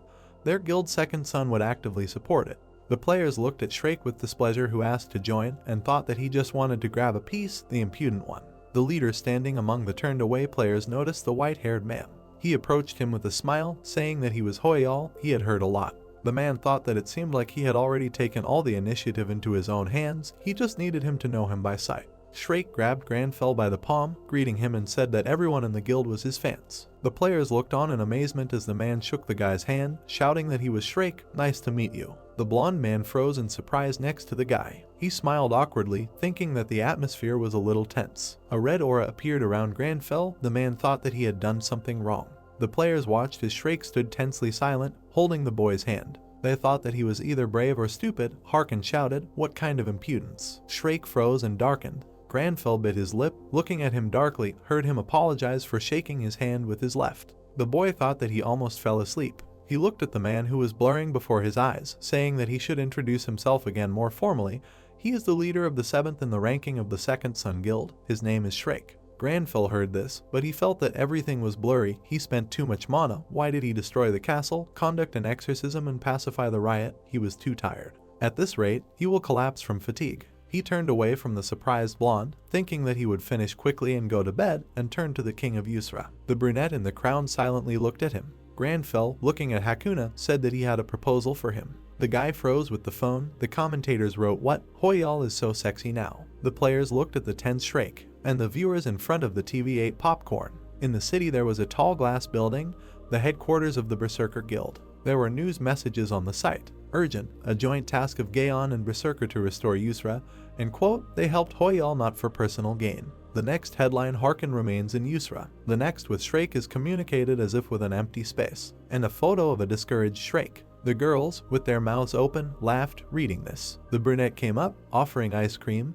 but stopped, looking at his laughing girlfriends. He asked the blonde guy sitting on the couch what they were doing, and he replied that they seemed to have found an article about Shrake screwing up in public. On the screen was a report with players laughing at the red-faced blonde guy who said that he came with pure intentions, and not because he wanted a quest. The comments said that he definitely wanted to, he had no shame at all, no politeness, of course, he was ignored. The blonde guy was reading the newspaper while his comrades laughed loudly. Laughter was heard even in the tall building of the Gaon Guild headquarters. The website had a headline, Shrake's shame continues, old posts found. There was a photo of a blonde guy with a cigarette and a caption saying that he was ending today with another cigarette. With each cigarette, his memories float further away. He knows his life will evaporate like smoke. His life is a cigarette, should he continue this life. Xiaoman hugged his brother with tears of laughter, saying that they did it, Timon did well. He stroked the younger one's head, saying that he was proud of him. He got the quest to restore the Yusra kingdom. Timon smiled, saying that he simply did as he was told. The elder shouted,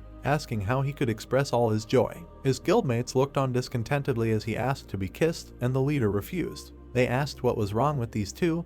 Was the quest to restore Yusra really that cool? The blonde looked at them, saying that it was not just cool, it was the first kingdom that appeared after Archana began to be updated in reality. Once the reconstruction was finished, its value would skyrocket. Timon fought off his loving brother, and the blonde continued that he was sure that right now a lot of people were trying to establish relations with the Yusra kingdom. Shrake was one of them. Its value was reaching astronomical proportions, because this was the first update on a national scale. In addition, the Yusra kingdom is known for its natural resources. It has great potential. The nearby regions are useful for raising levels, since monsters are reborn in them. There might be an update for the store or auction site later. If they become influential enough or become close to the kingdom, they might get the title of aristocrat after the reconstruction. Many players quickly ran forward, shouting Hoyal's name. The men crowded around, asking to be added to the Yusra restoration quest.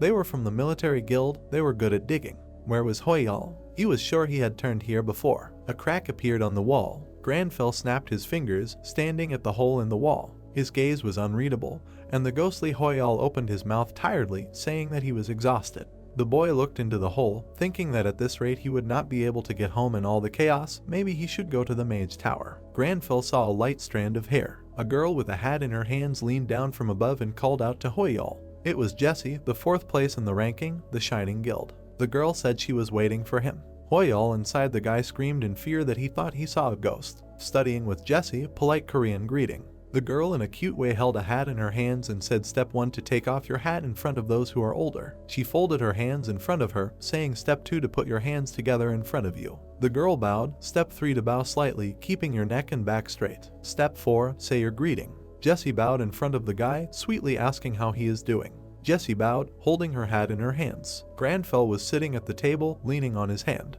Everything was swimming in front of him, his eyes were closed, he was talking about how polite it was, and to himself he was thinking that he was tired. He sat at the table, telling the blonde that he could not offer tea now, but asked to sit down, saying that it turned out that the rocket does not deliver to the magic tower. Jessie watched and said that it was good, it would be bad if a missile hit them, although she could stop a missile. Granfell tiredly thought what nonsense, and said out loud to get down to business. Wearily covering his face with his hand, the guy heard that she had some questions about magic. She watched a lot of videos with Mr. Hoyal, where he copes very well with observation, interaction, and recreation. The blonde tiredly thought that today was too long. The girl continued that, in addition, he was able to instantly master the spell of the chief mage Marcello. He thought that he needed to think about a lot. Jesse continued that the teacher also said that he was a genius. The guy thought what exactly, especially about the great deadly sin of greed. Although he claimed to be a great evil, he did not even know about the rite of exorcism. For a demon of this level not to recognize his natural enemy, a demon hunter, such a thing cannot happen.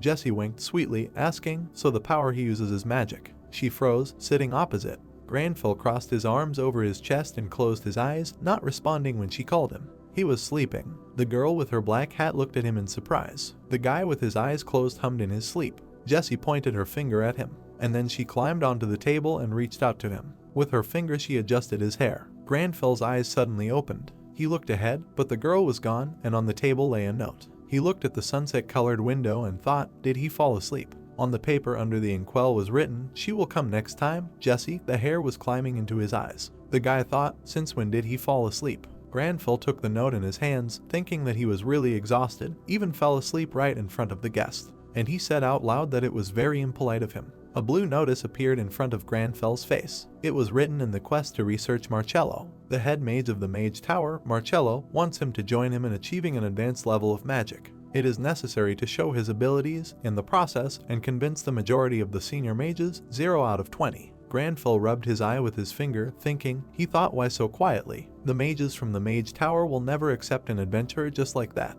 Besides, Marcello took and dropped it on them like a bomb. He expected it to be some kind of test. The white-haired man tiredly rubbed his eyes.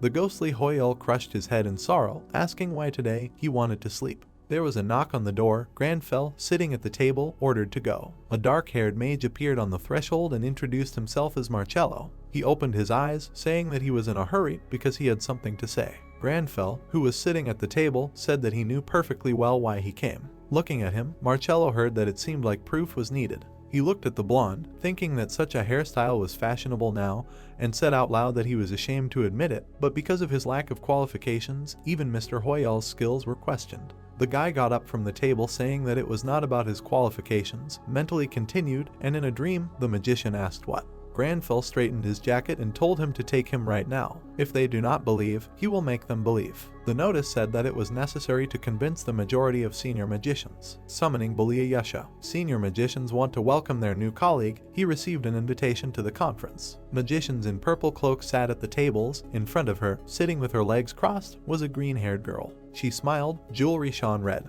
It was the senior magician of the School of Healers, Belia Yesha. Granville stopped in front of the entire door. The girl thought that the adventurer Hoyle, it was a pity that he could not even try to prove his qualifications. Belia smiled wickedly, touching her face with her fingers, and thought that the triple sealing spell cast by the 3 senior mages. He would not be able to find the door either. Granville calmly looked ahead. The green-haired girl thought that, let alone get in. The boy walked down the corridor past the blue door.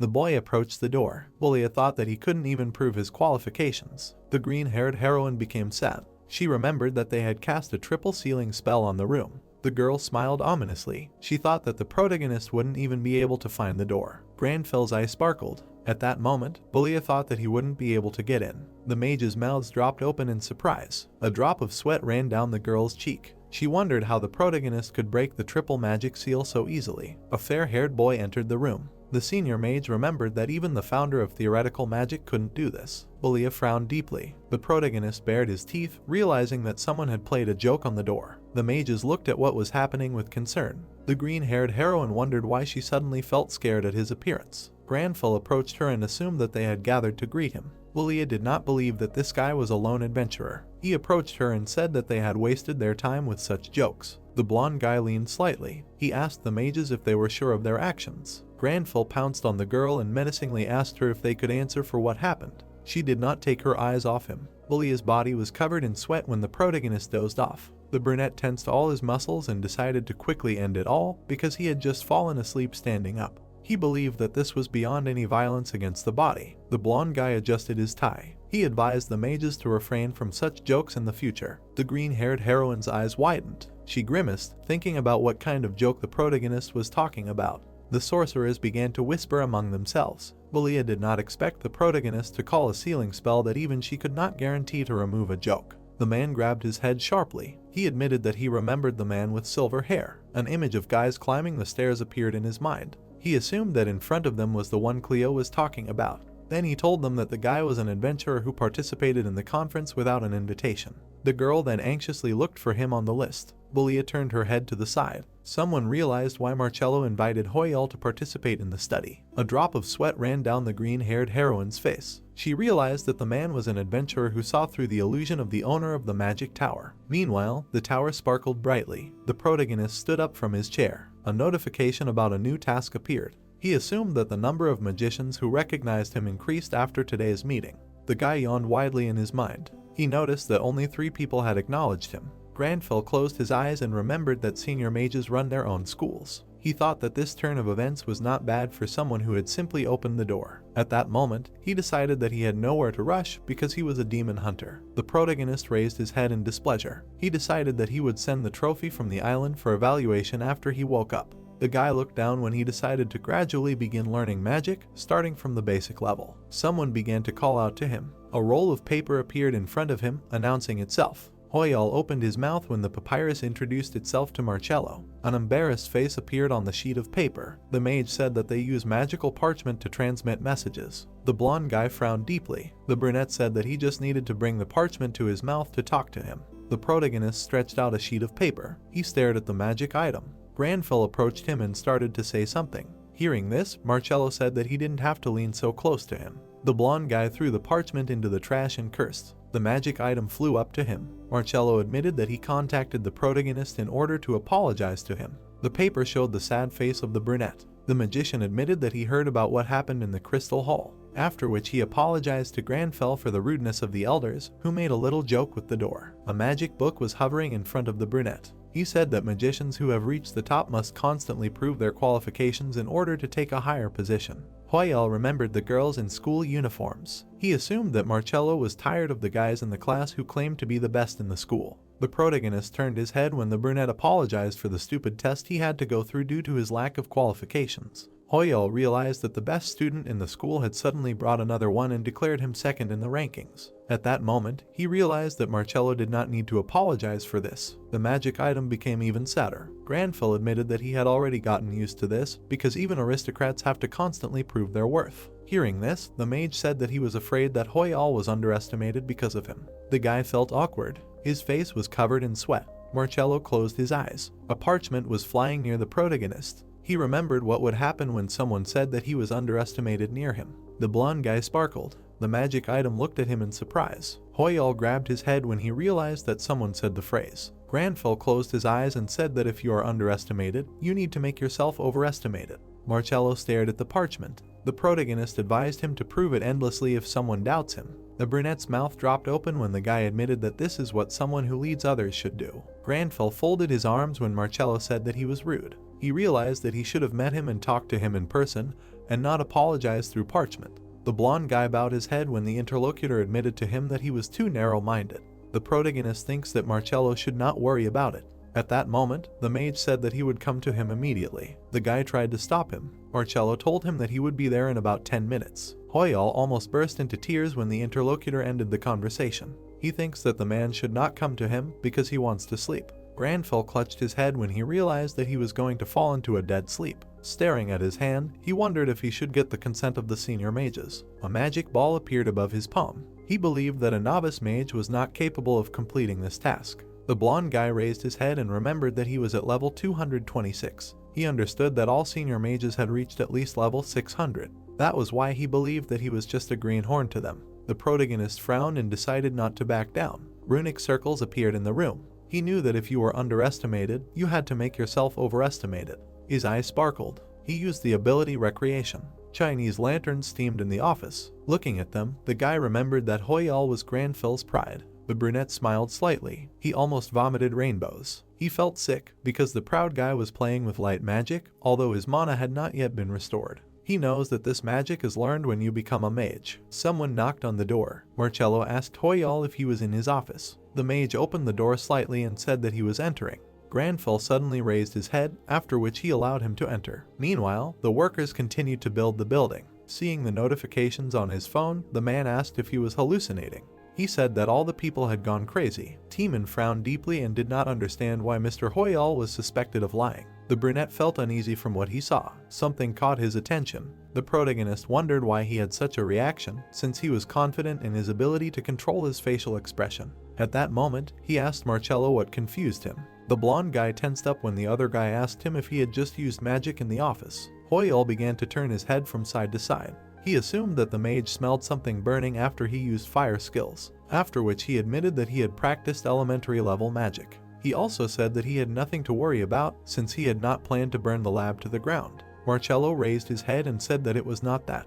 He did not expect elementary level magic to feel like that. The entire room was covered in a sparkling fog. The brunette noticed that a fantastic magic trace was hovering in the office. The use of any magic leaves a magic trace behind. It passes after some time of observation.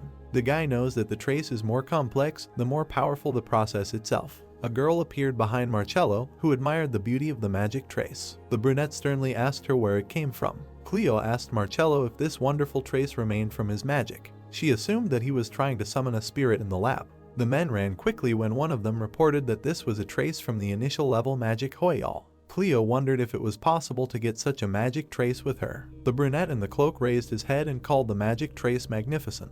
The blonde admitted that he immediately rushed to see the imprint of magic. At that moment, the bald partner asked Marcello about the extent to which he interacted with magic since such a trace remained after it. The brunette felt awkward. The protagonist did not understand why a crowd had gathered in his office. Someone had told him that the magical trace was coming from the laboratory. Cleo jumped with joy when she realized that such a trace could even win the 823rd Beauty Magic Contest. The wizard thought about how he could win now, like last time, after which he asked the gentleman what kind of magic he had used. Marcello looked back and admitted that it was the trace of Hoyal's magic. The protagonist suddenly disappeared from the office. He ran through the crowd that was looking for him. The guy clenched his fist tightly. He realized that he had to use the portal and quickly return home, because the magicians were completely crazy about him. After which he realized that he would not be able to rest for the rest of his life if he stayed in the laboratory. He was stopped by a crowd of people who were calling his name. The bald man smiled ominously and admitted that they were looking for Hoyal. The girl reminded them that he had done a great job in the Crystal Hall. A difficult puzzle appeared in the room. The heroine asked him if he could solve it.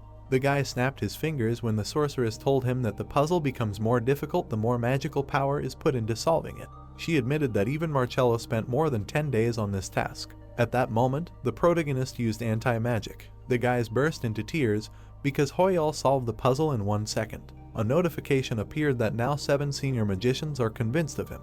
He smiled slightly when he realized that he could finish everything much earlier. The protagonist approached the crowd of journalists. They loudly announced the release of Granfell. People took pictures of him and asked if he really defeated the great evil alone. They heard rumors that this player simply appropriated all the achievements. Hoyal felt uneasy when someone asked him if he could comment on the current controversy. He didn't understand what people were talking about. At that moment, he accused them of being downright rude to him. Hoyal looked back. He said that he was not obligated to answer those who did not know good manners. Hearing this, a mage noticed him. The senior mages ran up to him. The blonde asked if that magic trace was the result of using elementary light magic. Interrupting him, the old man offered him a cup of red bean tea in his lab. After which, he admitted that he had never seen such manifestations after studying magic all his life. On the other side, there were a bunch of reporters. Someone begged the protagonist to give at least one answer. At that moment, he asked if Hoyal used a special skill after Harkin did everything. The senior mages ran after Granfell, calling him an adventurer. Hoyal burst into tears when he realized that he was a fish caught in a net. He wondered if there was any way out. The brunette looked back. A portal appeared behind him. He wondered where it led to. Seeing the flow of energy, the protagonist noticed that it had suddenly changed. A guy approached him. He asked Hoyal to say at least one word. Granfell entered the portal. A drop of sweat ran down the guy's cheek. He did not understand what happened. The senior mages approached the wall. People realized that the protagonist had disappeared. They wondered where Hoyal had disappeared to. Meanwhile, Granfell appeared in Belia's office. She closed the book and admitted that she was very surprised. The girl sat down on the table. She told the guy that he immediately entered the door as soon as she opened it. At that moment, she said that this was what she expected from the one who had figured out the tower owner's illusion magic. The brunette put his hand on his shoulder. He remembered seeing this woman in the Crystal Hall. The fair-haired guy raised his head and realized that the girl had helped him by opening the door. He admitted that he had momentarily noticed some kind of interaction between the magic and the wall. The protagonist said that the same thing happened with the tower owner's illusion magic. He believes that it is easy to feel the interaction between the magic and the wall and then return it to its original state. The green-haired heroine even opened her mouth. A blush appeared on her face. In the laboratory, filled with devices, the girl laughed loudly. Hearing this, Hoyal assumed that she was amused by his manner of speaking. Then he remembered that he said this because he was grateful to her for her help. The guy began to spit blood. He remembered the words about what to do when you are underestimated. The green-haired heroine closed her eyes and reminded him that he needed to be overestimated. The brunette wondered where she knew that phrase from. She looked at him intently and called him an adventurer. She bowed her head and realized that Hoyal was the only mage who could call the Tower Master's illusion magic simple. Valia admitted that she was late in greeting him. The heroine pressed her hand to her heart and said that she was the senior mage of the School of Healers. She raised her head. The heroine said that, according to the decision of the head mage, she recognized his qualifications to conduct joint research. A notification appeared that the number of mages that the protagonist had convinced had increased. He looked at her blankly. Meanwhile, the building was illuminated by sunlight. Someone was scrolling through the news. Hoyal remembered what happened earlier and realized that he was scared that everyone was discussing his identity. At that moment, he realized that they were just teasing him. The commentators were discussing about killing the great evil. The boy decided not to worry about it, thinking that Gaon and Berserker would handle it.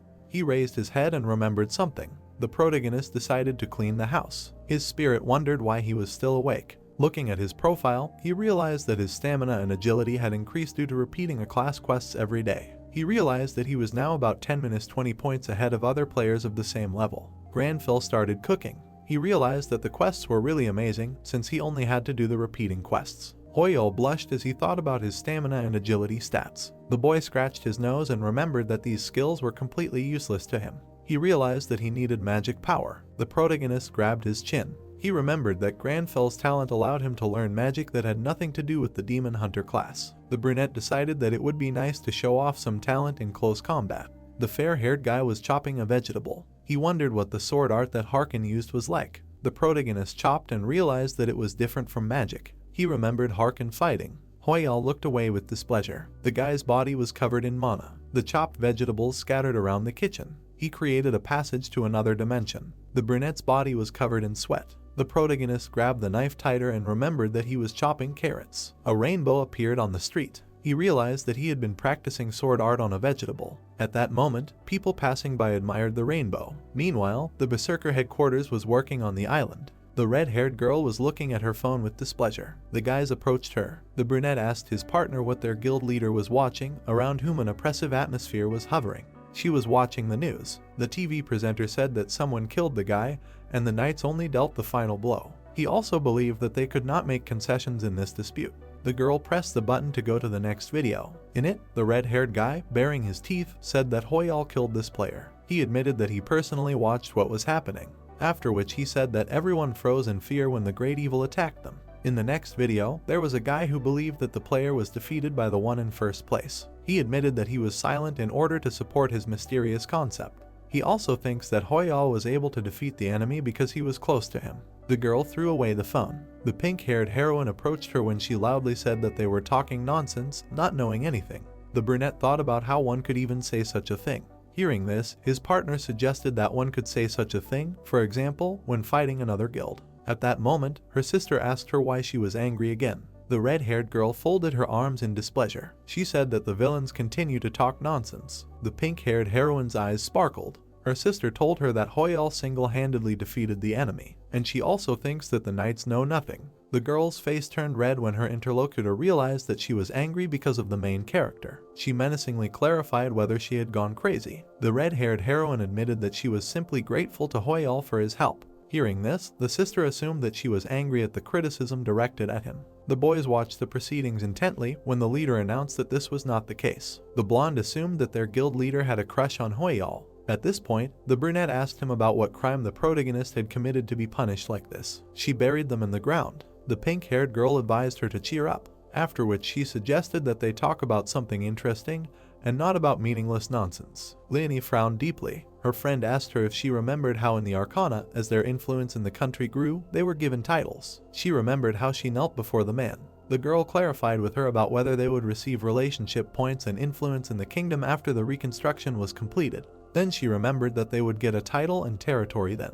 She imagined the servants bowing to the girl. The pink-haired heroine wondered if even the Radiance and the Second Son would show her respect. Leonie grimaced. Her face blushed when her friend laughed at her. Stop pulled her companion's cheek. She said that she was cuter when she smiled. The heroine grabbed her face. She thought that the quest to reconstruct the kingdom was not so bad. Magic crystals appeared in her head. She knew that only on a natural treasure island can you extract resources without entering the rifts, and she also understood that it is very difficult to get a license for mining. She remembered the image of the main character. Leonie wondered why he gave them this opportunity that anyone would envy. Then she realized that she was in debt again. Granville passed by the fortress. The red-haired heroine asked someone when they could have a cup of tea. Someone was texting the landlord. The protagonist was reflected on the phone screen. Hoyal opened his mouth ominously. He was glad that he was lucky enough to manifest the sword energy, although he almost caused trouble because he could not control it.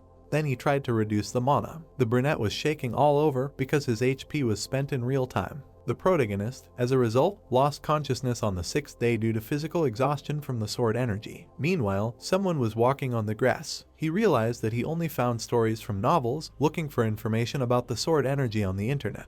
He also realized that he came to the island, although he was not sure that Harkin would teach him techniques. The guard, putting out his hand, asked the guy to wait a minute. He said that the territory of the kingdom begins at this place. The protagonist approached the guard. The knight told him that outsiders were prohibited from entering the kingdom as it was currently undergoing restoration work, after which he asked him if he had a residence certificate or a certified entry permit. Hoyal looked at what was happening in surprise because he realized that the island's leadership had already introduced a corresponding system. The guy said that he did not have any of the above. The knight's eyes sparkled when he prohibited the protagonist from entering the kingdom. He apologized and asked him to leave. Hearing this, Hoyal assumed that Arcanian immigrated to the Yusra kingdom. The blonde guy approached the soldier and asked him if he could meet Harkin. He asked him if he was talking about Sir Kingsguard. The man in the helmet frowned. He made a face and said that Harkin was unreachable to people who did not have authority. The protagonist realized that he was starting to get angry. The knight waved his hand when Granville asked him if he could at least pass on a message to Harkin. Hearing this, the man refused him and called him funny. The soldier pointed his finger at him and asked him menacingly how he dared to speak so disparagingly about the Sir and his majesty. He assumed that the adventurer hoped to avoid punishment by pretending to be friendly. Someone ran up to them.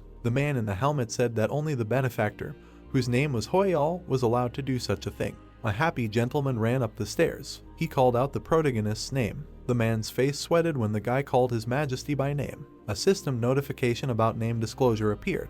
A notification about activating the authority function in the kingdom appeared. The protagonist's relationship with the kingdom reached its maximum. Hakuna shook Granville's hand and addressed him as a benefactor. He asked him about the reason for his visit to the kingdom. The soldier's face turned blue. The blonde guy told the king that he needed permission to settle business with Harkin. The brunette grimaced and asked him about what permission he was talking about. He reminded that the benefactor has equal authority with him in the kingdom. The protagonist remembered how he passed by the military. Hakuna asked him about which king would need permission to visit his kingdom. Hearing this, Granville realized that he had received approval. The man put his hand to his heart. The guy realized that he had more authority than he thought. At that moment, the king asked him about his business with Harkin. The protagonist remembered why he came to the kingdom. Meanwhile, the knights were trading. Jessica frowned deeply as she sternly informed the soldiers that they were standing in the wrong stance. She demanded that they straighten the blade and raise their swords higher. The soldiers swung their weapons. The girl asked them about how they were going to defeat the devil of their hometown.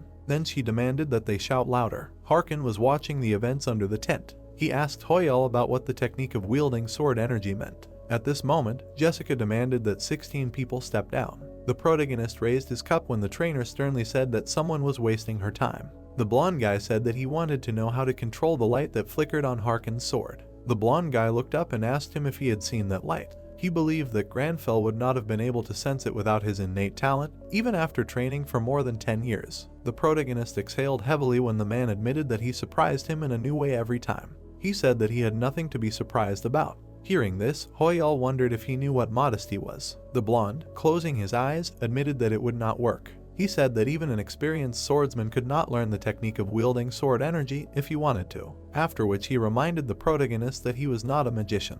The fair-haired guy looked menacingly at the interlocutor, who told him that his own energy would appear only after long training. Hearing this, he said that it could appear. Harkin looked at Hoyal in confusion. The protagonist repeated his words about the energy appearing. Baring his teeth, the guy admitted that he wanted to learn how to handle the energy of the sword. The man's mouth dropped open.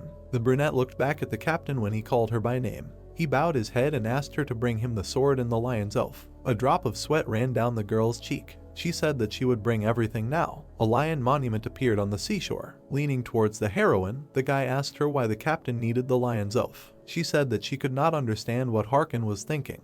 The bearded man, smiling slightly, said that the lion's oath is a relic passed down through generations of lion-hearted knights. He said that it was made of non-existent iron, the strength of which was comparable to the indestructible oath. The protagonist looked at the statue with displeasure. The commander said that of the 2 marks of the sword on the lion's face, one belonged to him. He firmly grabbed the handle of the sword. He held the weapon out in front of Hoyal and asked him if he wanted to become a 3rd mark master to bring out the true energy of the sword. Granfell looked at the sword with displeasure. The brunette put her hand in front of the blonde, who reminded her that this relic is a wall for an outsider. She demanded that he keep his thoughts to himself, because an adventurer cannot do that. The protagonist smiled slyly when someone spoke about the captain's sword. Enoch frowned deeply. The blonde guy told their commander that he cannot hold his sword. He approached the wooden stand when Harkin thought about what he was going to do. Granfell said that he would borrow one of the training swords. The bearded man looked at what was happening with concern. He realized that the guy only wanted to take a long training sword. The protagonist approached the relic.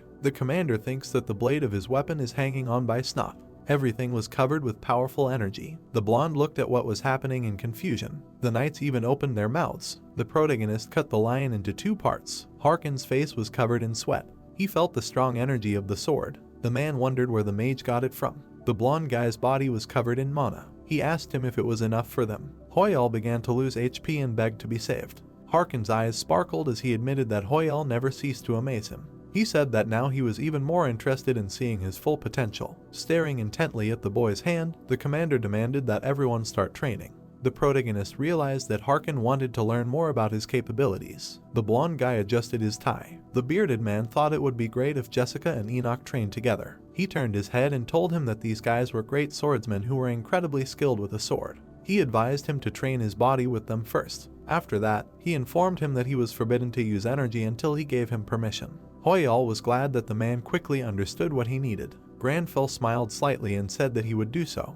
The guys gathered on the shore. The blonde looked at the protagonist with displeasure. He realized that the mage who was trying to use the sword had received the captain's favor. He also assumed that Hoyal was treating the commander's sword properly. A drop of sweat ran down Enoch's cheek. He realized that he should treat the protagonist the same way, even though he didn't like it. The brunette, frowning deeply, said that she was in charge of training. She said that the training of the Lionheart Knights was harsh, after which she asked the guys to change into training uniforms. The brunette looked around with displeasure. She realized that Hoyal would not be able to use the sword's energy if he did not have enough stamina in a real fight. At that moment, she decided to train the incompetent mage to death. The fair-haired guy tightened his belt. The girl's face turned red when she thought about how a mage could have such a body. The guy asked her if she had lost her lust now. Interrupting him, she announced the beginning of the training. Jessica grabbed the weapon tightly. She said that the basics of fencing begin with the pose of holding the sword, after which she demanded that the guys raise their weapons. Enoch passed by the soldiers. He advised someone to put their left hand at waist level because his elbow was too bent. At that moment, the instructor loudly said that the thumb of the left hand should be pointing down, after which he demanded that they not put their right leg forward. The protagonist stared at the weapon. Enoch advised the boys to put force into their right hand only at the moment of impact, after which he demanded that they perform a vertical strike. At this point, Granfell tried to remember how Harkin held the sword. He remembered how the commander fought. The protagonist understands that he must deliver a heavy, fast, and strong blow. The guy's pupil widened sharply. He hit the ground sharply and assumed that this is exactly what needed to be done. The guy's hair stood up. The blonde approached him and asked him what he did. Granfell admitted that he tried to imitate Harkin. The girl remembered the image of the commander. She realized that the protagonist had achieved the art of fencing of the captain, after which she remembered that some knights spend several decades for this. She also realized that the guy perfectly recreated Harkin's movements, just having seen them several times. The gray-haired hero smiled slightly. The girl believes that he is a slightly strange magician who was able to release the enormous energy of the sword. At that moment, she realized that she had never met such a genius before. The bearded man was watching the training. Harkin smiled, realizing that the protagonist was superior to him. That was why he thought that it was too wasteful to let him be only a mage. After that, he decided that he had to guide the boy so that the magical world would not swallow him up. He looked back when Hakuna called out to him. The brunette turned his head. He admitted that he came to watch his benefactor learn the technique of wielding the sword's energy. The man bowed before him when the king asked him if there was too much sand on the beach. He thought that the benefactor might have problems with his bronchial tubes. Harkin looked back at his subordinates. The soldiers picked up brooms when the commander menacingly asked them if they wanted Hoyal to get a lung ache. he demanded that they sweep everything away, leaving not a single grain of sand behind. Hakuna covered his face with his hand and said that the sunlight was too bright. He asked if his benefactor would faint from heatstroke. The man looked back at the boys again. They started dragging palm trees. The commander demanded that they transplant trees from the jungle to the beach. Then he asked them to create shade for Hoyal. Bowing his head, the man admitted that he did not expect the king to pay so much attention to just one training. He considered Hakuna a role model. Pressing his hand to his heart, he said that he could not sit still since his majesty was so worried about everything. He abruptly took off his armor and said that he had been too relaxed lately. The man decided to go through training again with the new recruit. He also asked to be treated the same as the newcomers. The blonde man's face turned blue. He did not expect the captain to say such a thing. Jessica advised the commander to calm down. She believes that the new recruit should listen to the captain's opinion. The bearded man extended his hand. He asked Hoyal if he was okay with training with him. Hearing this, the protagonist assumed that by agreeing, he would become a mortal enemy for everyone. The fair-haired guy raised his head and said that he was happy to fight Harkin at any time. He believed that he would have no problem fulfilling his request. Hoyal smiled ominously and invited Jessica and Enoch to join the training. The man demanded that the guys also prepare. The guy's face turned red with anger. They wondered if the new recruit had gone crazy. They continued training on the shore. Someone suggested starting faster. At that moment, the most unpleasant training in the world with the Knight Commander began. Meanwhile, a crystal was hovering above the skyscraper. Someone knocked on the door. The hero, raising his head, allowed the guest to enter. The unknown person entered Matthijs's laboratory. The senior mage of the sorceress school finished writing the inscription on the papyrus. He is the one who raised the institution, which belonged to the sect, and he would have become the current chief mage of the magic tower if Marcello had not interfered. The man looked up and asked the newcomer about what business he came for. Approaching the table, the man said that among the items handed over for Hoyal's appraisal, he found an item of black magic. Matthijs asked him if he was talking about the adventurer Marcello was conducting research with. The elder mage stared at the attribute. He knew that it was not easy to obtain a pure emerald crystal and koi silk. At that moment, he realized that the protagonist had found the orb of the vampire count. The man thought that these were not items that could be obtained by one person. He wondered who Hoyal really was. Bowing his head, he demanded that they bring him a parchment to contact the protagonist. He said that he wanted to evaluate all of his things himself. Meanwhile, on the island, the guys were tired from training. They even fell asleep on the shore. The bed was empty. Someone grabbed the iron object tightly. Granville pulled himself up on the horizontal bar, but in his mind, he felt all of his muscles hurt. He also realized that he was already at the limit after the day's training because of Harkin. The protagonist remembered the joyful commander. Then he suggested that his guys run an additional 100 laps because he enjoyed the training after a long break. Hoyal, although he nodded along with him more than anyone else, believes that the commander should have joked in moderation. A notification appeared that he went beyond his capabilities. For fulfilling the condition, he will receive a reward. Hoyal's eyes sparkled. He realized that fatigue had disappeared from the stat window. A bird flew up to the protagonist. Hoyal wants Granville to go to bed already. A parchment opened in front of him. The guy was greeted by a senior mage from the magic tower, after which he said that he contacted him in order to tell him the results of the item assessment he requested. The brunette was surprised when he remembered that he instructed the magic tower to assess some items. The protagonist demanded that the interlocutor tell him the result. A system window appeared, informing that the vampire count's orb was level 400. The man frowned and said that the magic tool used by the demon was a very rare item. He asked Granville to give it to him for research purposes. Hoyal licked his lip when he realized that this attribute could only be used by level 400. He guessed that he would need this item later when he had to return the brooch. At this moment, the gray-haired boy asked about the evaluation results of the other devices. A notification appeared that the pure emerald crystal was a unique class. The elder mage said that he had learned that this item could be used to make accessories. A system window appeared with a description of the koi silk.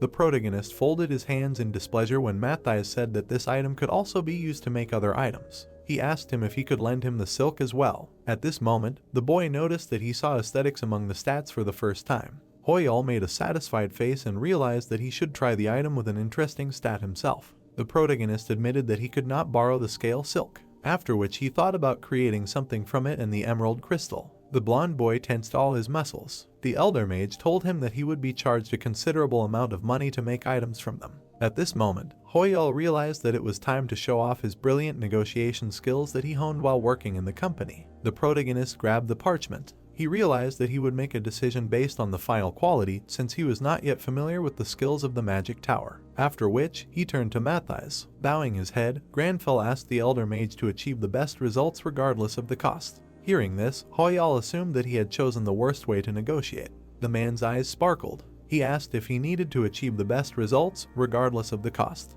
Matthijs smiled slightly. He realized that Marcello had made an interesting guy a colleague, after which he agreed to the proposal. The protagonist lay down on the bed when Hoyal decided to hang up. He demanded that Granfell quickly fall asleep. At this moment, the elder mage called out to the master. There was a magic item hovering near the bed. Matthijs realized that the blonde guy had already fallen asleep. He had written a message that he would wait for him in the hovering garden. Matthijs asked Granfell to meet him. Among the palm trees, a huge golden palace towered Yusra Island at dawn when everyone was still asleep. The recruits were lying on green beds, but Hoyal's bed, next to which lay a scroll, was empty. He ran around the island. In the information window, there was a quest called Train Your Weakened Body. 1,000 sit-ups, 500 pull-ups, and 300 jump squats had already been completed, and the 20-kilometer run was completed at 17. Granfell ran next to the ghostly Hoyal and thought that this quest was getting easier now. The white-haired man turned around, seeing an owl carrying a screaming scroll towards him. The owl brought a scroll that said that it was bothering him because he had not responded since last night and apologized if the content of the message offended him.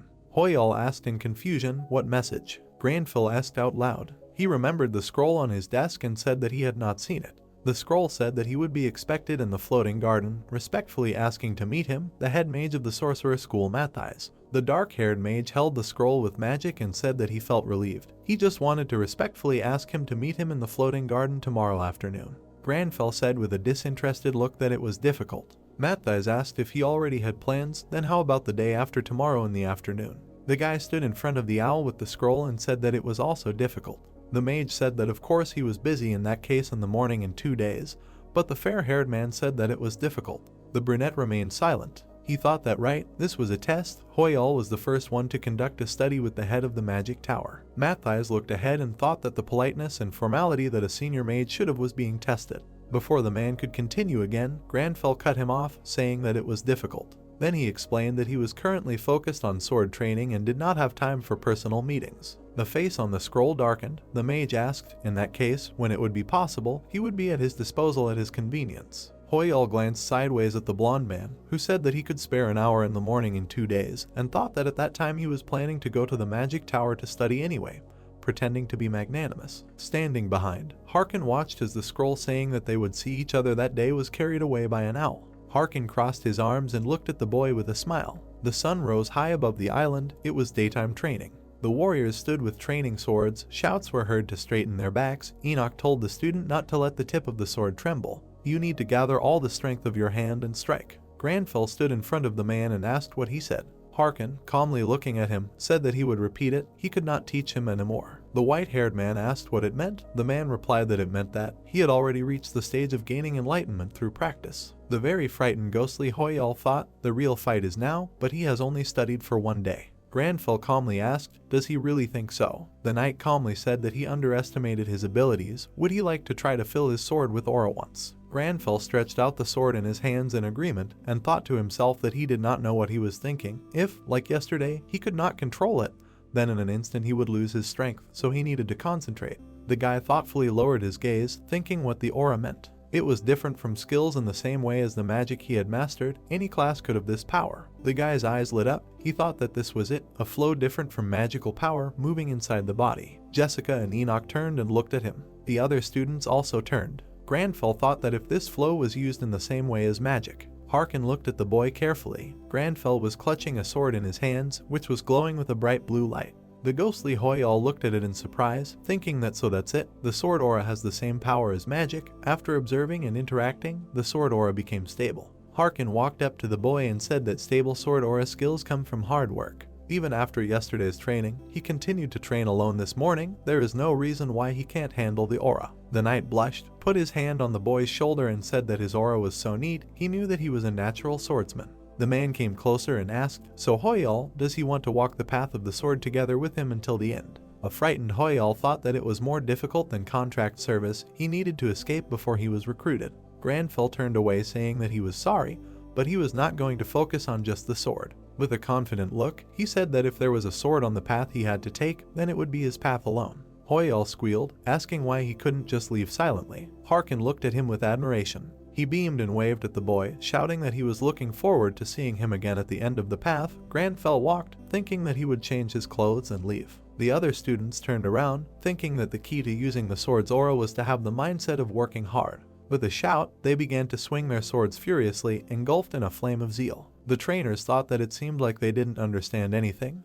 but they would not interfere with them. Jessica looked down and thought that there was no precedent for learning to control aura in just one day. Hoyal really is a genius, a completely different level from them. She imagined a staircase where Granfell stood at the very top, and she ran below and thought that he was too far away.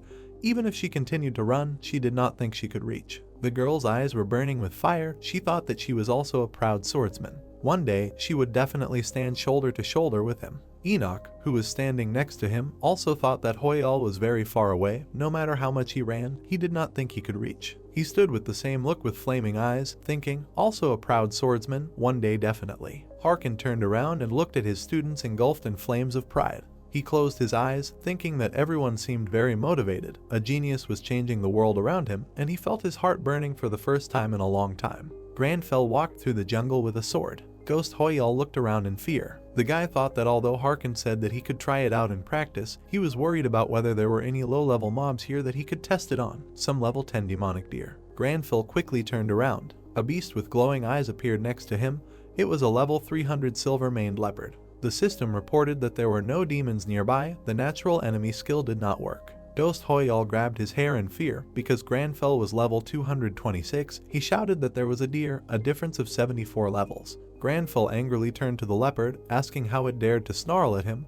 He was an uneducated beast. The guy surrounded by a blue aura raised his sword and pointed it at the leopard surrounded by a purple glow. The system reported that the pride of the noble was activated. Hoyal shouted at him not to activate anything strange. It wasn't even a skill. There were bloody monsters lying in the jungle and a man walking with two swords in his hands. The red-haired girl turned around and asked where everyone went. It was Kichai, the leader of the Shadow Mercenaries. There were only 10 Shadow Mercenaries, and at the moment, 9 people were missing. The girl looked around displeasedly, asking where so many mobs came from, and in the wrong place. Among the trees, she noticed Granfell standing in front of the beast. She looked closely and thought it was a silver-maned leopard and an aura user. She looked at the guy, thinking that it was a pity if he knew how to use the sword's aura, he could have become a promising adventurer, but his opponent was a silver-maned leopard. The beast looked at him with his burning eyes. The girl called him the field boss of the Yusra Islands. Kichai clutched her bloody sword and thought that it was better for her. She was slow in case she encountered him, but while this guy was dealing with the leopard, she would hurry to the kingdom. Shifting her gaze, she mentally apologized to the adventurer and said that she had to keep the promise she made to her colleagues. She remembered standing next to the warriors who raised their hands and shouted to the Shadow Mercenary that they would gather in Yusra in 3 days. After they were summoned to the land of Archana, their miserable life came to an end. Their golden life would begin again in Yusra. The girl ran among the trees, thinking that if she got the territory on the island, she could become an aristocrat. Who was in power in Yusra? The frightened ghostly Hoyal clutched his head. Surrounded by a blue glow, Granfell stood in front of the beast with a sword in his hands. The guy thought that he was finished. Noah equals aura of the sword would help him with such a difference in levels. Unlike the time when there was evil on the island, the natural enemy does not activate.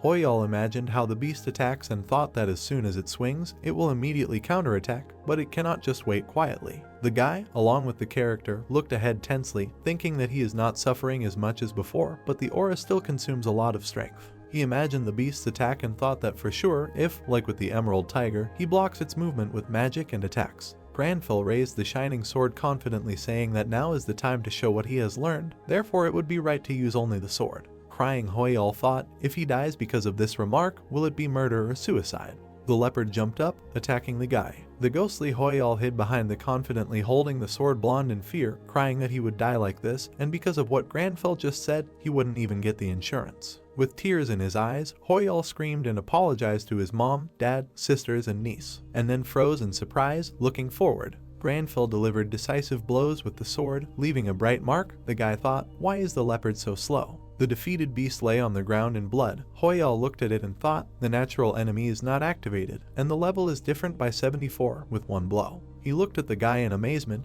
thinking that this is the power of the sword's aura. Granfell turned around, trembling, and said that he is not even suitable for a warm-up. However, the level of strength was falling and he decided that it was better to end it here for now. In the sky, an island with beautiful graceful pavilions was floating. On the day he met Matthijs, the floating garden, a mage was sitting at a table by the fountain. Matthijs clasped his fingers together and thought that he wanted to find out what kind of person he was. He noticed a figure in shiny boots. Granfell walked confidently on the blue tiles. Looking at the brunette, he asked, "Is he the senior mage Matthijs?" The man stood up, saying that it was true, he was Matthijs, the senior mage of the School of Witchcraft, and he must be Lord Hoyal. The brunette looked at him and thought that although he was just walking, he could feel the earth shaking with every step he took, a truly extraordinary person. The blonde said that it was him and greeted the mage. The exhausted Hoyal thought he was going crazy from the body and muscles, swinging his sword too hard. He remembered how the player defeated various beasts, and his XP dropped. His body was shaking so much that he could not even stand.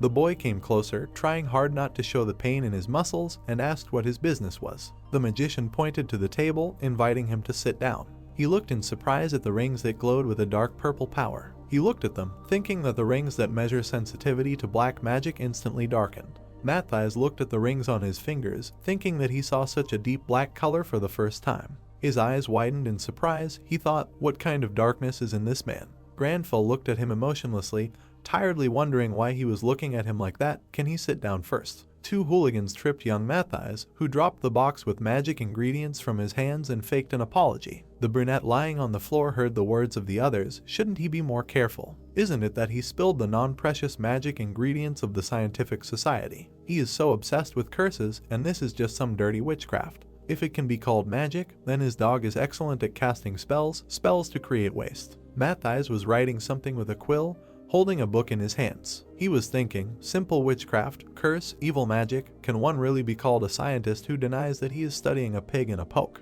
He will definitely prove the true value of this magic to these fools. The students were sitting in the main auditorium of the Magic Academy. Matthijs was standing next to a skeleton surrounded by purple power, his palms glowing darkly. He said that if you use the right magic power, you can move dead animals as if they were alive. But since this is a case of using magic different from the existing one, there are some problems that cannot be solved with the existing magic. There were cries of nonsense. How is this possible in a scientific society? How could he even dare to use such terrible magic at a conference? The mages sitting in the audience shouted indignantly, driving him away. Matthijs had done something evil. The brunette, engulfed in dark energy, shouted that they should not rush to resist, but first look at the essence. A problem that cannot be solved with the help of existing magic, perhaps it will be possible to solve the problem of interfering with the universe. The mages looked at the bearded man, who was sitting in the center, shouting at the dean that there was no need to listen to him any longer. Let him decide. No matter how much he values diversity, this is unacceptable. The dean calmly closed his eyes and asked Matthijs, has he decided what to call this magic yet? The brunette looked at him. He said decisively that yes, from now on he will call this magic black magic. Matthijs sat at the table, surrounded by textbooks and scrolls. After that, black magic was adopted by other magicians, but the glory did not last long. The magician put his palm to his forehead, thinking that he believed that interference with the universe could be solved with black magic. But for several years now there has been no progress in research. Finally, a few more years later, due to interference with the universe, a magic tower appeared on Earth. Red flashes swirled around the tall tower with a crystal on top. Apparently, there was a way to prevent this. However, he alone can do nothing. Matthijs stood on the balcony and looked into the distance. In the end, he simply spent his days sinking deeper into self-destruction due to his failure to prevent this interference. Long black flashes emanated from the mage's rings. He thought that who would have thought that outside of Archana there would be someone with such an incredible sensitivity to black magic. He looked at the young man and thought that perhaps with him he could go beyond the study of black magic. Granfell sat at the table and asked the surprised elder mage if the light from these rings was related to the matter for which he had called him. He picked up a cup of tea and said that the time he could spare for him was an hour and reminded him that the tea was getting cold. Matthijs approached the boy and said that these rings were sensitive to the target's black magic. In other words, they measured his talent in black magic, but this was the first time such deep dark colors had appeared. Granfell looked at him and asked, "Black magic? It sounds familiar." The magician explained that it is also magic, but it uses magical powers different from the usual. Above Matthijs' palm appeared a bird surrounded by radiance. He said that if magic is a power that is expressed in observing magical power and interfering with it. Next to the other palm appeared a spider engulfed in black flame. The magician said that black magic uses inner darkness as a magical power, which is somewhat different. He imagined a guy surrounded by spider claws and said that black magic is created under the influence of the mind that manifests it, especially the past. The deeper and darker the past of the manifester, the more powerful black magic he has. Mathias tremblingly turned away from the guy, saying what kind of past he experienced, he is even afraid to imagine. Granfell leaned over, thinking, with inner darkness, the past. The ghostly Hoyal clutched his head, silently screaming. Does he mean his 8th grade syndrome? This is too embarrassing. What kind of public execution magic is this? He turned his attention to the blonde man and wondered, or is it because of the Granfell past he created? The guy put his cup down on the saucer and said that this was very unpleasant. He crossed his legs and said that judging another person's past at the first meeting, he considered this a display of etiquette. Mathias's face darkened and he apologized, saying that he had made a terrible mistake. Because of his carelessness, he had done something unreasonable to Hoyal. He put his hand on his chest, saying that he would report this to his superiors and the Council of Elders to receive official disciplinary action. The mage opened his eyes when the blonde man replied that he would accept the apology. He looked at the brunette and said that the spirit of seeking, the virtue of a scholar, he does not hate a scholar who is faithful to his duty to research black magic. Mathias looked at him with his mouth open. Granfell touched his chin thoughtfully, wondering if black magic used magic different from the existing ones. Would it be possible to use it even when mana was exhausted? Mathias touched his shoulders and asked if he was interested in black magic. In that case, how about walking with him on this path? Granfell thought that the situation was terribly familiar. He remembered Harkin, who had called him to walk with him on the path of the sword in the same way. Granfell moved his eyes to the side, where a blue notification appeared with the task of proving his abilities and convincing the majority of senior mages, 9 out of 20 completed. He thought that the number of mages who acknowledged him increased from 8 to 9. It was Mathias. Since his goal was achieved, it was time to go. He stood up and walked away, saying that time was up. He would contact him again later. The mage bowed and thanked him. Hoyal thought that if he stayed here even a little longer, he would be captured and forced to be a graduate student of the Magic Tower. Granfell was sitting at the table with a book in his laboratory in the Magic Tower. Hoyal thought that he was already living here as a graduate student. Before he could return, he was already looking at the book. The blonde looked at the glowing scroll next to him. It said that messages had been received. One magician wrote that he had officially joined the Magic Tower and welcomed him.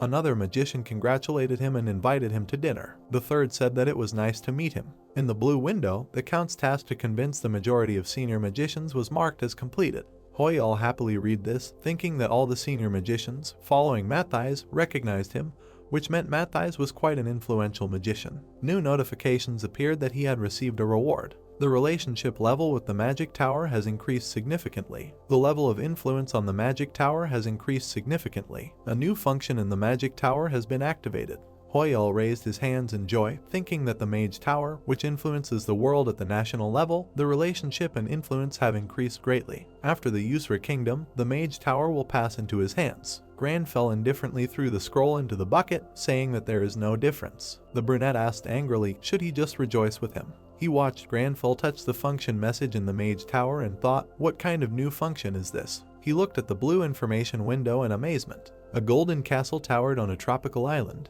The first Yusra nation to appear in reality, the capital invested in the Yusra Kingdom is beyond imagination. In the studio, 2 hosts were sitting at a round table. The man said that Gaon and Berserker are also actively investing in the Yusra Kingdom. What does the expert think? The bespectacled man replied that it was a wise decision that was aimed at the future.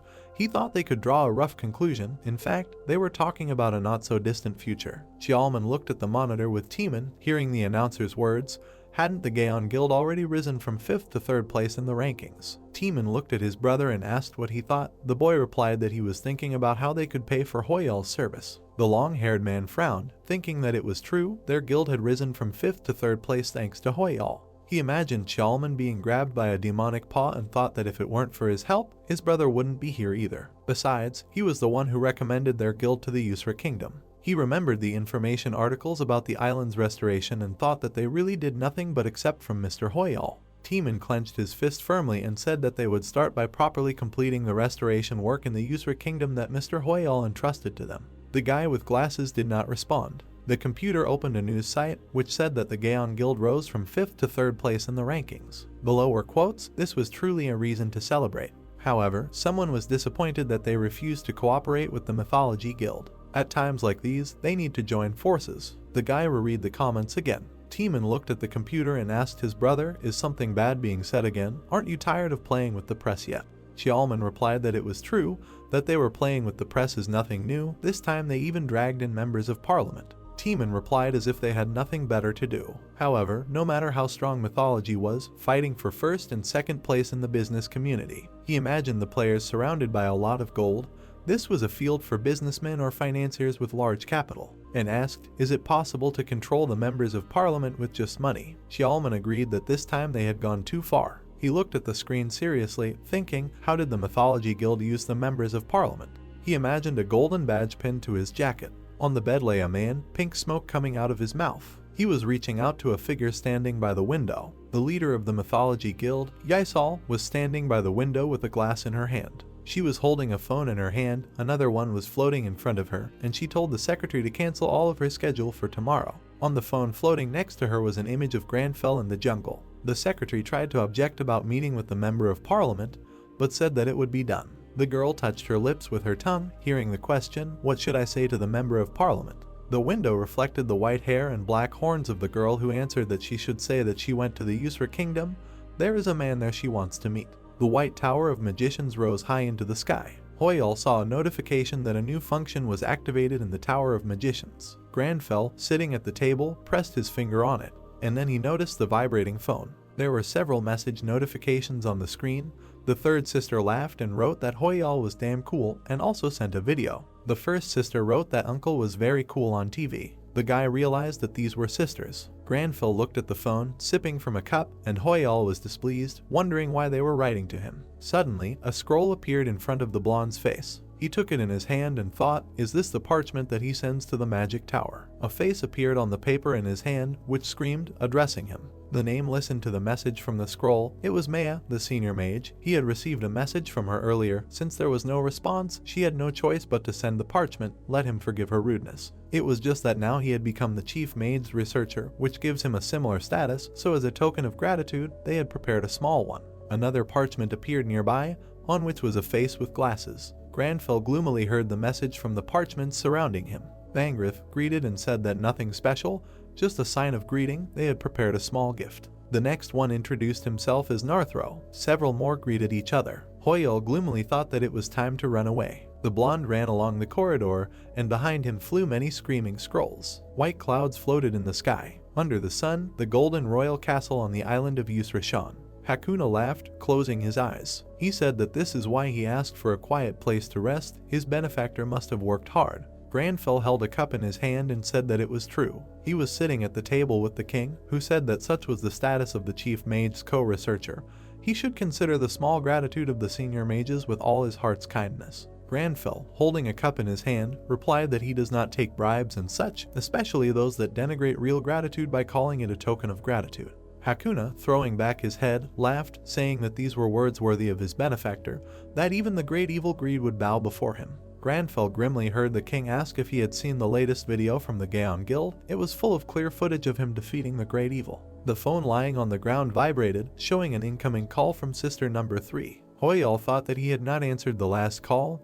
What did she want? Granfell took the phone, apologizing to the guy. When he accepted the call, a frowning Yurem appeared on the screen, shouting at him to know when to stop. She parodied his words that he is not evil, not greed, let him come to his senses, the last king of the Yusra kingdom. His niece appeared behind him. Yunai said that if she peeks out from behind her aunt, nothing will work out. Yerem showed him the phone and, along with the others, repeated in one voice after the blonde on the screen that it was time to correct his mistakes. The sister laughed loudly. Yunai said with a smile that he fought very well. The number of views exceeded 100 million. Granfell did not listen to the rest of the phrase that he really defeated the villain alone.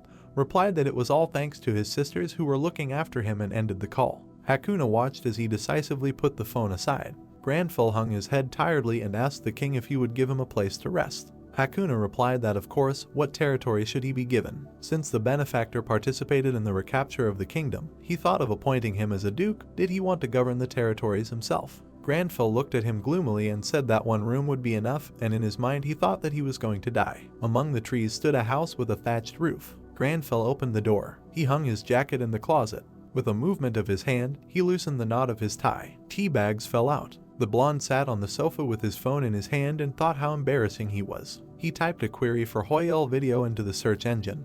wondering how it was that the video had 100 million views. Did Gaon think it was okay to publish someone's dark past without permission? He would sue for copyright infringement. The boy looked at his phone in surprise. The sun was shining on the house among the trees. Granfell stared at the screen, wondering what this unpleasant feeling was. He exhaled, thinking that it seemed like he had felt this before. The blonde man in the mask opened the windows and said that it was dust. Hoyle scratched his head, saying that was right, he didn't clean up when he came. There were people standing at several tents. This was Gaon's reconstruction headquarters on Ysal Island. There were 2 guards standing at the big red tent. Teeman pointed with a trembling finger in amazement. He held a phone with graph lines on it and asked in amazement, "What is this?" Turning to his brother who was sitting at the computer, he furiously shouted, "Where are their stocks falling?"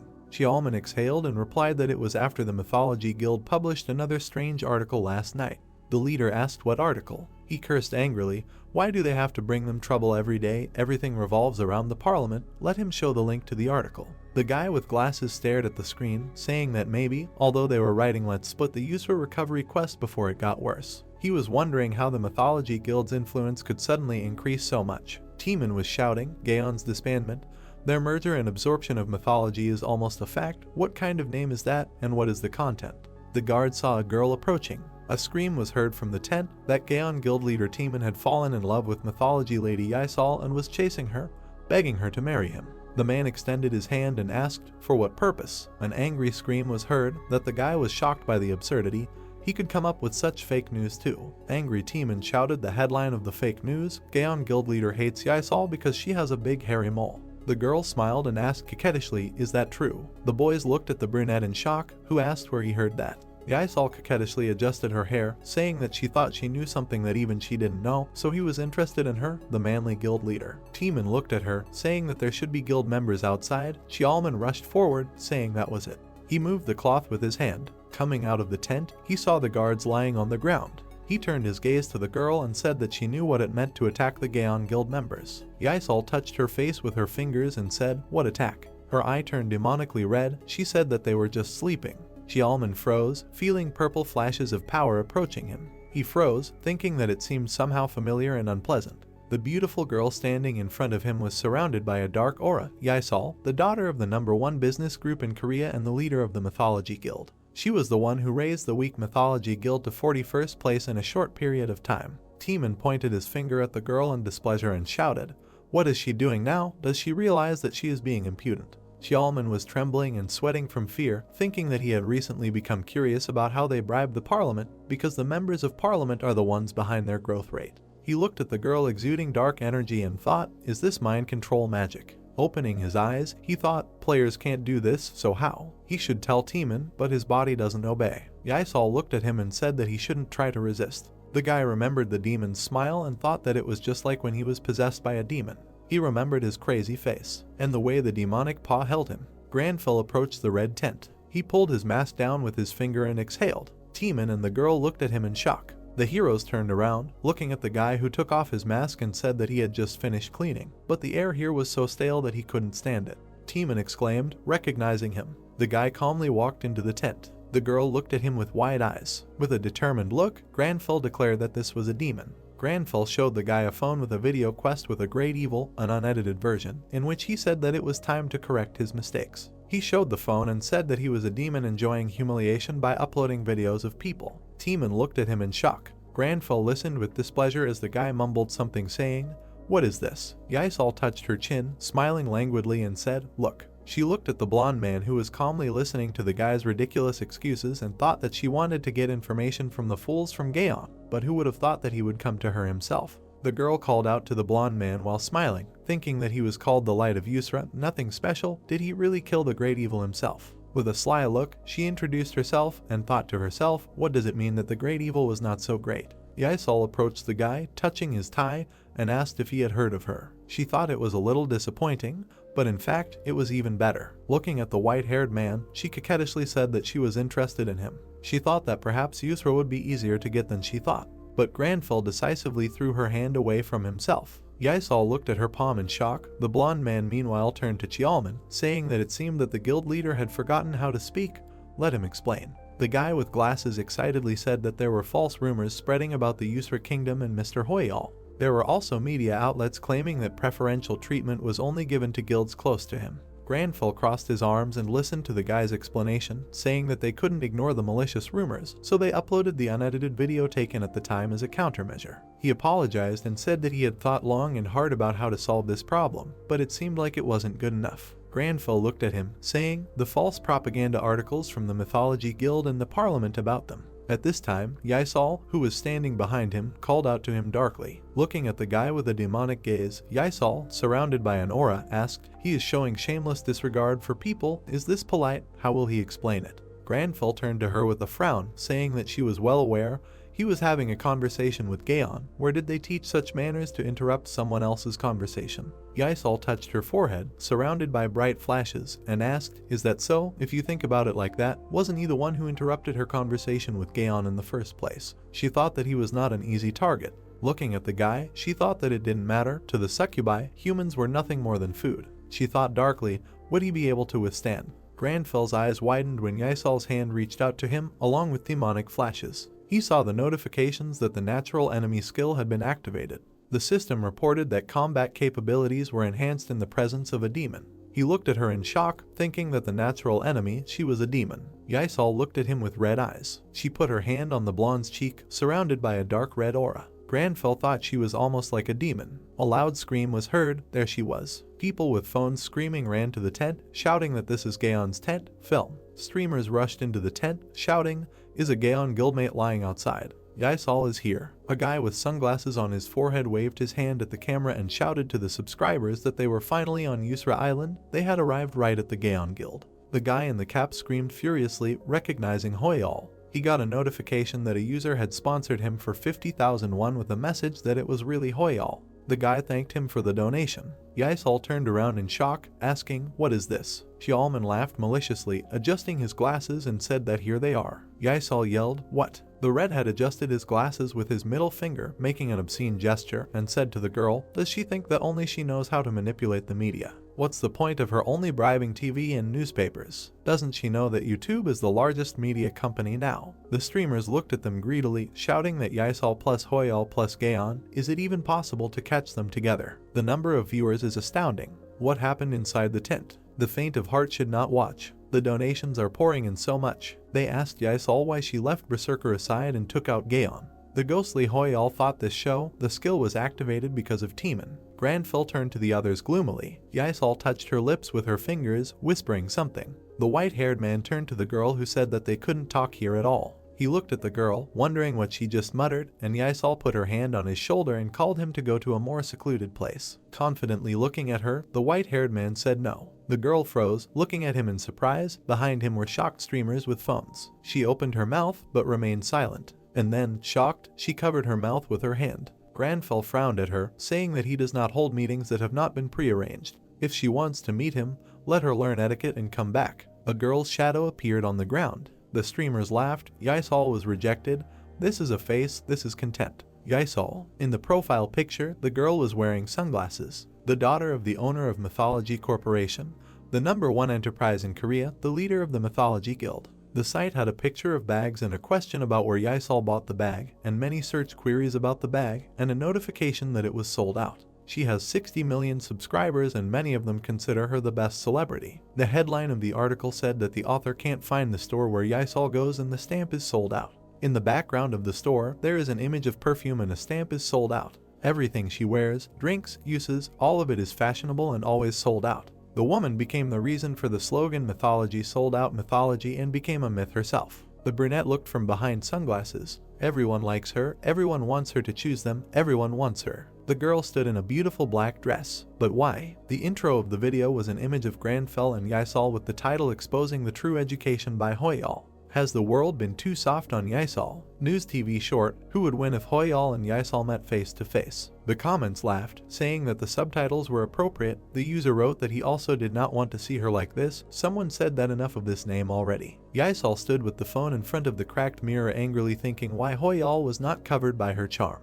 And she said that she would not forgive. The lights of the city were visible outside the window. Ysal repeated that she would not forgive. How dare he make a fool of her? She repeated that she would kill. She froze when she heard the word enough from her reflection. The girl in the cracked mirror had shining eyes. Yaisal looked from the reflection, telling her to shut up. When did she stop begging for her life and started acting as if this body belonged to her? A hand with sharp claws appeared in front of the girl. The demoness asked to have mercy, to help her, to spare, to save her. The bodies of the people were surrounded by bloody bonds. The demon touched the crying girl's face and asked, "Does she want to live?" Touching her finger to the trembling Yaisal's lips, she asked, "Does she want to take revenge on those who ignore and despise her?" She said that she would do anything if she could. Tears flowed from the brunette's eyes. The demoness said that she gave everything this girl wanted, so what's the problem? Yaisal approached the reflection and said that she didn't want anything like that. She stepped on the shard with her heel and said that she should die, not Hoyal. The brunette buried her fingers in her hair. The demoness asked, does she think she could have come this far without her? Did she feel so good hearing her father say that she was born by mistake?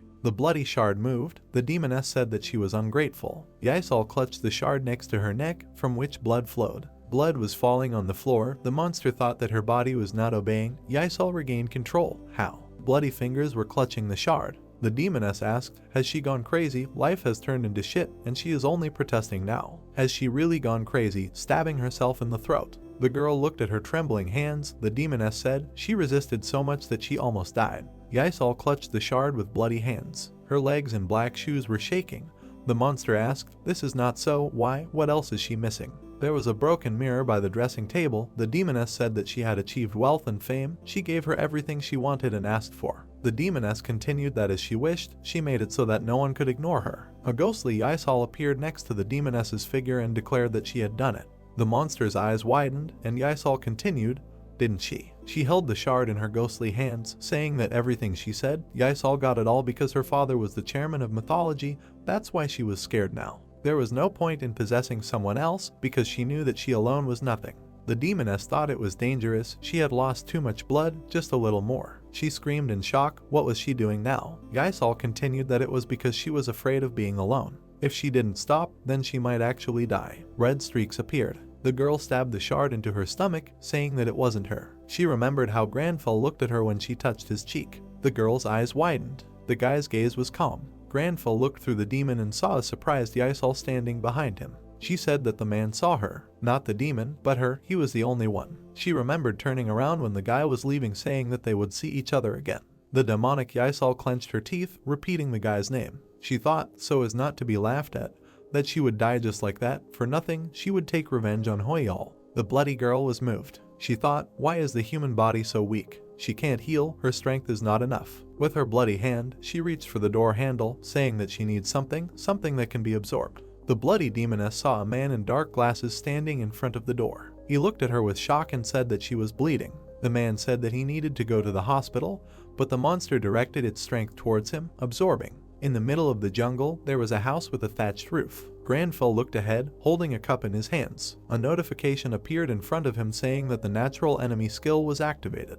He thought, again. Looking away, he said, well. The guy was sitting on the couch, saying that she was sneaking in here so late at night without permission. She still hadn't learned any manners. He put the cup on the saucer and told the demoness to come in. He frowned, saying that although she wasn't the guest he was expecting, he would be happy to chat with her. Granfell confidently crossed his arms, and the ghostly Hoyal was tensely silent. The door to the room was closed. Hoyal exhaled, thinking that of course even a demon wouldn't come at this hour, and mentally called for her to come out because he knew she was here. Granfell froze because the demonic Yaisal was standing behind him and smiling, saying that he was smarter than she thought. Hoyal thought in amazement, through the window. Granfell turned around, looking at her and said, coming in through the window in the middle of the night, such are her manners. The brunette thought that he was alive thanks to the hunter's filter. The demoness spread her arms as she walked into the room and said that it was true, manners, but he himself said to come back when he was ready. The demonic Yaisal brought her fingers to her mouth and asked, but why? She forgot. Granfell was amazed that he did not see the silhouette of Yaisal that he had seen before. He thought, how come did she fall asleep again? Turning to the girl, he stated that he did not see Yaisal. The brunette grinned into her palm, asking, what nonsense, she was here. Or was he looking for a dead girl? The guy, along with the ghostly Hoyal, stared at her. The demoness remembered how the girl hit herself with a shard and said that she died, suddenly went crazy as if she had gone crazy and began stabbing herself. Something shocked her that she did not feel anything. The monster grinned wickedly, saying, what could she do? She thought that she would not care about her rebellion. Hoyal looked at her, thinking that Yaisal was dead, but how could this be so sudden? The demoness stood on the carpet and asked, "Should I tell you something funny?" Confidently standing in front of the guy, she said that the girl died because of him. The demonic Ysol smiled, saying that she was talking nonsense. Said something like only he saw her. The guy remembered seeing Ysol's silhouette behind the demon's figure. The demoness said that it was the daughter of the mythology chairman's mistress. She remembered the photo of the man with the red scarf and the headline scandal with the illegitimate daughter of the mythology chairman Jusiang.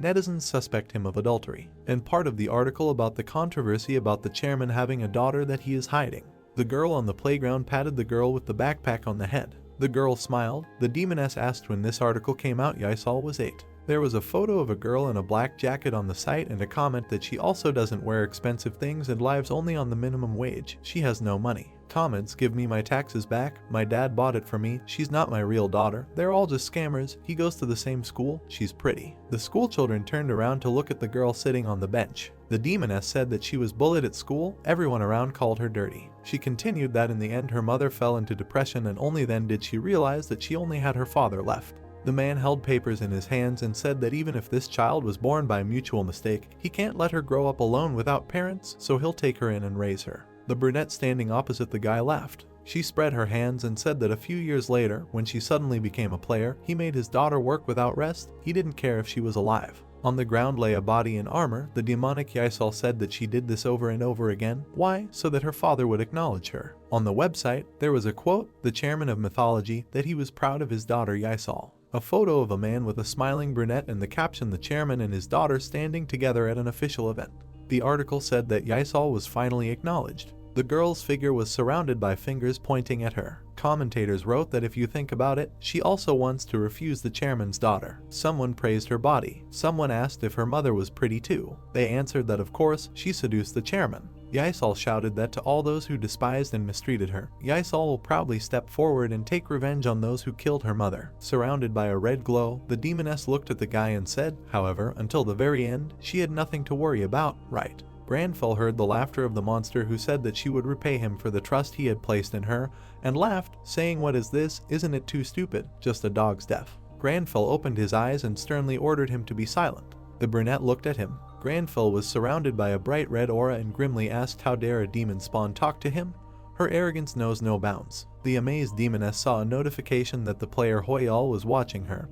Her spiritual power was too weak and thought in shock. What? She thought, what is this frightening feeling? The system reported that she was experiencing an overwhelming fear. The next notification said a state violation, fear. The demoness thought, are these emotions like a human? The brunette trembled. Looming over her was Granfell's silhouette who ordered, get out. Looking at her with red eyes, the demon hunter said that he does not talk to his prey. The bright beam was surrounded by red flashes. Hoyal looked ahead in surprise. He turned around thinking that, how did the exorcism ritual work? Strange how without an offering. The brunette turned around, seeing a white-haired boy. He was standing, showing the aristocrat an open book. Hoyal thought this child Granfell. The white-haired boy was smiling. The guy thought, then is it possible in Granfell's consciousness? The brunette closed his eye, clutching his heart with his palm. He pressed his palm, thinking that in his chest so unexpectedly, as if someone was squeezing everything from the inside. The ghostly Hoyal stood on the balcony and turned to look at the long-haired Granfell. He was looking down, and the guy called out, recognizing him.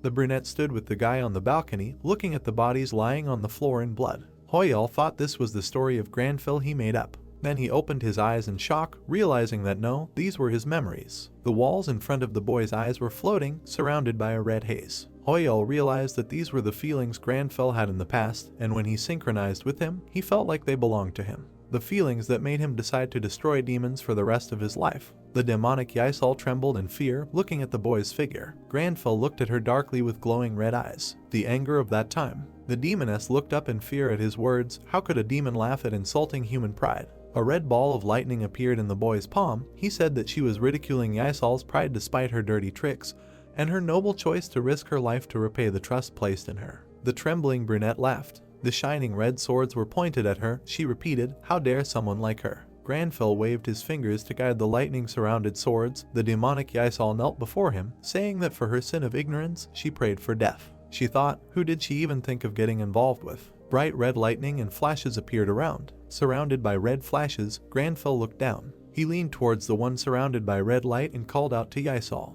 Looking at her, the white-haired one said that he saw her pride. The brunette lowered her head. and then raised her tearful gaze, hearing that she was worthy of praise. Hoyol was amazed and thought that it seemed like she had been through a lot. She should go home and rest for a while. Granfell pointed his finger and said that it was late, so she should go cry at home. Hoyol thought that at least the meaning was preserved. The guy saw Ysol lose consciousness. He chuckled, catching her and not letting her fall to the floor. The white-haired man looked at the girl, thinking that she seemed to have said that she stabbed herself with a knife. Apparently there were no wounds, but because of this she still fainted. First, he would lay her down somewhere, let her sleep it off. The door swung open and Jessica appeared on the threshold with the knights, distracting the guy. The brunette barged in and shouted that they thought a demon had appeared here, so they went on patrol.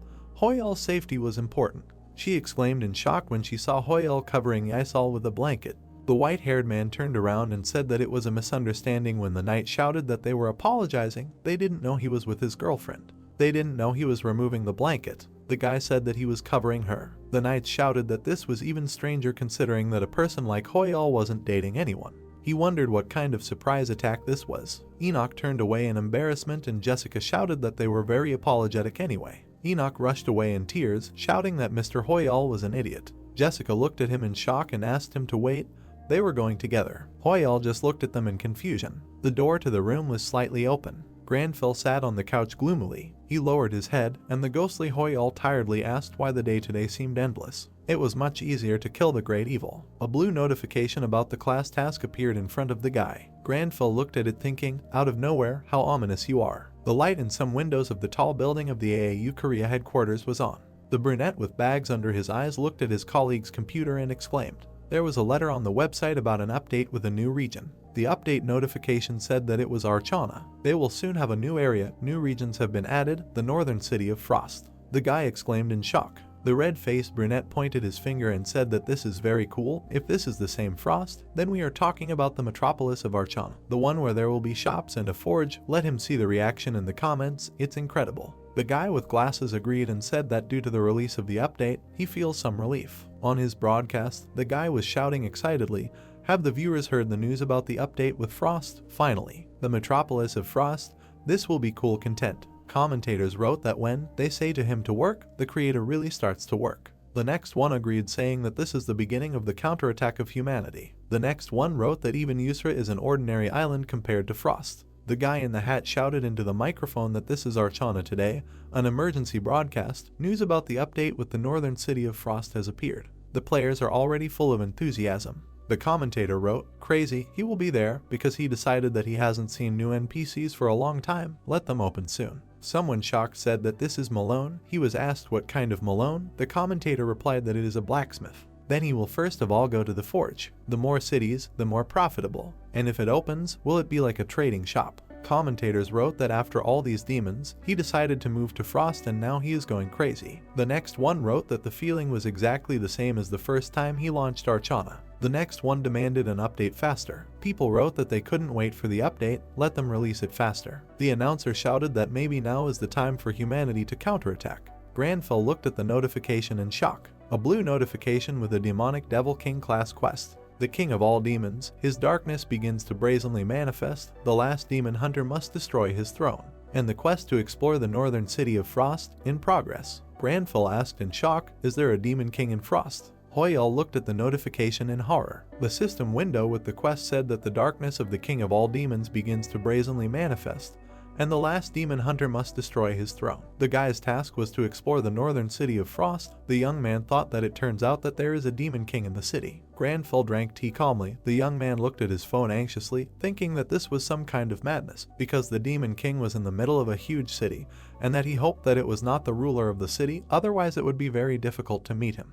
Hoyol said that he should tell people, and at least leave a comment on the Arcana page, after which he ordered his avatar to write. Granfell said that talking about the Demon King reminded him of action. The guy sank into memories, thinking that the Demon King is the true enemy of the hunters. He remembered a stern man in a hood who said that demon kings are strong. The guy thought that back then, during the Arcana, he trained as a demon hunter. The young man sat in front of the man as he explained that, however, they were not just strong, but their strength was incredible and they were numerous, to the point that they assigned ranks to themselves, and there were not many demon hunters who survived when they faced the lowest ranking demon king. The man handed him a book, saying that he should therefore read it from cover to cover because it contained the characteristics of all the demon kings known to date.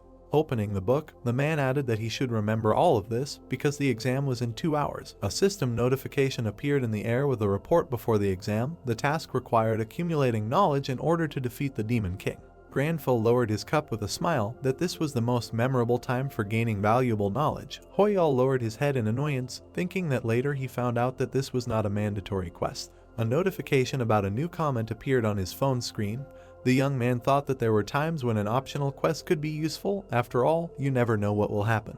He opened Granfell's post, which urged people to be careful when entering Frost, because there was a risk that demons were wandering around nearby, so people should prepare carefully. And NPCs should also be vigilant. The comments on the post were incoherent nonsense. Hoyal thought that if he were in their place, he would also ignore such speeches. The young man threw his phone aside, thinking that it would not help. He collapsed on the bed, thinking that in fact, for a metropolis like Frost, this should not be a problem, because even the Demon King cannot act openly. After which he decided that it was surprising that he was looking forward to the update, and that the restaurants in the city were also good. He closed his eyes with a smile, thinking that he should first visit the magic tower and see what they came up with.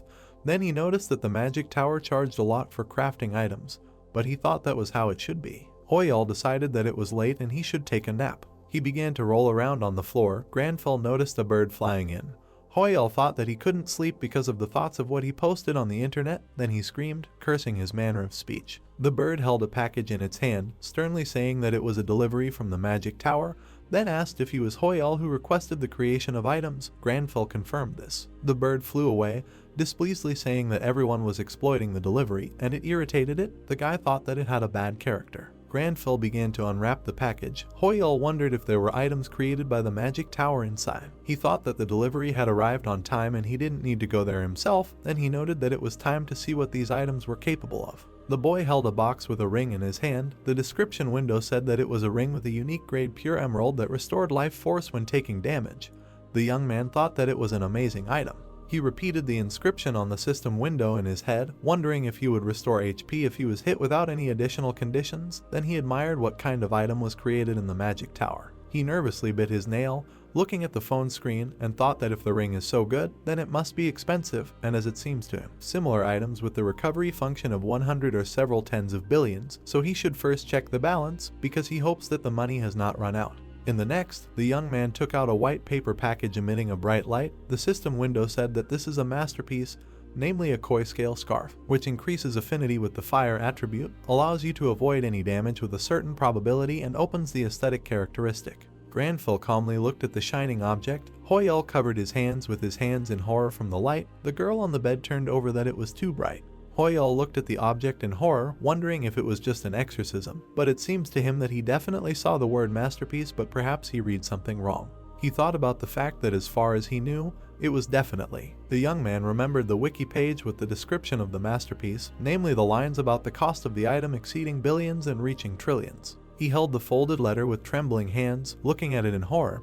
He imagined the image of his avatar and remembered the words about having to achieve the best results regardless of the cost. A system notification appeared in the air that the youth had access to the characteristic, aesthetics, the level of which was below average. The guy wondered what would happen if he could not pay for the work of the magic tower, and whether he would be deprived of property or something like that. Granfell put a handkerchief in his breast pocket, saying that he liked this characteristic. The system announced that the youth received a handkerchief made of koi scales. Hoyal looked at him in a stupor, thinking that he could not do anything if Granfell liked it. Granfell ran his finger across the skill window. The guy thought about the fact that he still had free characteristic points that he received after killing the succubus. The youth decided to invest 2 units in luck. The system announced that luck had reached the 5th value. The boy thought that he could only pray that at least something would change. Granfell took the new thing with a smile. Hoyal fell to his knees and began to pray and ask for luck. Granfell said that Marcello sent him a vest as a gift, and everything turned out very well, because the color it perfectly matches the scarf. The boy thought that this was not the luck he asked for. Suddenly a new quest appeared.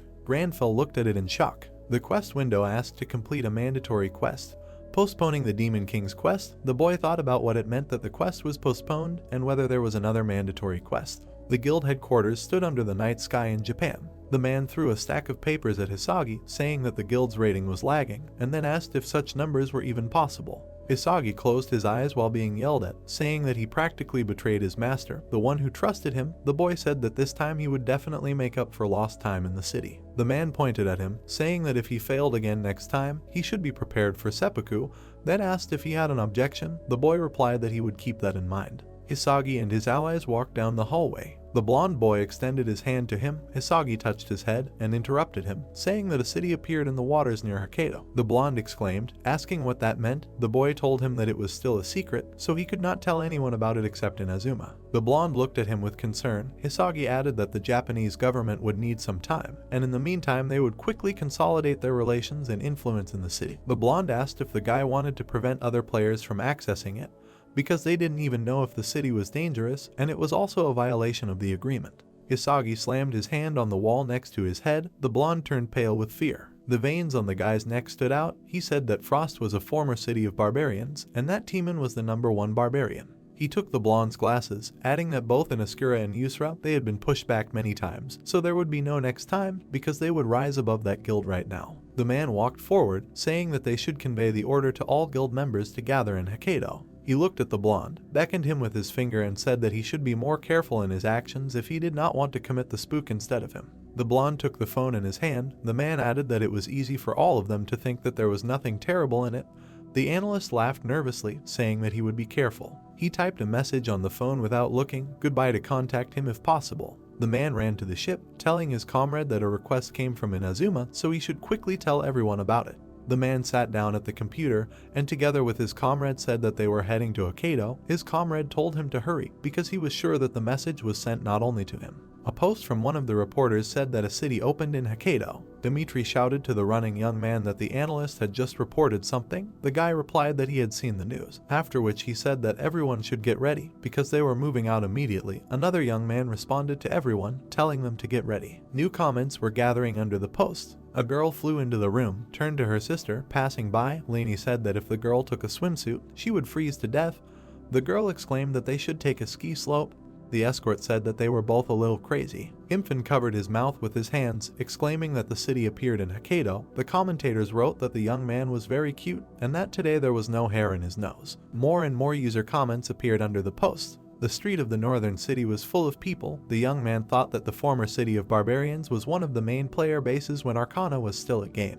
He recalled the past, thinking that there were various shops, NPCs, and even blacksmiths on the streets of the city, and that it lived up to the name of the metropolis. And everyone was so excited because it was the beginning of humanity's counterattack. If the city's content was preserved, it would definitely be incredibly useful for leveling up players. However, a large number of hunters and soldiers gathered near the rift. Timon frowned in annoyance. The guy with the tablet approached him. Timon was talking to the soldier, asking what kind of nonsense he was hanging on his ears and whether he had gone crazy. The guy with the tablet asked what was going on.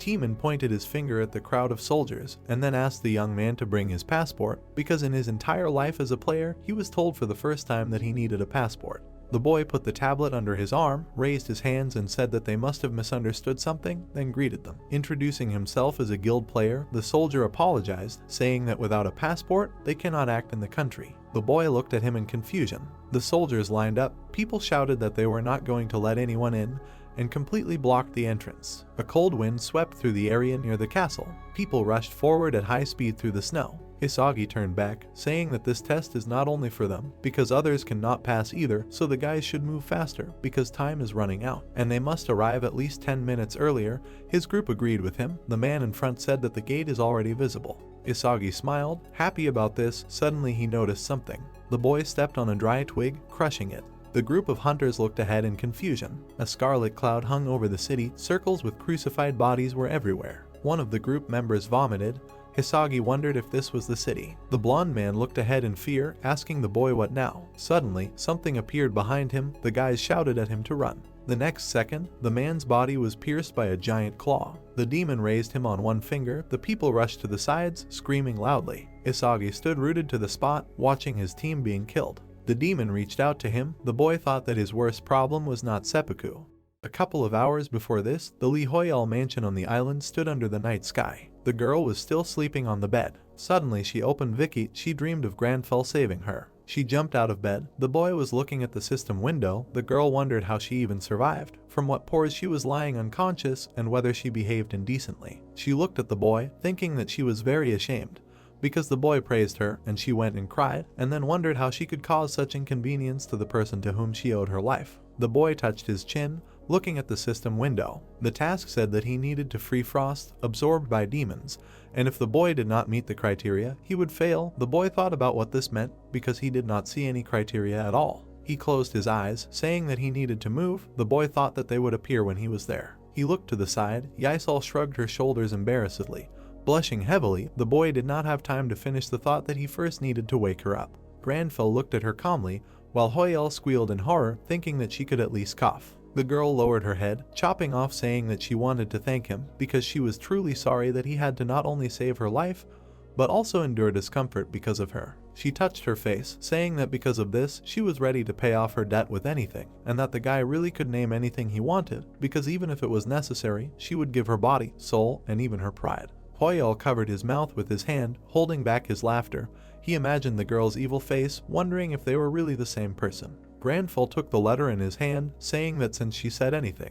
Hoyel watched him closely, wondering if it was an envelope with an invoice. The boy fell to his knees, prayed, and thought that it was. After all, he invested in luck, and that meta prayer is also a science. The boy opened the envelope. Hoyel thought he was a genius. The letter with the invoice for the creation of items said that all services were free, because the magic tower does not charge a fee for the creation of items from magicians whose powers exceed those of senior magicians, so the boy must repay them with high-quality research, digging into the essence of existence. He was shocked, but he looked at the letter, recalling the function used in the magic tower, and mentally said that he loves Marcello. Granfell turned away from the embarrassed girl. The boy thought that in this case, he had nothing to ask for, and then wondered if he should ask for tea bags from Food Premium.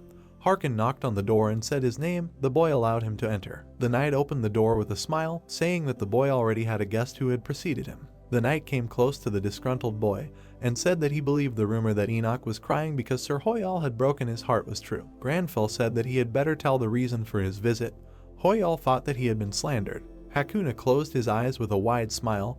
The knight introduced him. The man said that he had a conversation with his benefactor, so the knights escorted him. The boy wondered why there were more and more people. The girl put her hand to her chin and said ominously that it was tactless of her because she was late with the greeting. She looked at the newcomers with a businesslike expression and, introducing herself, greeted the king. Hoyal did not think about her split personality again. The knight stood sideways. The king smiled widely.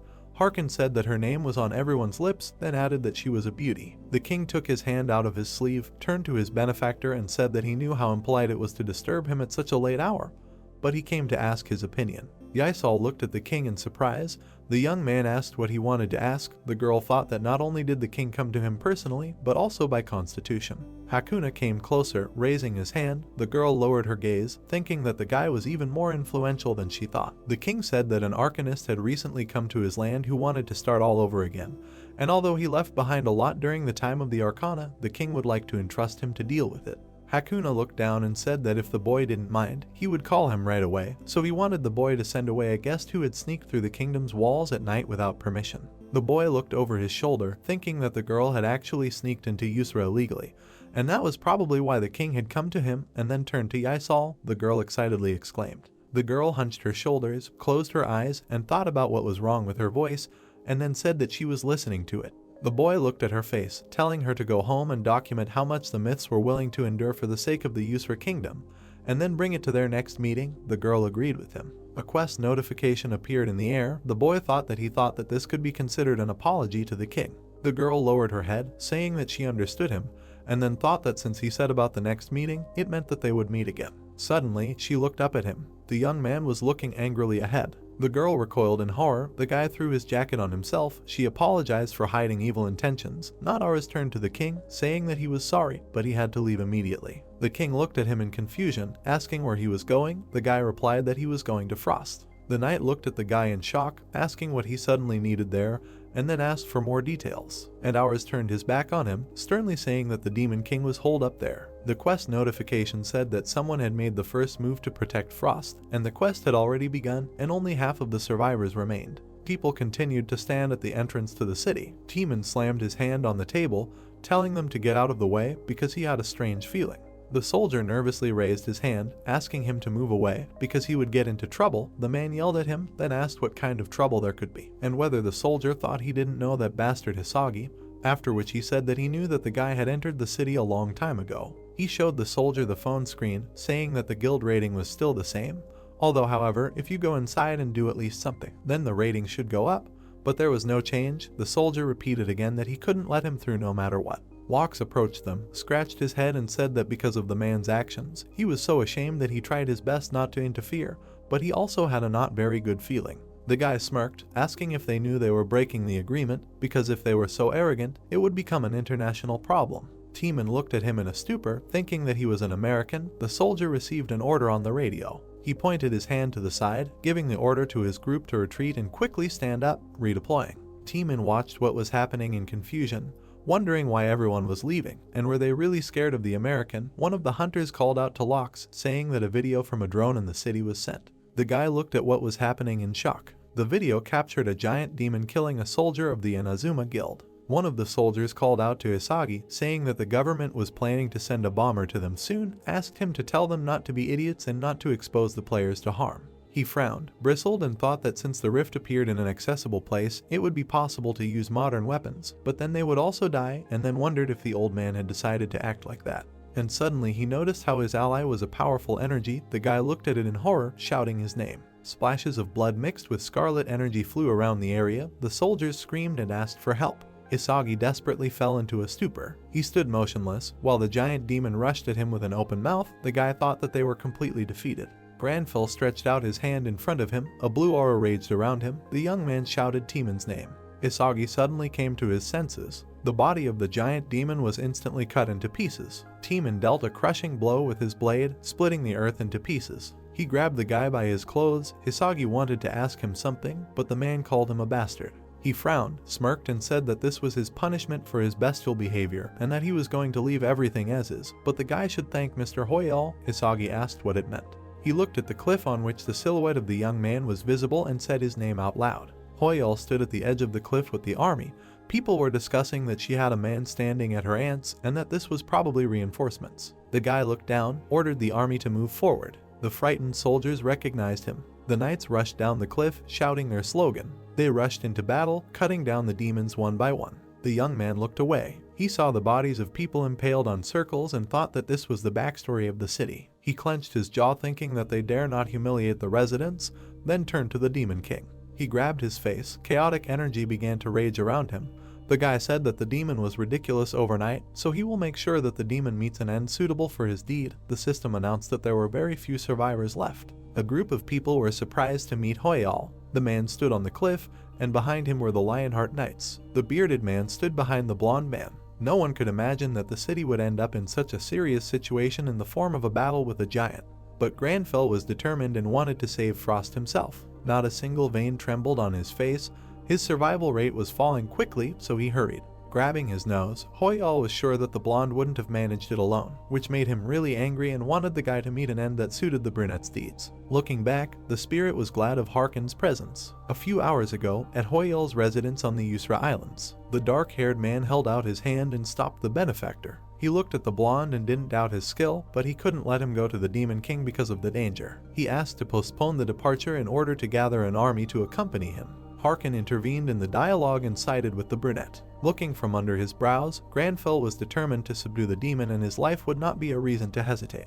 The bearded man was shocked by what he heard. Looking at him, the blonde repeated that he could kill the demon because there were no other options. Harkin, clutching his face with his hand, the man could not allow the guy to fight alone. Granfell, looking at the indicator of the remaining survivors, understood that there was practically no time left. Grabbing the hilt of the sword, the warrior remembered the promise to his majesty after he dealt with all the demons in the world. Holding the weapon to his chest, the man gave his word to become the blonde's sword here. Harkin, looking at the guy opposite, thanked him because he was able to clear his drugged mind for a while. The brunette, smiling, said that he would be calm as long as Harkin was with him. Granfell doubted the man's protection. Suddenly, it could weaken over time. The woman who came up from behind took this task upon herself. Bowing, she remembered the troubles she could bring to men, but she wanted to make amends. Granfell recognized the girl. The brunette lastly said that he would pray for the blonde's safety and asked that they could bring peace to Frost. Extending his hand, Granfell did not argue with the fact that he had no choice but to respect the warrior's wishes. The boy placed his hand on his shoulder. Worried about the number of survivors, Granfell began to hurry everyone again. In front of the southern gate, the map showed the current position of everyone involved. The brunette turned to Teeman to explain why he should thank the blonde. putting his weapon on his shoulder, the man remembered the guy's phrase, which mentioned saving the survivors in Frost. Adding, he talked about those who think that saving the survivors is a bad idea. Covering his face with his hand, the brunette thought about how his homeland tried to bury them along with Frost. Granfell stood on the edge of a cliff. Looking around, he could not expect anything else from the Knights of the Lion Heart. The wild carnage was going on while the strongest warriors were destroying the demons in front of the castle gate. The blonde man crossed his arms and thought about how he could get inside faster thanks to the knights. A blue glow emanated from the outstretched hand. Locks felt something. Turning to the gate, he did not notice how the girl was calling him. The current position of the Radiance squad was marked on the map at the western gate. Raising his head, the guild leader remembered how he noticed a funny post on the Arcana bulletin board. Looking around, he was talking about a post that was complete nonsense about Frost, and the number of views did not even exceed 10. The entire guild listened as the man recalled the guy they met at the portal, who said the same thing as in the post. The man in the suit came out of the rift. The guild was shocked by what they saw. A strong wind rose in the forest. Imphin ran as fast as he could, excited about the update with Frost, who spent the whole night studying it. In the chat, people noticed something strange. Looking up, Locks admitted his mistake in thinking Hoyal was weaker than him. The guild members' mouths dropped open at what they saw. Blue spheres were floating in the air. Was this light magic? The blonde used the spell Interaction. One of the warriors realized that these were drops of simple water. Then, the blonde activated the skill Recreation. Imphin stood up and stared at the drops with his mouth open, while the chat was overflowing with questions. Jessie, holding her hat, looked at the floating water. Looking at the castle, the girl was surprised by the beautiful magical trace, but she felt sorry that it could not remain forever. Lowering her hat, the girl thought about the mages, who, she hoped, thought the same. Angry at the blonde, Locks was struck by a perfect delusion. The strong wooden gates began to crack. The warriors were scared. With each passing second, the cracks became larger, and then the castle doors opened. Everyone without exception received a notification with a siege task. It also came to the guild members. The task included freeing Frost. Locks, overjoyed, recalled the post he had read. The guild leader was sure that the castle gates played a very important role in the siege, and there was nothing to count on at the southern gate because Hoyal was there. He gave the order to capture the western gate. A strong wind enveloped the winter forest. Piles of stones lay on the ground. Harkin, looking down, could not believe what had happened to the castle gates. Surprised, he praised Granfell because in his entire life he had never seen such a siege. The man promised to be in the forefront in case of a siege, but the blonde did not plan a siege. The guy felt that after he broke the gate, the evil energy became even stronger, which meant that there was something inside the castle. Teeman asked to give the order and they would be able to break in first. Grinning, he added that they would refuse their contribution in favor of the blonde. Granfell stopped the man with a shout. He asked the warrior to move away from the gate since there were a large number of demons behind them, which he did not notice behind his back.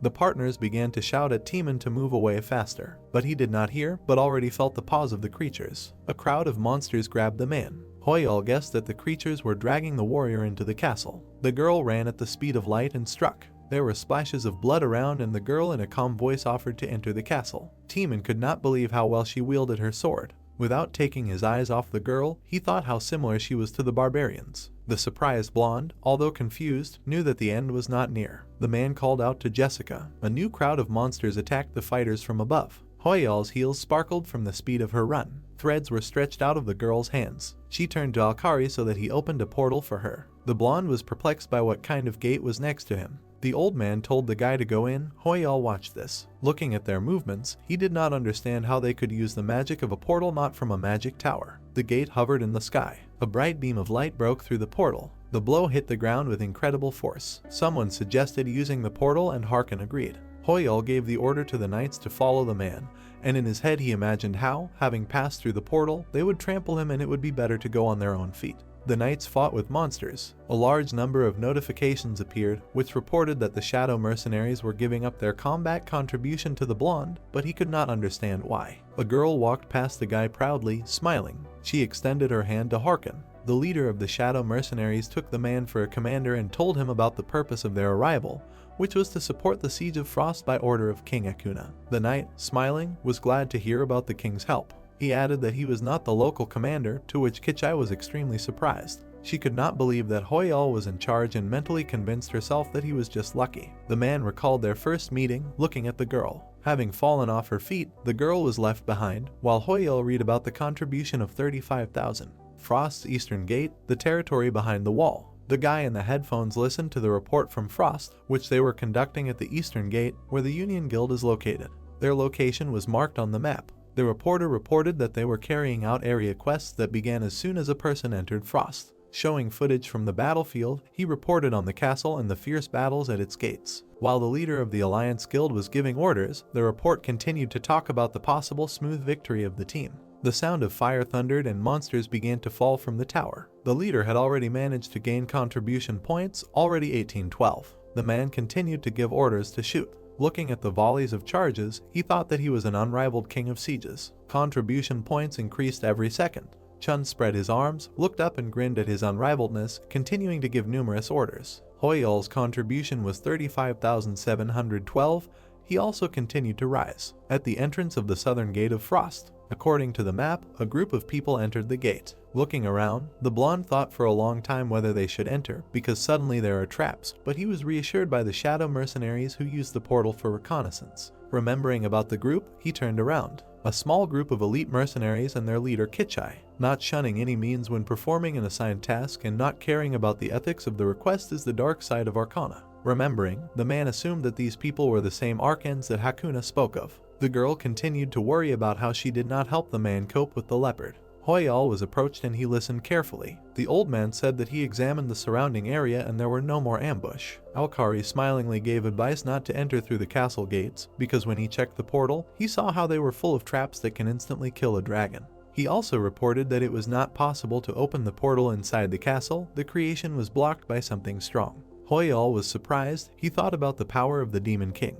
Jessica approached the leader and said that she knew the secret entrance to Frost. Holding her hand to her chest, she said that this entrance was for emergencies and also about a large underground shelter. One of the entrances was not far from here. Most likely the survivors were hiding there. While the blonde was thinking, Timon was sure that this was what they needed. Approaching the girl, he told her with a smile about his guess that she was from Frost. Jessica pointed the way with her finger. Turning around, the knight asked the leader not to worry because Frost's shelter could be compared to catacombs. He said that they would go first and Hoyul needed to follow them. The blonde thought. The number of survivors was approaching 0. A destroyed building. Timon, standing at the entrance, was glad to report that they had arrived. Hoyul, approaching closer, asked if this was the entrance to the shelter. The knight stretched out his palm and told about the imposed magic, which makes the entrance invisible to everyone except barbarians and city dwellers. Having slightly unlocked the door, Timon said that due to the stable energy, the door looked normal. The two men looked into the passage. Shock filled the knight's eyes. Mountains of corpses lay in the shelter. Timon's eyes sparkled from what he saw. Walking forward, Hoyul saw traces of a demon summoning. A pictogram was drawn in blood on the wall. Someone inside was summoning a demon. The blonde held the knight, who was almost falling, with his hand. Inside the Frost building, a bunch of knights were piling bloody corpses in a row. Kichai was very angry and hysterical, not understanding how she was supposed to calm the bodies, saying that it was impossible. She understood that in their situation, when they did not know at what moment the Demon King could ambush them. The leader of the Shadow Mercenaries looked angrily at her guys who were standing at the gate. Alkari said that this is why they were standing guard. Kichai noted that this was not a guard, but delirium, because it was worth quickly attacking, quickly killing everyone and quickly returning home, and all this was a waste of time. The offended girl looked at the laughing old man. She asked him if Alkari thought that Hakuna was expressing his disdain for them in this way, because she had the feeling that he had assigned them here because they were useless. The hooded old man laughed maliciously, saying that if their leader could see the magic traces, she would not have said that. Alkari looked ahead maliciously from under his brows and said that they should have waited a little longer, and Kichai herself would understand everything when the time came. They were very curious to know what the man in the protagonist's costume was thinking at that time. The protagonist's hologram was horrified and afraid, seeing something ahead. They saw a frozen dead knight with a sword in front of them. Grandfell, along with his hero Hoyul, watched the frozen corpse of the knight in a daze. They understood that this fighter died guarding the door, which looked terrible. The other knights of the army noticed the passage. The dark-haired Jessica approached the protagonist from the side and addressed him. She looked down with sadness and disappointment. She thanked Grandfell for helping to collect the bodies of the dead. She added that thanks to him, their soldiers, including her, Frost remained a hometown. She asked him how they should repay this favor. The image of Hoyul looked upset, while Grandfell tried to think. He understood that Frost was Jessica's hometown and thought about how he could console her. The brunette was slightly stunned and her eyes widened. The protagonist answered her that even if the soldiers died defending a city other than her hometown, her pride would be worthless if she ignored them. The hunter bowed his head forward, his eyes covered by his bangs. He stated that he was simply protecting his pride, even if he drowned under the weight of the burden. Granfell stared at the girl, who was surprised to hear such a speech. Granfell turned away from the confused Jessica, while Hoyal tearfully looked at the character. The brunette tried to reason with his hero, telling him that these words did not seem like consolation. Granfell angrily said that all this was not said for her sake, so he asked her not to think too much. Hoyal was ashamed of such words of his hero. Hoyal looked dumbfounded at the notification that appeared in front of Granfell. His contribution had grown and was 41,521 points. They were curious to understand why it had grown. New notifications appeared stating that the contribution continued to grow by 10 points. The protagonist thought that the shadow mercenaries were fighting outside at this time, although he knew that in that case they would have signaled for help. Suddenly, one of the knights ran up to Granfell and Jessica from the side. He turned to the boy and said that when they were collecting the bodies from the opposite passage, they found a square in the basement. A demonic hieroglyph was drawn on the wall, on which torches were burning. The knight said that the leaders should have followed him to the square in the basement. Slightly surprised, Granfell and Jessica followed the knight. The protagonist's numb gaze was directed forward. They saw a pile of crucified dead bodies on crosses in front of them. The three of them looked around and observed bloody bodies. The knight said that he checked everything, and the bodies in the other passages were also displayed in a similar manner. Jessica looked at the angry Granfell with alarm. The boy realized that this could be related to the summoning circle made of blood and corpses. The protagonist clenched his fist tightly. He realized that just like the exorcism rite, something had to be sacrificed, and of course, a sacrifice was needed to summon the Demon King.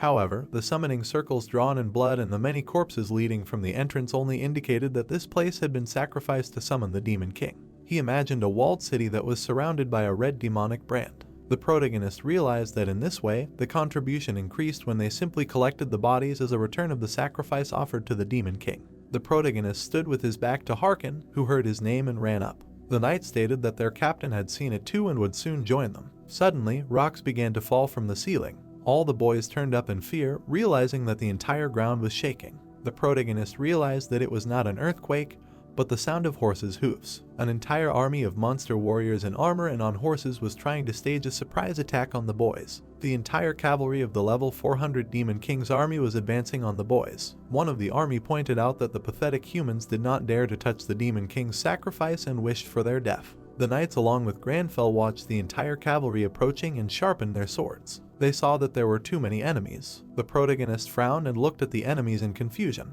It dawned on him that this was not a surprise attack. He noticed that Harkin and Timon were bloodthirstily chasing the entire cavalry that was trying to escape. The entire cavalry of demonic knights rushed past the heroes, leaving an airwave behind them. Jessica along with another knight looked at the scene to the side with concern. They tried to call their captain, while Hoyal was terrified that they were almost flattened to death. Harkin along with Timon ran towards the protagonist and the other knights. They asked the protagonist many questions and wanted to tell him something about the corpses. Granfell explained that he already knew, as it was a sacrifice to summon the Demon King. The captain stared away while Timon was angry at the situation.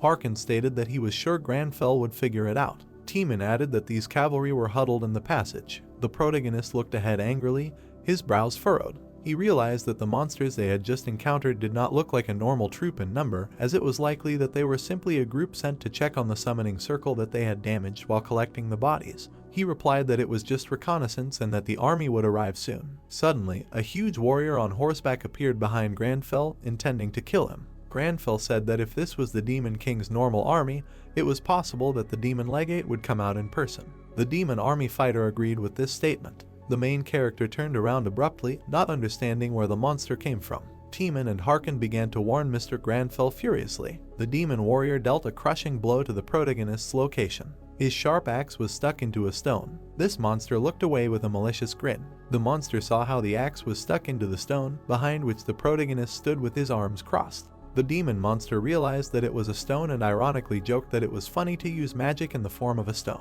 Harkin frowned deeply and looked forward bloodthirstily. He watched the monster with an axe and a red cloak. He realized that it was the legate he met back then in the northwestern canyon. The knight captain immediately rushed to attack the monster from the cavalry, asking him what he forgot in the frost. The monster deftly dodged Harkin's attack as he flew past. The monster recognized that this was the same commander they had met decades ago. Harkin stood to the side while the agile monster had his back to him. The captain didn't even have time to notice the monster's movements. The demon warrior joked that people age too quickly, but appreciated that the knight hadn't changed at all over the years, only that his skills had gotten worse. Harkin looked away angrily, noting that the monster shouldn't make him laugh since they had only seen each other a few years ago, not decades. The monster responded ironically that he had heard that before. The cloaked monster soared into the air and emitted a red aura. He noted that 4 days in the Arcana was equal to 1 day in Frost. The horned demon looked down on Harkin, asking what it would be like. He explained that the knight had only trained for a few years and would try to put decades of battle against him, who had spent 4 times as much time on the battlefield. Pieces of earth broke off and flew into the sky. A red demonic circle radiated an aura around the fortress. The monster was curious about who would be stronger than him. Alkari and Kichai looked up at what was happening in surprise. They noticed the vibration and did not understand what it was. The wounded Hisagi along with the healer also looked at what was happening in horror. They saw that the castle along with the earth flew up into the sky above the city. Harkin looked at the demonic monster, which emitted a bright purple aura. The demon said that he did not want to waste time on sorting out people. A bright purple funnel aura was spinning in the sky. It began to suck everything into itself while the castle hovered in the sky. Jessica covered her face with her hand from the bright light. Harkin looked up at the monster angrily, grimacing. The monster said that if he wanted revenge, then he still had to be found. The demon with wings smiled maliciously and spread his arms to the sides in the flow of his aura. He added that Harkin could only take revenge if he could get into the castle. The demon grinned with glee and looked down with a sneer. He said that he was the commander-in-chief of the Demon King's army and would personally greet him under the dome of the sky. A notification appeared that the class quest had been updated. The class quest was to fight the legates of the demon army scattered throughout the frost. The protagonist continued to stand with his arms crossed behind his stone. He frowned and looked up, wanting to join the fight. The protagonist watched as Harkin, along with Teeman and Jesse, pointed their swords at the monster. They realized that they had to run. While the castle was hovering in the air, their basement began to collapse. Harkin looked up in fury as the boulders began to fall. He turned to the legate, who decided to run away. Jessica turned her attention to her captain, who looked at her angrily. She said that the passage would already be blocked by rubble and the entire city would be shaking. The knight captain looked up at the hole in the basement with anger. He realized that this hole was the only way out of here. The hole in the basement continued to grow and crumble. They understood that even if he and Jessica could escape by jumping out, this underground passage lay through the entire city. He imagined how a pile of huge flaming ruins increasingly replaced the city. They understood that if the castle collapsed, the entire city would suffer terrible damage, and there was a high probability that there would be no trace left of the survivors. And even if they could repel the frost, in the worst case,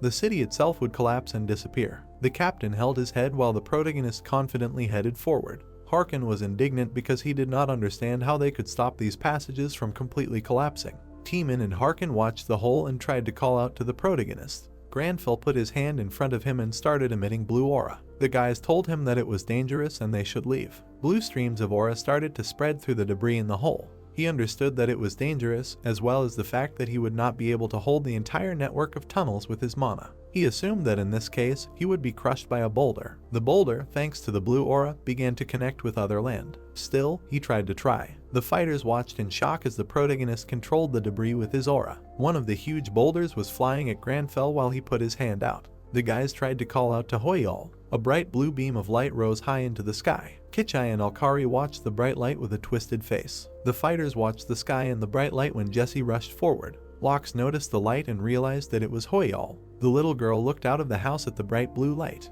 Her mother immediately tried to call out to her daughter. The girl was curious and noticed the bright light when her mother ordered to immediately close the curtains, otherwise the demons would replace them. The blonde girl and the big guy looked at the bright light in surprise. The girl did not understand what kind of light it was because she knew that all the surviving permafrost should be in this room. Suddenly, the big guy looked back, hearing his name Kurt. He saw the guys from the reconnaissance enter their room. The girl said that they did reconnaissance outside, as Kern ordered, and all the demons defending the southern gate were dead. The big guy was shocked to hear that they were explorers. The blue flame of the aura enveloped the protagonist's hand. Someone noticed that the researchers had returned. Harkin and Jessica looked up at the light in amazement. It was unbelievable and they found it hard to believe what was happening. Teeman lowered his sword and also looked up, not understanding how this was possible. The protagonist knew that he couldn't hold all this place with his mana. Granfell frowned and looked ahead, emitting a blue aura. He understood that he would not run away under any circumstances. Notifications. The aesthetics characteristic has been activated and the effect will automatically be attached to the target.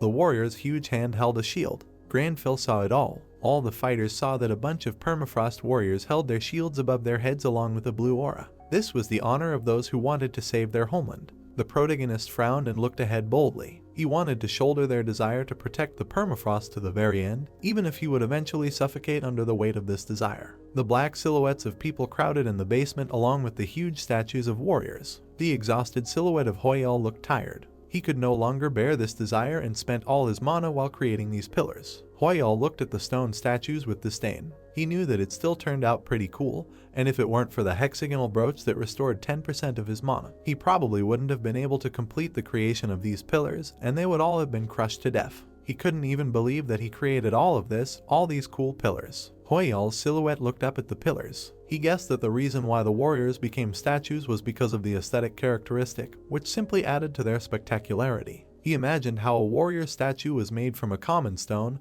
and a red notification. The guy understood that he did not have to strain himself much for it to work, because it was practically free compared to the times when he had to spend all his mana to create one cup. This notification said to invest in aesthetics. Granfell looked at his palm in confusion, while Harkin examined the columns. The protagonist noted that it all looked like unique skins in the game and did not understand why he needed this. The knight captain looked up with concern, raising his head. He remembered that one day in this world was equal to 4 days in the Arcana. He lowered his head and his silhouette was covered by a shadow. He thought that the permafrost would not have suffered such a fate if he had defeated the monster in those ancient times. A piece of cobblestone lay on the ground. Once again he met the monster and managed to escape from it again, and he believed that he had no right to see the face of his majesty. Timon and the fighter looked up in confusion, seeing a large shadow. Timon was dumbfounded and worried. They saw a whole flock of black bats flying towards them. All the knights began to fuss, while the protagonist stood in the center and watched. The fighters thought that these beasts flew here because of the blue light that was here and realized that these were unusual bats. They were preparing for battle. Granfell grinned slightly and looked up angrily. He heard the fighters' remarks that they thought everything would be fine because these bats were weak despite their number. They tried to control themselves and kill one after another. The guy understood that something was approaching them, something stronger and larger. Red notifications popped up that there was a demon nearby,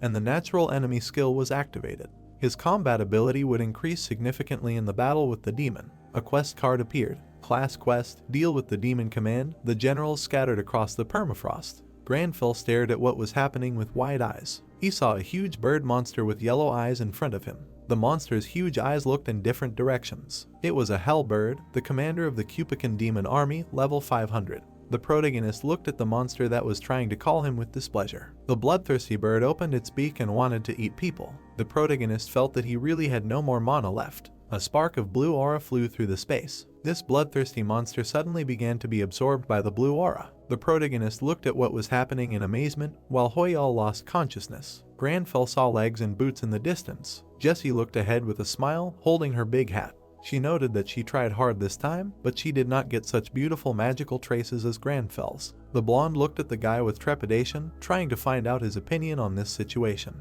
Granfell angrily looked at the mage, crossing his arms. The main character looked forward with slight irritation, but he knew that Jessie should be thanked for saving his life. He said that he would have given her a 2. The knights began to look around while Granfell stood in front of Jessie. He began to explain to her that there were too many unforeseen consequences. More than usual, too much power was put into the manifestation stage, and she did not take into account the influence of the environment. The girl wanted to write down all of these shortcomings. Meanwhile, the Shadow Mercenary Squad. A large moon illuminated the red sky. Kichai, Alkari, and Lockheed were sitting on the floor near the gate. The mercenary leader turned to the old man, saying that these people did not tell them anything. Kichai put her hands behind her head while the old man wrote something down. She supposed that they might have been forgotten, so she wondered if there was a point in them being in this place at all. The old man told the girl not to make noise, because he needed to draw the magical traces they had seen recently before he forgot them. Lockheed looked away indignantly. The girl said that after that earthquake, the castle rose into the sky,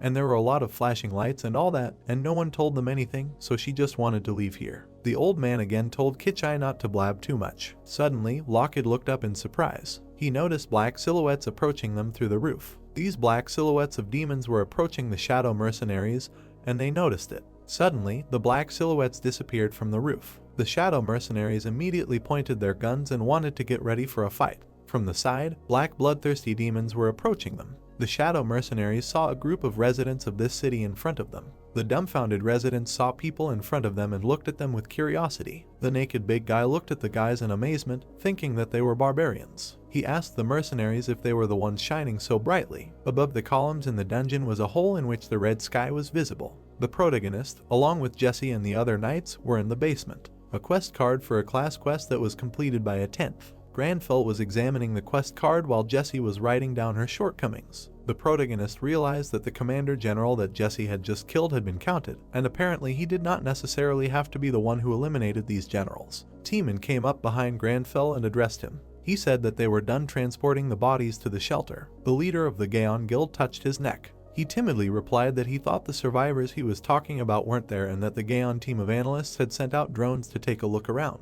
He noted that the underground tunnels were difficult to explore. The protagonist stared at the blue card, noticing that the survivor's bar was still visible in this quest window. Suddenly, an old man appeared between Teeman and Granfell, staring at the portal. He was surprised that he could create portals inside the castle normally. The same curious blonde survivor cornered the old man to see for himself. Before Alkari could even finish speaking, the blonde asked through the portal who was in charge. The curious big guy looked out through the portal with Alkari. The blonde asked if they were the ones shining here. The blonde barbarian looked around warily. Survivors began to emerge from the portal, led by the barbarian who recognized Teeman. Teeman immediately ran up to his friend Ares with excitement. The guy was shocked that it was the same barbarian. The naked barbarians began to look at the protagonist with curiosity, who was not particularly happy about it.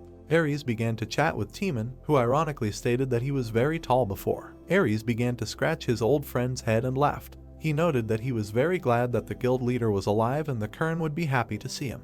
Ares added that Teeman himself knew how much the Kern loved him. The disgruntled protagonist looked forward while the big guys sniffed him. Teeman was shocked that the Kern was alive too, which interested Granfell. Ares stood next to Teeman, while Granfell stood in front of them with curious barbarians. Ares noticed the guy in the suit and realized that it was their leader, noting that the pillar of light was cool. Granfell pondered the familiarity. Teeman, dumbfounded, reached out his hand, trying to address Granfell. He knew it was wrong, because these NPC barbarians did not know proper etiquette. The guild leader immediately called out to Granfell, saying that they were not rude. The protagonist looked away sarcastically. He replied that everything was fine because he understood the culture of the barbarians, who still called him a leader. He understood that these guys treated him with respect. Ares began to laugh, noticing that this leader was different from the other explorers. The other big barbarians continued to sniff the knights and mercenaries. The leader of the barbarians stared ahead. He said that to their good fortune, they also had an excellent leader, who for many years made secret sorties into the city to lead out survivors. He said it was a Kern, the father of all barbarians. They were barbarians who lived in the forest nearby, trading and working with the permafrost.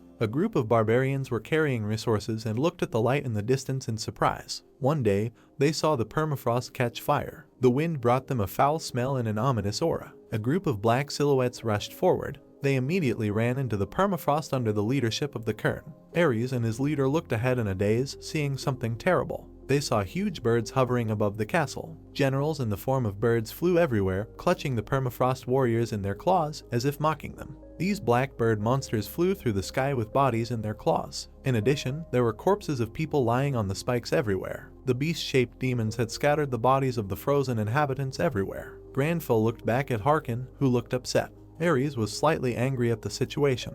He explained that their brotherhood had fought the demons to save the survivors, but the demons were outnumbered and too strong. The bearded man explained that most of their brothers had been killed and the Kern had been badly wounded. Ares remembered how the surviving humans hid from the demons in caves and covered themselves with blankets. After that, they searched for survivors in the frozen land and protected them for many years, but things only got worse, and they could not even start a fire because these demons were very sensitive to light. Because of this, the survivors began to slowly die from hunger and cold. He remembered how a little girl looked out the window at the bright light. They slowly began to lose hope from fatigue. Ares recalled the moment when his mother tried to call out to her daughter to move away from the window so that the demons would not notice them. At the same time, Kern and the woman looked at the light in surprise, realizing that all the surviving permafrost should be in this room. Ares, along with the other barbarian, looked up at the bright light, that same beam of light. In this dark city, that same blue beam appeared, stretching into the sky. Ares looked pleased and smiled slightly. Harkin stood behind the protagonist, who crossed his arms. Ares thanked the explorer in the suit and everyone else who fought with him.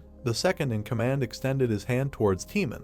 He came to say this on behalf of all the barbarians and permafrost residents. He immediately put his hand to his chest and smiled along with his comrades. He explained that if the leader of the explorers was going to fight the Demon King, then he and his brothers and sisters would fight shoulder to shoulder with him. He imagined a huge demon with wings. It was the Demon King who had taken over this place, named Karavia. It was one of the 72 demons who controlled birds as familiars. Ares opened his mouth and said that it was difficult for them to fight flying enemies, because they, barbarians, were accustomed to fighting on the ground. He added that they were ready to do everything to ensure that Granfell reached the enemy, even if it meant making a mountain out of their corpses. Ares stared at the protagonist, who stood with his arms crossed. The protagonist turned to hearken, saying that he would still refuse them. All the boys immediately looked at the guy in the suit with a nervous expression, looking unwavering. They tried to get through to him, asking him if he wasn't going to fight or if he didn't need them. The protagonist bowed his head and frowned. He explained that he was going to fight the demons, and was glad that the barbarians were willing to help him. However, collecting corpses was not his hobby.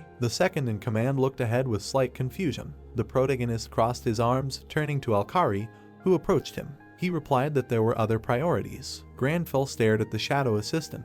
He ordered Alkari to move all the survivors to the Yuzra kingdom, and to convey a request to the king of Hakuna to provide them with warm housing and food. He hoped that Alkari's portals would be able to handle it. The old man held onto his cane and nodded his head, saying that he would do his best. Granfell also turned to Guildmaster Timon. The protagonist looked at Ares and Timon. The guy in the suit told the guildmaster to go with the guys. The red-haired guy looked at the guy enthusiastically. The protagonist stated that it would be good if he and the Gaon Guild could provide protection to the survivors during the evacuation.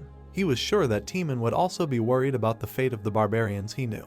The guildmaster thanked Hoyal. The shadow mercenaries stood at the portal and pointed it at Granfell. They asked him if he would go with them. The flapping of the Demon King's wing flashed through the sky. Karavia, along with the other demons, floated in the air right behind the slyly smiling Granfell. He replied that he still had unfinished business. The black demon bird with a beak looked down on the people. It was the commander of the demon army, a level 500 Hellbird. He stated that the traces of the Cupican aura led here and asked the protagonist if it was him. The protagonist surrounded himself with his blue aura, while the guys began to leave through the portal on the commander's orders. The portal began to collapse and disappear. The remaining residents looked at the bright light with fear in their eyes. Ares and his people came to them through the portal along with Timon. The commander addressed the people and told them to get ready to leave. The survivors did not understand what was happening when they saw their commander. Alkari replied that he was going to open a portal to Yuzra. Timon happily watched what was happening when a notification popped up. Ares said that he would explain everything to them later. The people realized that this was the legendary island of Yuzra and already thought that they were saved. It was a notification that said about a class quest and a secret technique of barbarians. Guildmaster Gaon looked at the notification with alarm, waving his hands. He was shocked to see the class quest task, because he knew that only one person in each class could receive the class quest. He just didn't understand why now. The guild leader's eyes widened and he was dumbfounded. Ares stood behind the silhouette of Timon, who asked him about where the cairn was. The bearded man looked closely at his old friend and replied that the cairn was supposed to be on a sortie. He watched in shock as Timon rushed to the exit. Ares ran after his friend, shouting to him about where the guy was going, because it was dangerous to go alone. The guild leader saw small buildings and structures in front of him. Timon didn't believe it. The guild leader remembered the cairn, who was smiling and holding a sword on his shoulder. Timon looked at the leader of the barbarians in shock. The leader asked the young leader that this was a secret move of the barbarians and if he wanted to know about it. Timon was shocked by what he heard. The red-haired boy ran closer to the swordsman, who was laughing at the time. Kern laughed and ironically thought about what he should do, teach this secret to the boy or not. Kern laughed loudly, while Timon was very angry and indignant. The leader of the barbarians smirked and explained to Timon that he should grow up another 40 years. Kern turned away laughing and began to leave. Timon followed the barbarian and said that it had been too long and wanted to know the secret right now. On the field there were bayonets with bodies stuck on them. The dead body of the leader of the barbarians was impaled on a spike. Timon sadly looked at the dead body of his old friend. He knew that the Kern had died, which was why he had been given the class quest. Suddenly, a huge bird flew over Timon's silhouette. The commander of the demon army was flying over the area, looking down at the man from below with a haughty expression.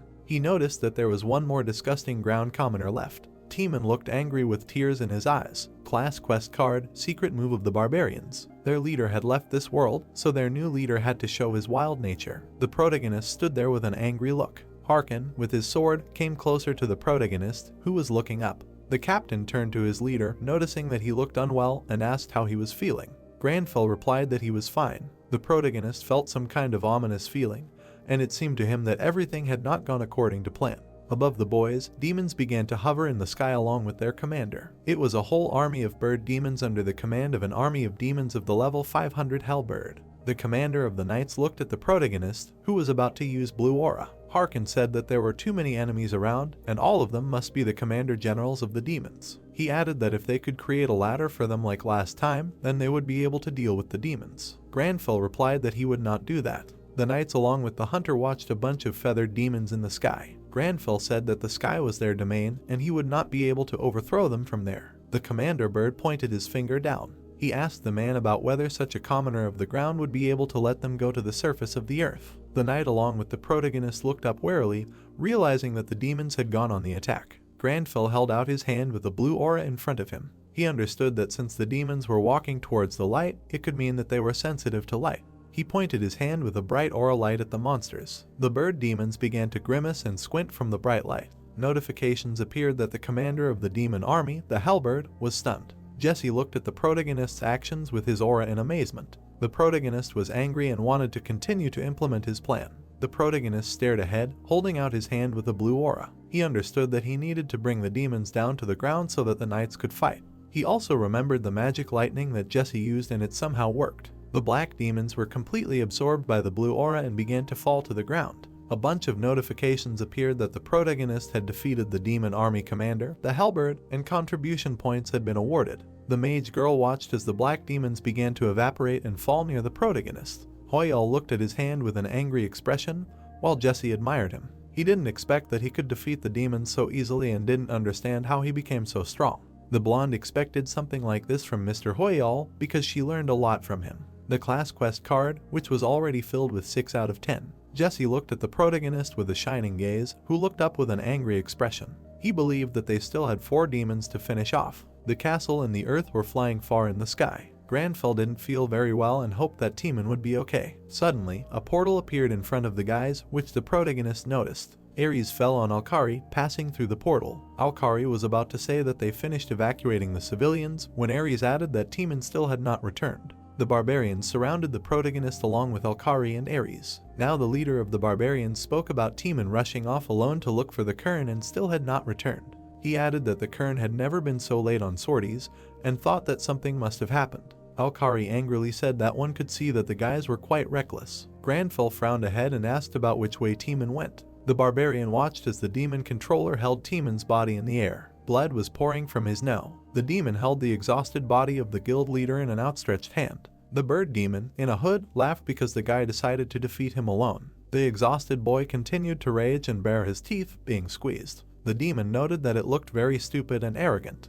The boy felt that he could not move his hands. The bird demon grinned maliciously. Timon now understood that the commanders were very strong, because he did not expect it to be so difficult. The commander asked his victim if he would beg for mercy like all land creatures, and in that case, perhaps he would spare him if he tried. The demon continued to squeeze the barbarian's neck, who grinned maliciously in response. He thought this condition was a joke and said that barbarians never give up, because they die on the battlefield. The demon began to laugh maliciously from under his hood. He found it funny that his impudence was great for a weakling.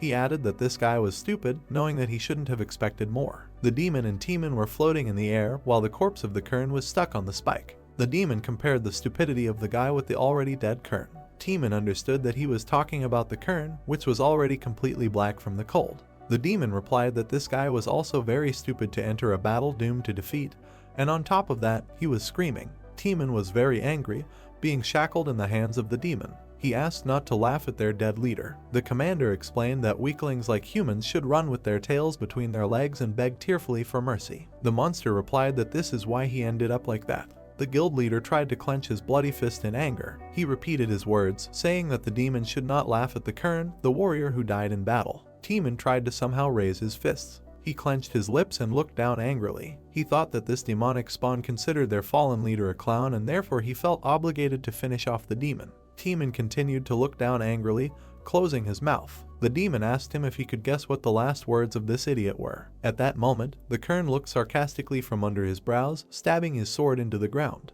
Their leader then said that the demon was in deep trouble, because someone extremely foolish would soon come for him. The demon commander was hovering in the air in front of the barbarian. Kern said that he could smell him on the wind and it was a long time ago. He stated that the guy was really crazy, that's why he chose him as his successor so long ago. The barbarian noted that the new leader, who was not even fit to hold a candle to him, would soon arrive. The demon smiled maliciously and swung his spear. The monster ironically joked that he talked too much for a dead man. Kern lowered his head and smiled maliciously, saying that the future leader kept asking him about some secret barbarian technique. The barbarian was sure that the new leader would like this technique. Timon goggled his bloody eyes while his neck was squeezed by the demon. The commander bird smiled sarcastically. He replied that he was curious about what kind of super strong guy would come to take revenge, ironically hinting at Timon. Timon tried to clench his fist in anger. The demon began to laugh loudly at the situation. The commander began to laugh loudly, throwing his head back. He noted that the dead leader was very bad at understanding even people. An enraged Timon bloodthirstily grabbed the demon's hand. The guildmaster bit the demon's hand hard, causing him to start swearing. The demon began flapping his wings and Timon fell to the ground.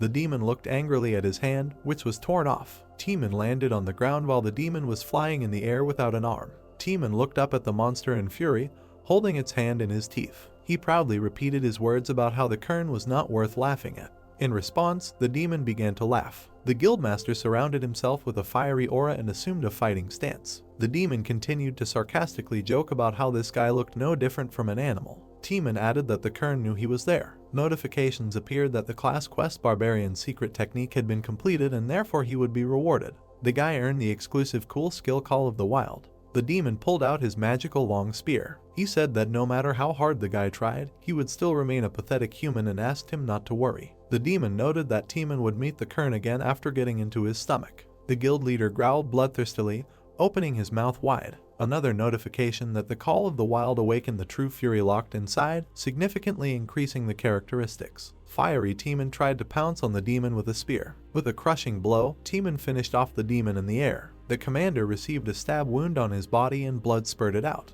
Timon stood in a tense pose, lowering his hands. The demon did not have time to understand what happened at all, because the guy was too fast and felt a crushing feeling on himself. The demon knew that the barbarian would grab him if he got close, so he was going to fight at the longest possible distance. Suddenly, Timon's silhouette disappeared. The angry barbarian appeared behind the demon, noting that his wings were annoying him. The barbarian grabbed the monster's wings. Then, with quick movements, he tore them off. The demon began to fall to the ground, while Timon held the torn-off wings behind him. The demon wished that the barbarian would let go of him. The barbarian looked at the demon with his bloody eyes. He closely followed the commander bird, who tried to look back. The demon knew that he could not hold on any longer, and this angered him. Suddenly, a huge level 500 Anakin demon approached, impaling Timon's body on a spike. Anakin turned to his brother, asking him when he managed to become a walker and lose his vigilance. Anakin threw the barbarian's body aside. The demon replied that he had been a bit careless. Timon's body hit the ground, shattering it.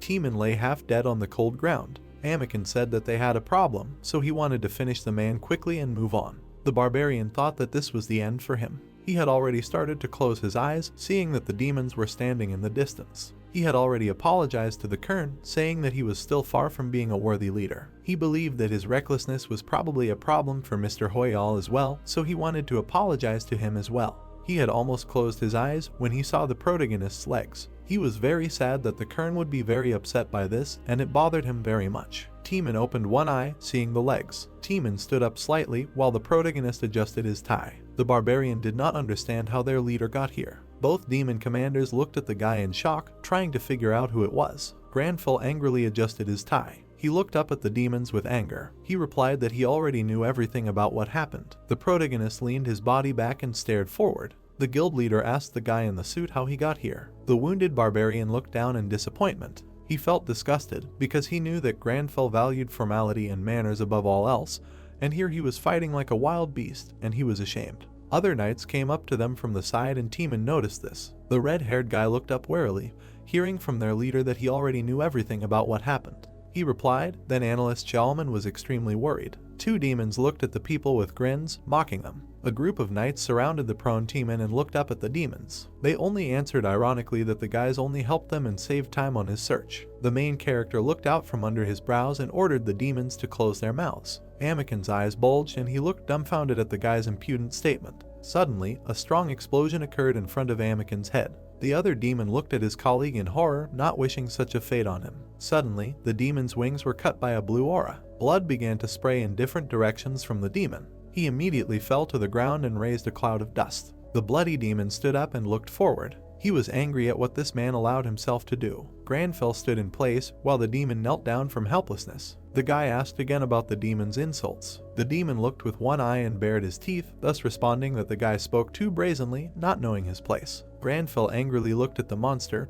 holding his hand with an aura in front of him. He wanted to see which of them here was a truly pathetic coward. He wanted to show the half-bird his place. The monster bulged its yellow eye and looked dejected. The castle with the earth continued to float in the air. The commander of the demon army, a level 500 halberd, tore the fighters apart with his claws. Dimitri, along with Camilla, watched the red beam that the demon left behind. They were angry that the demon could easily fly away from them. The wounded Dimitri held his bloody club in his hand, while Camilla aimed her arrows. Dimitri replied that it was impossible to hit the monster while it was in the air. Camilla replied that in that case, they would have to rely on Locks. Camilla aimed 3 green arrows at the monster, wanting to cover her comrades. The arrows flew straight at the demon, and Camilla shouted a sign for Locks. The monster looked at the arrows flying past with a sneer. He called this attack pathetic because he dodged them with ease. Suddenly, Locks made a quick strike with his blade and left a blue mark near the monster. Locks continued to run forward with the guys, looking back at the chopped monster. He praised his friend's quick work. Dimitri closely watched as the monster fell to the ground.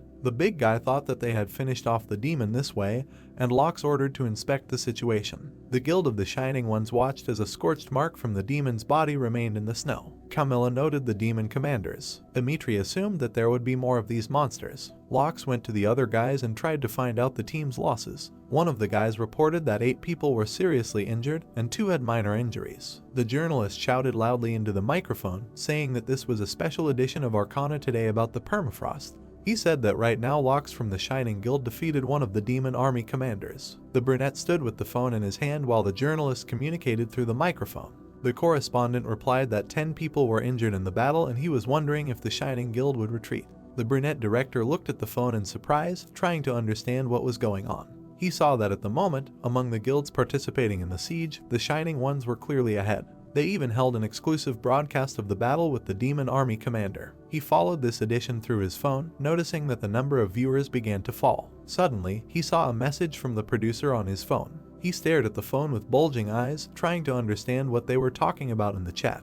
A bunch of messages about what was happening from the guys who shifted the focus of the action to the protagonist poured into the chat. The director looked at the phone with displeasure, trying to understand what was happening and what Hoyal had to do with it. New messages poured into the chat about how Hoyal was having fun with the demon commander during another streamer's broadcast. The brunette looked at his phone with disgust, reading the news that the demon army commander was scared by Hoyal's appearance. During the broadcast, the protagonist stepped on the demon's head with his foot. It was an exclusive broadcast. The demon's hand was shaking, lying on the ground. Then it plopped down on the ground. The protagonist turned his attention to another demon, whose wings he tore off. Granfell frowned at the demon, who tearfully begged for mercy and began to apologize. He held out his hand with a blue aura while the demon fell to the ground. He looked at the monster with disdain, continuing to hold his hand with aura. The monster wanted mercy, but the protagonist quickly shut him up. The demon looked at the guy with fear in his eyes. He said that since he was groveling like that, then Granfell should spare him, because he promised not to do it again. He sent a powerful flurry of blue aura at the monster, ironically saying that he does not talk to prey. The streamer watched all this from the side with a smile. Through the video platform on the stream, the protagonist was visible, in front of whom the demon's body disappeared. Subscribers were delighted that Hoyal had already defeated 8 demon commanders. The protagonist carefully looked at his palm.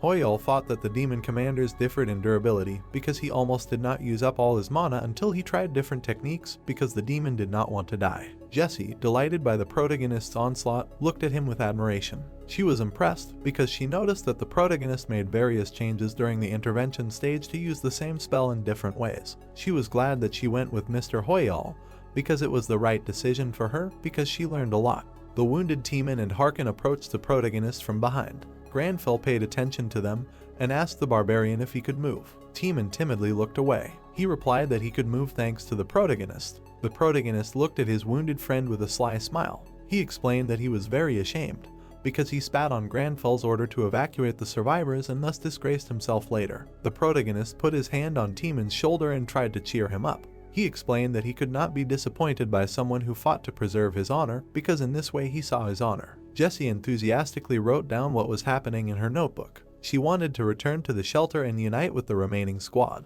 Suddenly, a bunch of notifications popped up in front of them. It was a notification with a common quest. The permafrost was transforming, and the last commander general of the demon army had fallen. Zhen Chun, being the guildmaster of the United Heavens, laughed bloodthirstily. He was happy because they also defeated the commander of the demon army, and he began to praise everyone. He stood on the corpse of the monster and rejoiced, while the other fighters were exhausted. He shouted that the position of the ruler of the permafrost was almost in his hands, so he ordered everyone to prepare for the coronation ceremony. The guys thought he was a careless person. Notification: Hoyol, contribution to the permafrost system 471,992. Harkin looked worriedly at the protagonist, who was looking at the status window. He noticed that the other two commanders of the demon army were killed by other guilds. Harkin saw a man approaching in the distance. It was Count Sarian, who looked tired and exhausted. The knight rushed to run to the wounded count. Harkin did not understand how this was possible and how the count survived. The count was also surprised by such a meeting. The brunette with a slight smile on his face looked at Captain Harkin with trepidation. He explained that His Majesty and the Empire did not abandon them and was glad. Harkin, along with the knight, looked back at the protagonist. Sarian said that he also observed the brave deeds of this black-suited explorer and found it amazing. The count extended his hand to Granfell, trying to greet the hero who had come to save the permafrost. He introduced himself as Sarian, and he was the lord of this land. Tiemann looked at this meeting with Jesse in shock. He said that he had walked through this land very often and had never met him. Granfell smiled maliciously and exhaled. He was curious why the lord came to them in such a creepy form. Granfell looked at Sarian with an angry look, telling him to stop all this pathos right now. He activated the natural enemy skill, and his combat ability greatly increased in the battle with demons. The count in response broke into a sly smile, and everyone realized that he was the Demon King. On the live broadcast of H. Wigging, the protagonist was seen with Sarian. H. Wigging did not understand what was happening. He widened his eyes in surprise and opened his mouth. The viewers were surprised by what happened. The brunette was holding a phone in his hand, looking at it in bewilderment. The viewers of the broadcast were surprised to see Sarian. The guy in the hat asked the brunette what he was watching instead of their broadcast. Granfell looked straight ahead with fury, baring his teeth. The viewers wrote that he was really mad. Granfell told Sarian to stop this farce. Sarian looked at the protagonist with a sly smile, slightly raising his eyebrows. The viewer asked H. Wigging to come closer since nothing could be heard. Harkin and the guys looked at the guys in shock. Harkin asked Granfell what Demon King they were talking about. Sarian slightly tilted his head, smiling maliciously. Harkin said that the man was undoubtedly the ruler of the permafrost, and there must have been some kind of misunderstanding. Sarian said that he understood which Demon King he was talking about. Granfell looked at Sarian with a haughty look, pursing his lips. Sarian told the protagonist that it was okay for him to look at him like that. Sarian covered his face with his hand while Harkin looked at him. Sarian said that he failed to protect his subjects and was the only one who survived. Harkin told Sarian that it was not his fault. Sarian said that he failed in his duty and then suddenly fell silent. Stone blocks appeared out of nowhere. They pierced Sarian's body, causing him to widen his eyes. Blood poured out of Sarian's eyes and mouth while he was confused. H. Wigging watched in shock, his mouth wide open. The viewers were shocked by what happened. The streamer's eyes widened as they saw what happened. The viewers did not understand what was happening. Harkin extended his hand, looking at what was happening in confusion. Harkin ran up to the protagonist, baring his teeth. He asked why he did that. Jessie smiled maliciously, watching what was happening intently. She said that he was still alive. Black shadows began to crawl out from Sarian's body, while Harkin looked at Jessie in surprise. Sarian was covered in a purple aura, smiling bloodthirstily. System alert. The opponent's earth resistance is too high. Sarian asked Granfell if that was a bit rude of him, noting that he was talking. System alert. The opponent is not affected by earth attacks. The protagonist looked at Sarian in confusion, raising an eyebrow. He thought that due to earth resistance, this would be difficult to deal with. Harkin and the guys looked at Sarian in horror. The boy told them to take a closer look because he was Sarian. Sarian looked disgusting, covered in black energy with eyes. Sarian said that he was the Lord of Frost that they were looking for with such diligence. Hoyol widened his eyes, looking at Sarian with disgust. Harkin took out his weapon, swung it. He said that it was a demon. The knight walked towards the black disgusting energy. He asked the demon how dare he insult His Majesty's vassal. Harkin plunged his sword into the demon, blue eyes flashing. Tiemann looked at what was happening in surprise, while Granfell was in a stupor. Tiemann asked that he finished him off. Oyol thought he shouldn't have said that. There was a hole in the demon's dark energy. The dark energy began to rise sharply upward. A column of black aura rose from the ground to a small island. Tiemann's eyes widened as he saw what happened. Teeman asked what he had risen into the sky. Hoyul thought he knew it. The black energy enveloped the island where the castle was. Harkin looked up in confusion. He said he couldn't believe it. The demon merged with the island, emitting a red aura. Harkin said that he was merging with the permafrost castle. Ares raised his head, looking up in confusion. The guy in armor said that something strange enveloped the castle. Enoch looked at the black column of energy in horror. He didn't understand what was happening there. Ares looked at the column of energy warily, while the blonde was confused. The blonde asked Ares if he thought Teeman and the leader of the explorers were okay. The stone fences were all cracked. The northern gate was frozen. The girl with long hair swung her weapon. Leonie dealt a furious blow to the demon right in its eyes. Leonie's team fought the demons furiously. The blonde asked where there were so many of them, adding that they never ended. The brunette told him to spend his energy on spells instead of chatting. The demon swung its huge hand at the girl. She bared her teeth and put her hand in front of her. The monster suddenly stopped. It raised its head, looking up. The girl did not understand why it stopped. The blonde looked at the demon in horror, her mouth slightly open. The demon said that the demon king was calling. The monster flapped its wings, rising into the sky. Leonie and her team looked at the sky in bewilderment. The blonde said that the demons were leaving. Leonie didn't understand why. The red-haired girl widened her eyes in horror. There were a huge number of demons floating in the sky. Jen Chun looked up at the sky, watching the demons fly away. Jen Chun asked where all the demons suddenly went. Jen Chun looked behind him, where a system notification appeared. The demon king de Caravia would soon reveal his true form. Lox and his team looked up at the sky in horror, wide-eyed. The demons were flocking to the Frost Castle, which was being devoured by the Demon King. Lox asked what the Demon King was. Lox frowned, looking at the castle with apprehension. The girl was hanging out the laundry, turning her gaze to the side. Lox said that if it awakens. The girl and the guy looked out the window, from which they could see the castle captured by the Demon King. Lox said that Japan, or even the whole world, would come to an end. Harkin pulled his sword back, looking ahead with a menacing gaze. He said that they had to stop him. Harkin's eyes widened, his mouth slightly open. Black energy with eyes filled the space. System notification. The ritual begins. Granfell looked ahead warily, his eyebrows raised. Harkin looked at the demon with panic in his eyes, his mouth wide open. He said that they had brought out all the offerings for that ritual. The demon's red eyes flashed. He called them fools. A huge magic circle appeared above the castle, and demons were flying towards it. The Demon King said that the victims did not have to be humans. Teeman raised his head, looking at the sky. A red magic circle was shining above the castle. Teeman said that it looked like a magic circle from an underground permafrost shelter. Jesse's mouth was slightly open, seeing many demons in the sky. The demons were flying rapidly towards the magic circle. The black silhouettes of demons were gathering near the magic circle. Jesse said that they were sacrificing themselves to complete the ritual. Hoyul watched with panic in his eyes, baring his teeth. He thought that things were bad and he had to stop them. A demon covered in eyes appeared in front of the protagonist. He said that he couldn't allow him to do this. The protagonist looked at the demon in horror, his mouth slightly open. The demon pierced the protagonist's body with its hand. Harkin and Teeman watched in horror. Harkin called out to the protagonist. Harkin lowered his head, seeing a pool of blood with hands rising from it. The knight looked at the pool of blood with alarm, his mouth slightly open. Harkin watched as the armored corpses began to reach out to him. They were asking their commander for help. Harkin pursed his lips, remembering his comrades in battle with horror. Granfell opened his mouth wide, frowning. Granfell called out to Harkin. The protagonist grabbed the knight by the shoulder, who looked scared. The hunter told the knight that it was an illusion and that he should come to his senses. Harkin raised his head, at which point the red aura dissipated in front of him. Teeman watched the cloud of red aura. He said that they had dispersed. Harkin looked at the protagonist in confusion. He asked what the demon had broken through. Granfell replied that it was his fear. The demon was enveloping the castle with its energy, emitting a powerful aura. He told Granfell that he had figured out his illusion, adding that he had an interesting talent. The demons flocked to the magic circle. The Demon King said that it was too late.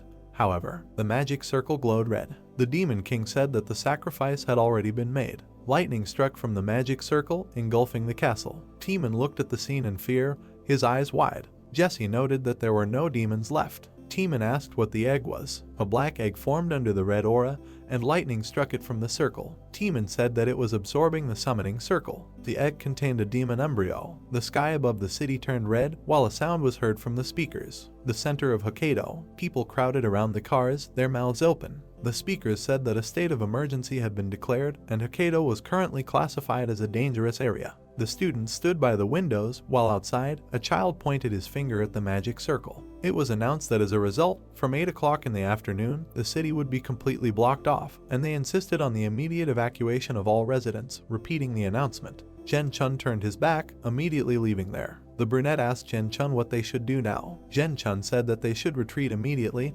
ordering to request support from the mainland. Jen Chun turned his gaze behind him, looking furious. The guy asked what to do about the permafrost siege. Jen Chun asked that he was worried about the siege. A bloody aura emanated from the egg. Jen Chun asked the guy that after looking at the situation with his own eyes, he still did not realize the full danger, and thought that he could handle it. Jen Chun added that this was not something they could handle on their own. Teeman widened his eyes, holding the phone to his ear. Xiaoman stood near the monitor, pulling on his jacket. Xiaoman told Teeman that an order had come from Korea, and all players in Hokkaido were advised to return home. Teeman stood in confusion, while the protagonist warily looked at the sky. Xiaoman told Teeman that they were going to completely seal off Hokkaido, and at that moment, the United Heavens, as well as several other guilds, had already begun to retreat. Teeman asked Xiaoman what he was talking about. Xiaoman said that if they stayed, they might die. A huge egg towered over the city. Granfell leaned slightly, putting his hand in his jacket. He thought that it was dangerous, and they should deal with it before it woke up.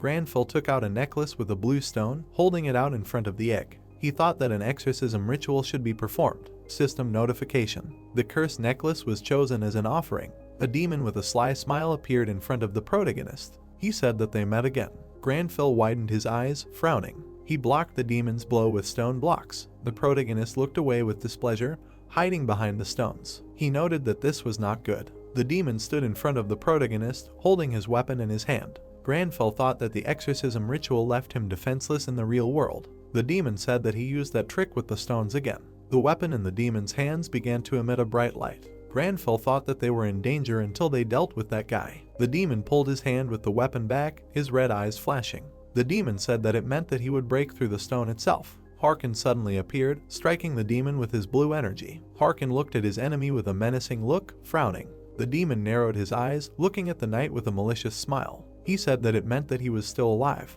The knight held his sword in front of him, holding it with both hands. Harkin said that it meant that their day is equal to 4 in the Arcana. The knight tightly clutched his weapon. He said that after hearing this, he could not hold back his sorrow due to his own weakness. Harkin emitted a powerful blue aura. He said that he had made his majesty wait for too long. The demon watched Harkin with a smile. He said that the boy was using quite a serious sword aura. Granfell looked at the knight with a puzzled expression, pursing his lips. Harkin told the protagonist to continue, and that it was his duty to defeat the demon. The hunter looked at the knight with a serious look. He thought that since this was his reason for telling Harkin, he would trust him. The demon looked at the knight with a bloodthirsty smile, clutching his weapon. He said that this battle promised to be fun, and he would meet him with his blade too. Harkin pulled the sword aside, emitting a blue aura. The knight said that he, Harkin, would carry out his majesty's final order. Harkin glared at the demon, holding his sword in front of him. He said that he would do it right then. Harkin and the demon clashed their weapons, emitting an aura. The protagonist raised his hand with the necklace. He thought that it was his turn now. System alert.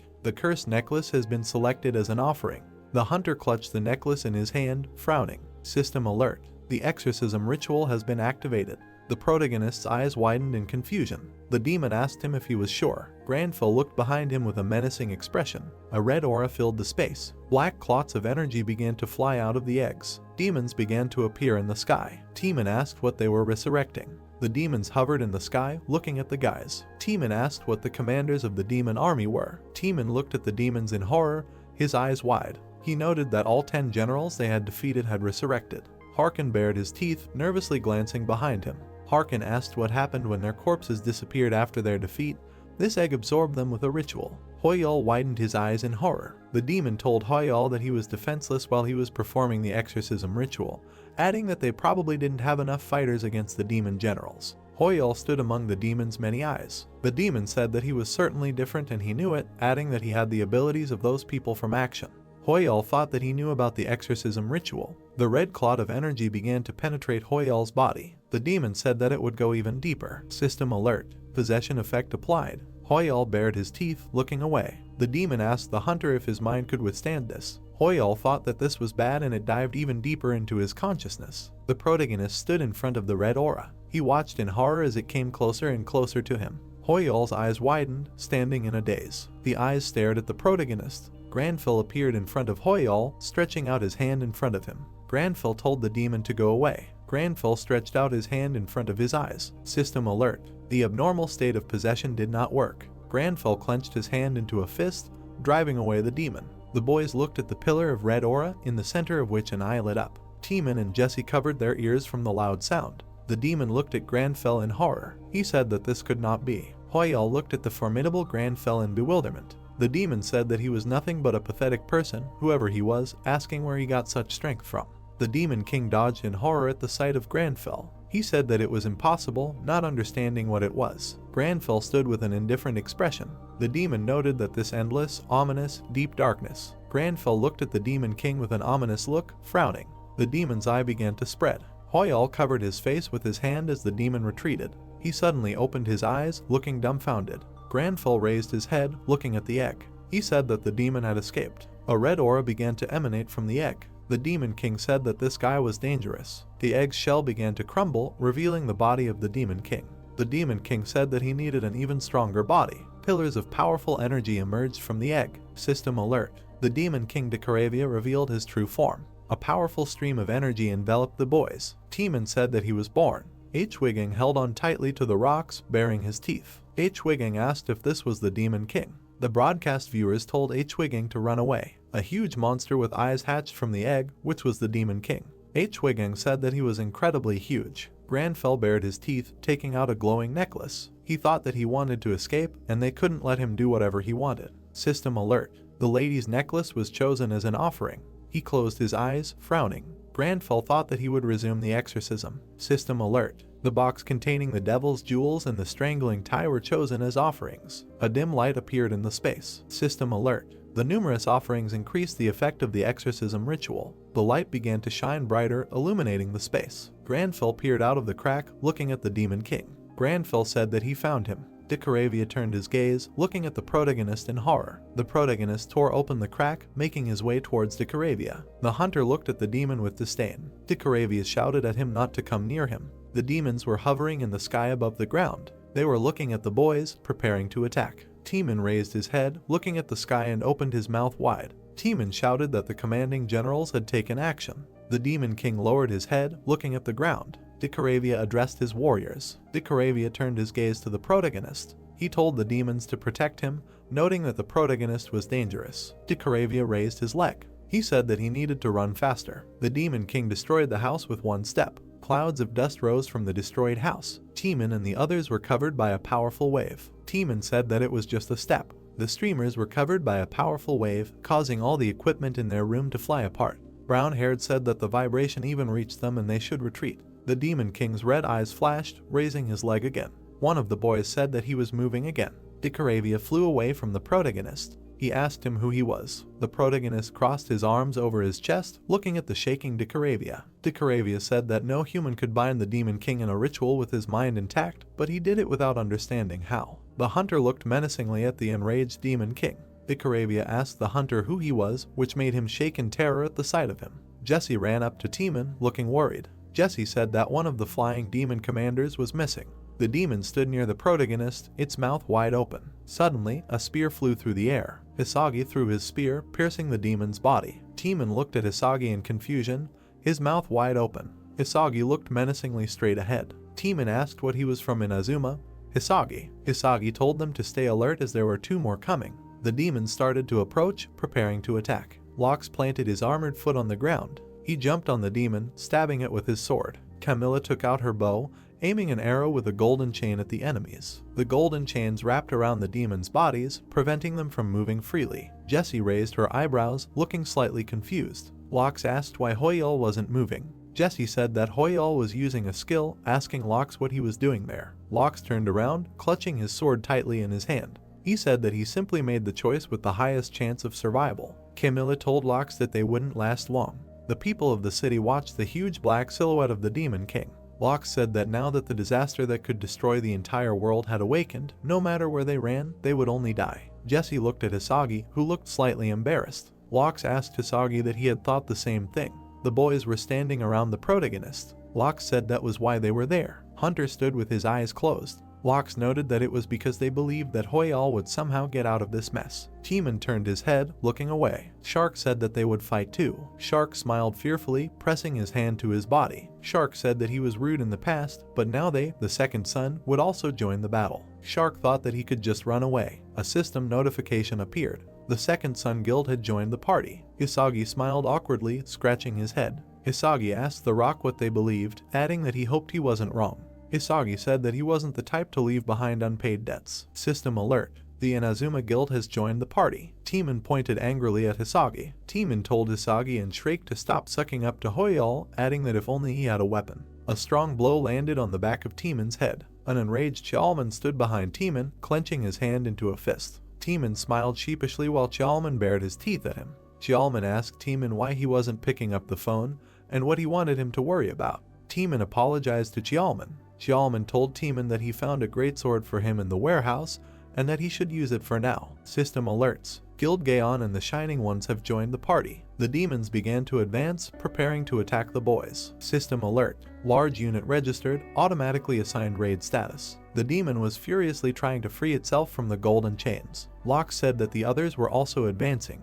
Lox stretched out his sword in front of him, rushing forward with a menacing look. He told the boys to not let the demons reach the protagonist. The demon broke the chains that bound its body. Lox said that the commanding generals were their responsibility. The protagonist stood motionless, closing his eyes. Granfell grinned maliciously. He told Decaravia that he asked him what made him afraid. Decaravia looked at the hunter with horror in his eyes. The boys were preparing to face the demons. The hunter said that this was it. Harkin repelled the demon's attack, emitting a blue aura. The hunter said that their refusal to surrender, despite the pitch-black despair. Harkin looked at the demon with a menacing and confident look in his eyes. The protagonist held out his hand, releasing an orange flame. The hunter said that this was their human pride. Decaravia pulled away from the hunter, who held the flame in his hand. Decaravia's eyes widened, looking madly at the protagonist. Decaravia told him not to make fun of him, and that this was just an illusion. The demon plunged his weapon into Harkin's body. Decaravia told Granfell that this was just stupid sentimentality. Harkin opened his mouth wide, spitting out blood.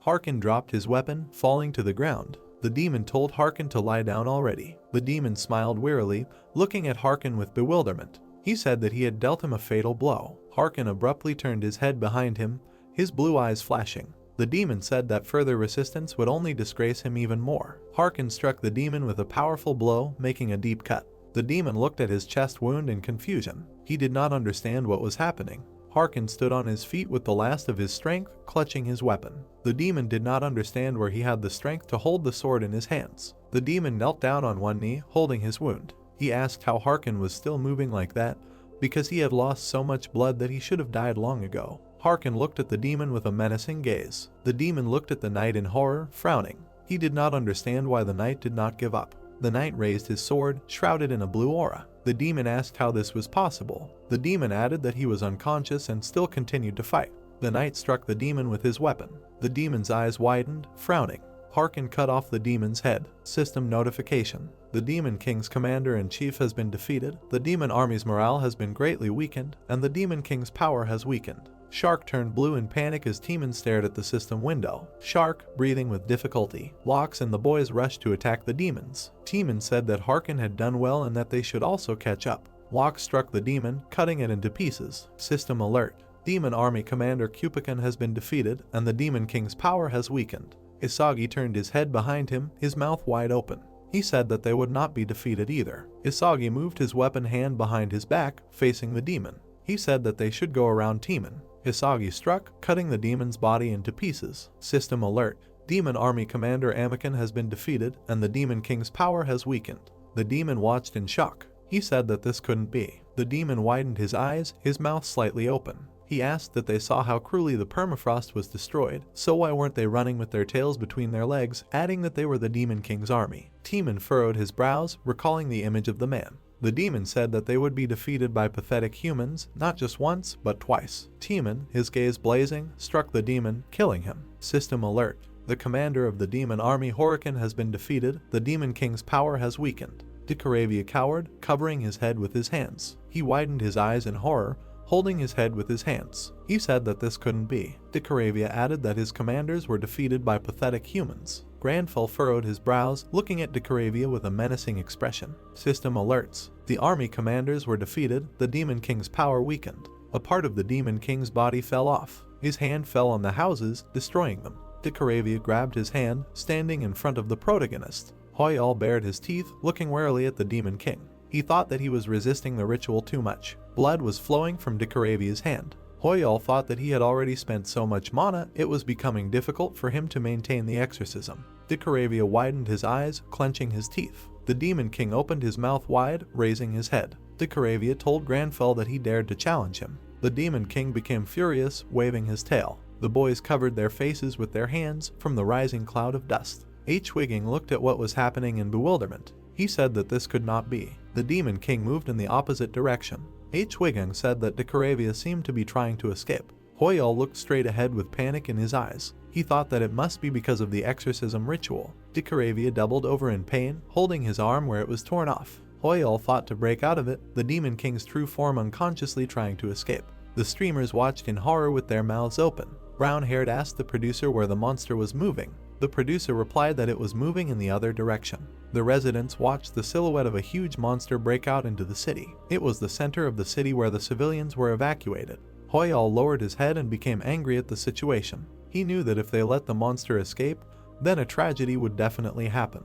He felt that he should have concentrated on the exorcism ritual and stopped the demon. The protagonist's eyes widened when he saw the notification that his mana was running low. The exorcism ritual was ending. The demon was emitting a purple aura in all directions. He immediately spread his wings in ferocious power, flapping his wings. The protagonist was indignant at the situation. Suddenly, Granfell appeared behind Hoyal with a proud look. He replied that they still had a source of magic. He imagined the image of the Witcher Matthias, who used spider magic. It was the use of inner darkness as a source of mana. Granfell stared forward from under his bangs. He stretched his hand forward, using a purple aura. He directed a whole stream of aura at the Demon King. The protagonist continued to drill his gaze into the monster. The Demon King began to writhe from the stream of purple aura. He did not want this darkness to swallow him up at all. At this time, the streamer watched in horror from under the mound. Teeman and Lox were also closely watching what was happening. From the side, the main character was watched by Lenie's silhouette. She and her men were watching from the hill. The red-haired girl was watching what was happening warily. She was watching Granfell's silhouette, who had crossed his arms and was standing with his back to her. She was about to throw him over her shoulder and run away when it became too dangerous. Now she realized that there was nothing to worry about. A bunch of notifications appeared that the Demon King Decaravia had been defeated and the quest to repel the permafrost had been completed. They had restored hope to the northern city. Granfell watched the blazing city from the snowy forest. The reporter went live on the news. The brunette said that with the increased interest in the city of permafrost, the topic of discussing the reconstruction of the city and the empty government position came up. The guys in school uniforms were discussing what was happening. They were discussing a video of a famous streamer which had already collected many millions of views. Hoyal held the phone and followed the news too. He heard that a column of smoke had been rising from the site of the victory over Decaravia for several days. He immediately put the phone down with the screen facing down. He sat on the floor and began to stretch. Hoyal plopped down on the bed with a feeling of satisfaction. Suddenly, the protagonist became puzzled. He remembered the moment when thick smoke rose from his remains after the victory over Decaravia. He knew that a new quest had appeared at the same time. A card, Class Quest, Ashken's Legacy. The beacon of salvation was lit and burned brightly, and they wanted to reclaim the legacy lost to evil. Hoyal looked at the status window with a dissatisfied expression. He imagined the image of Granfell in a black cloak. He wondered if this had anything to do with the Granfell he had met in the Mind Palace. The protagonist stared ahead, lost in thought. He was not sure of anything yet, because the Demon King's last words confused him. He remembered the despising look on his character and the demon's words that this darkness should never fall into the hands of humans. A few days after the permafrost returned, it was a news article with the players' ratings and their points for saving the city. An urgent notification appeared, an announcement about an error in the distribution of rewards for the permafrost siege. There was a system error in the calculation of points, which led to a problem with the issuance of rewards. They were transported to the Yuzra archipelago. It was palm trees and a resort. There was a knock on the door and a call for Harkin to examine him. Two people entered the night, one of whom was a doctor. The girl asked him how he felt. The doctor was shocked, while the brunette looked in amazement. They saw how the bandaged knight was doing push-ups on his fingers. He realized that it was Ysol. They immediately rushed to run to the knight, who looked lively. She said that he needed bed rest. She added that although healing magic was cast on him,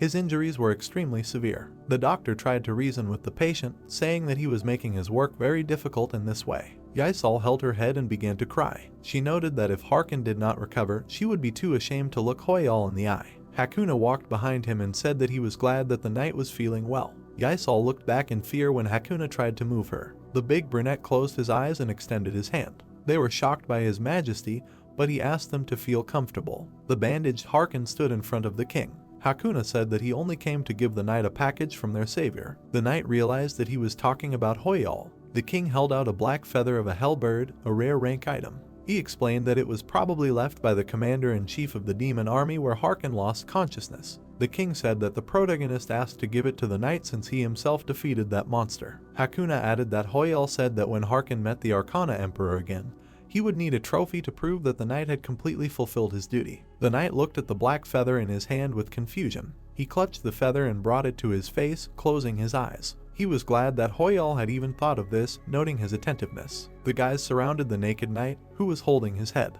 They were curious about where the protagonist was now. The sandy shore of the island was covered by the azure wave of the sea. Several days had passed since the victory over the Demon King Decaravia. Life quickly returned to normal. A bunch of news headlines from the last battle filled the internet. However, many things had changed. The man in the suit furiously slammed his fist on the table. The angry man threw the papers off the table. He commented on how Hisagi and the rest of the Inazuma Guild bowed in gratitude and called them fools. He looked at Hisaga's photo and became very angry. He noted that not only did they lose their head start in the siege, but they also lost to the Koreans. He thought that they didn't realize how big of a problem their actions were, considering that Gaon had already surpassed them in the rankings right now. Hisagi stood silently as their director scolded them. He asked them why they let their competitors pass so easily. The old man looked ahead at the guild leader in frustration.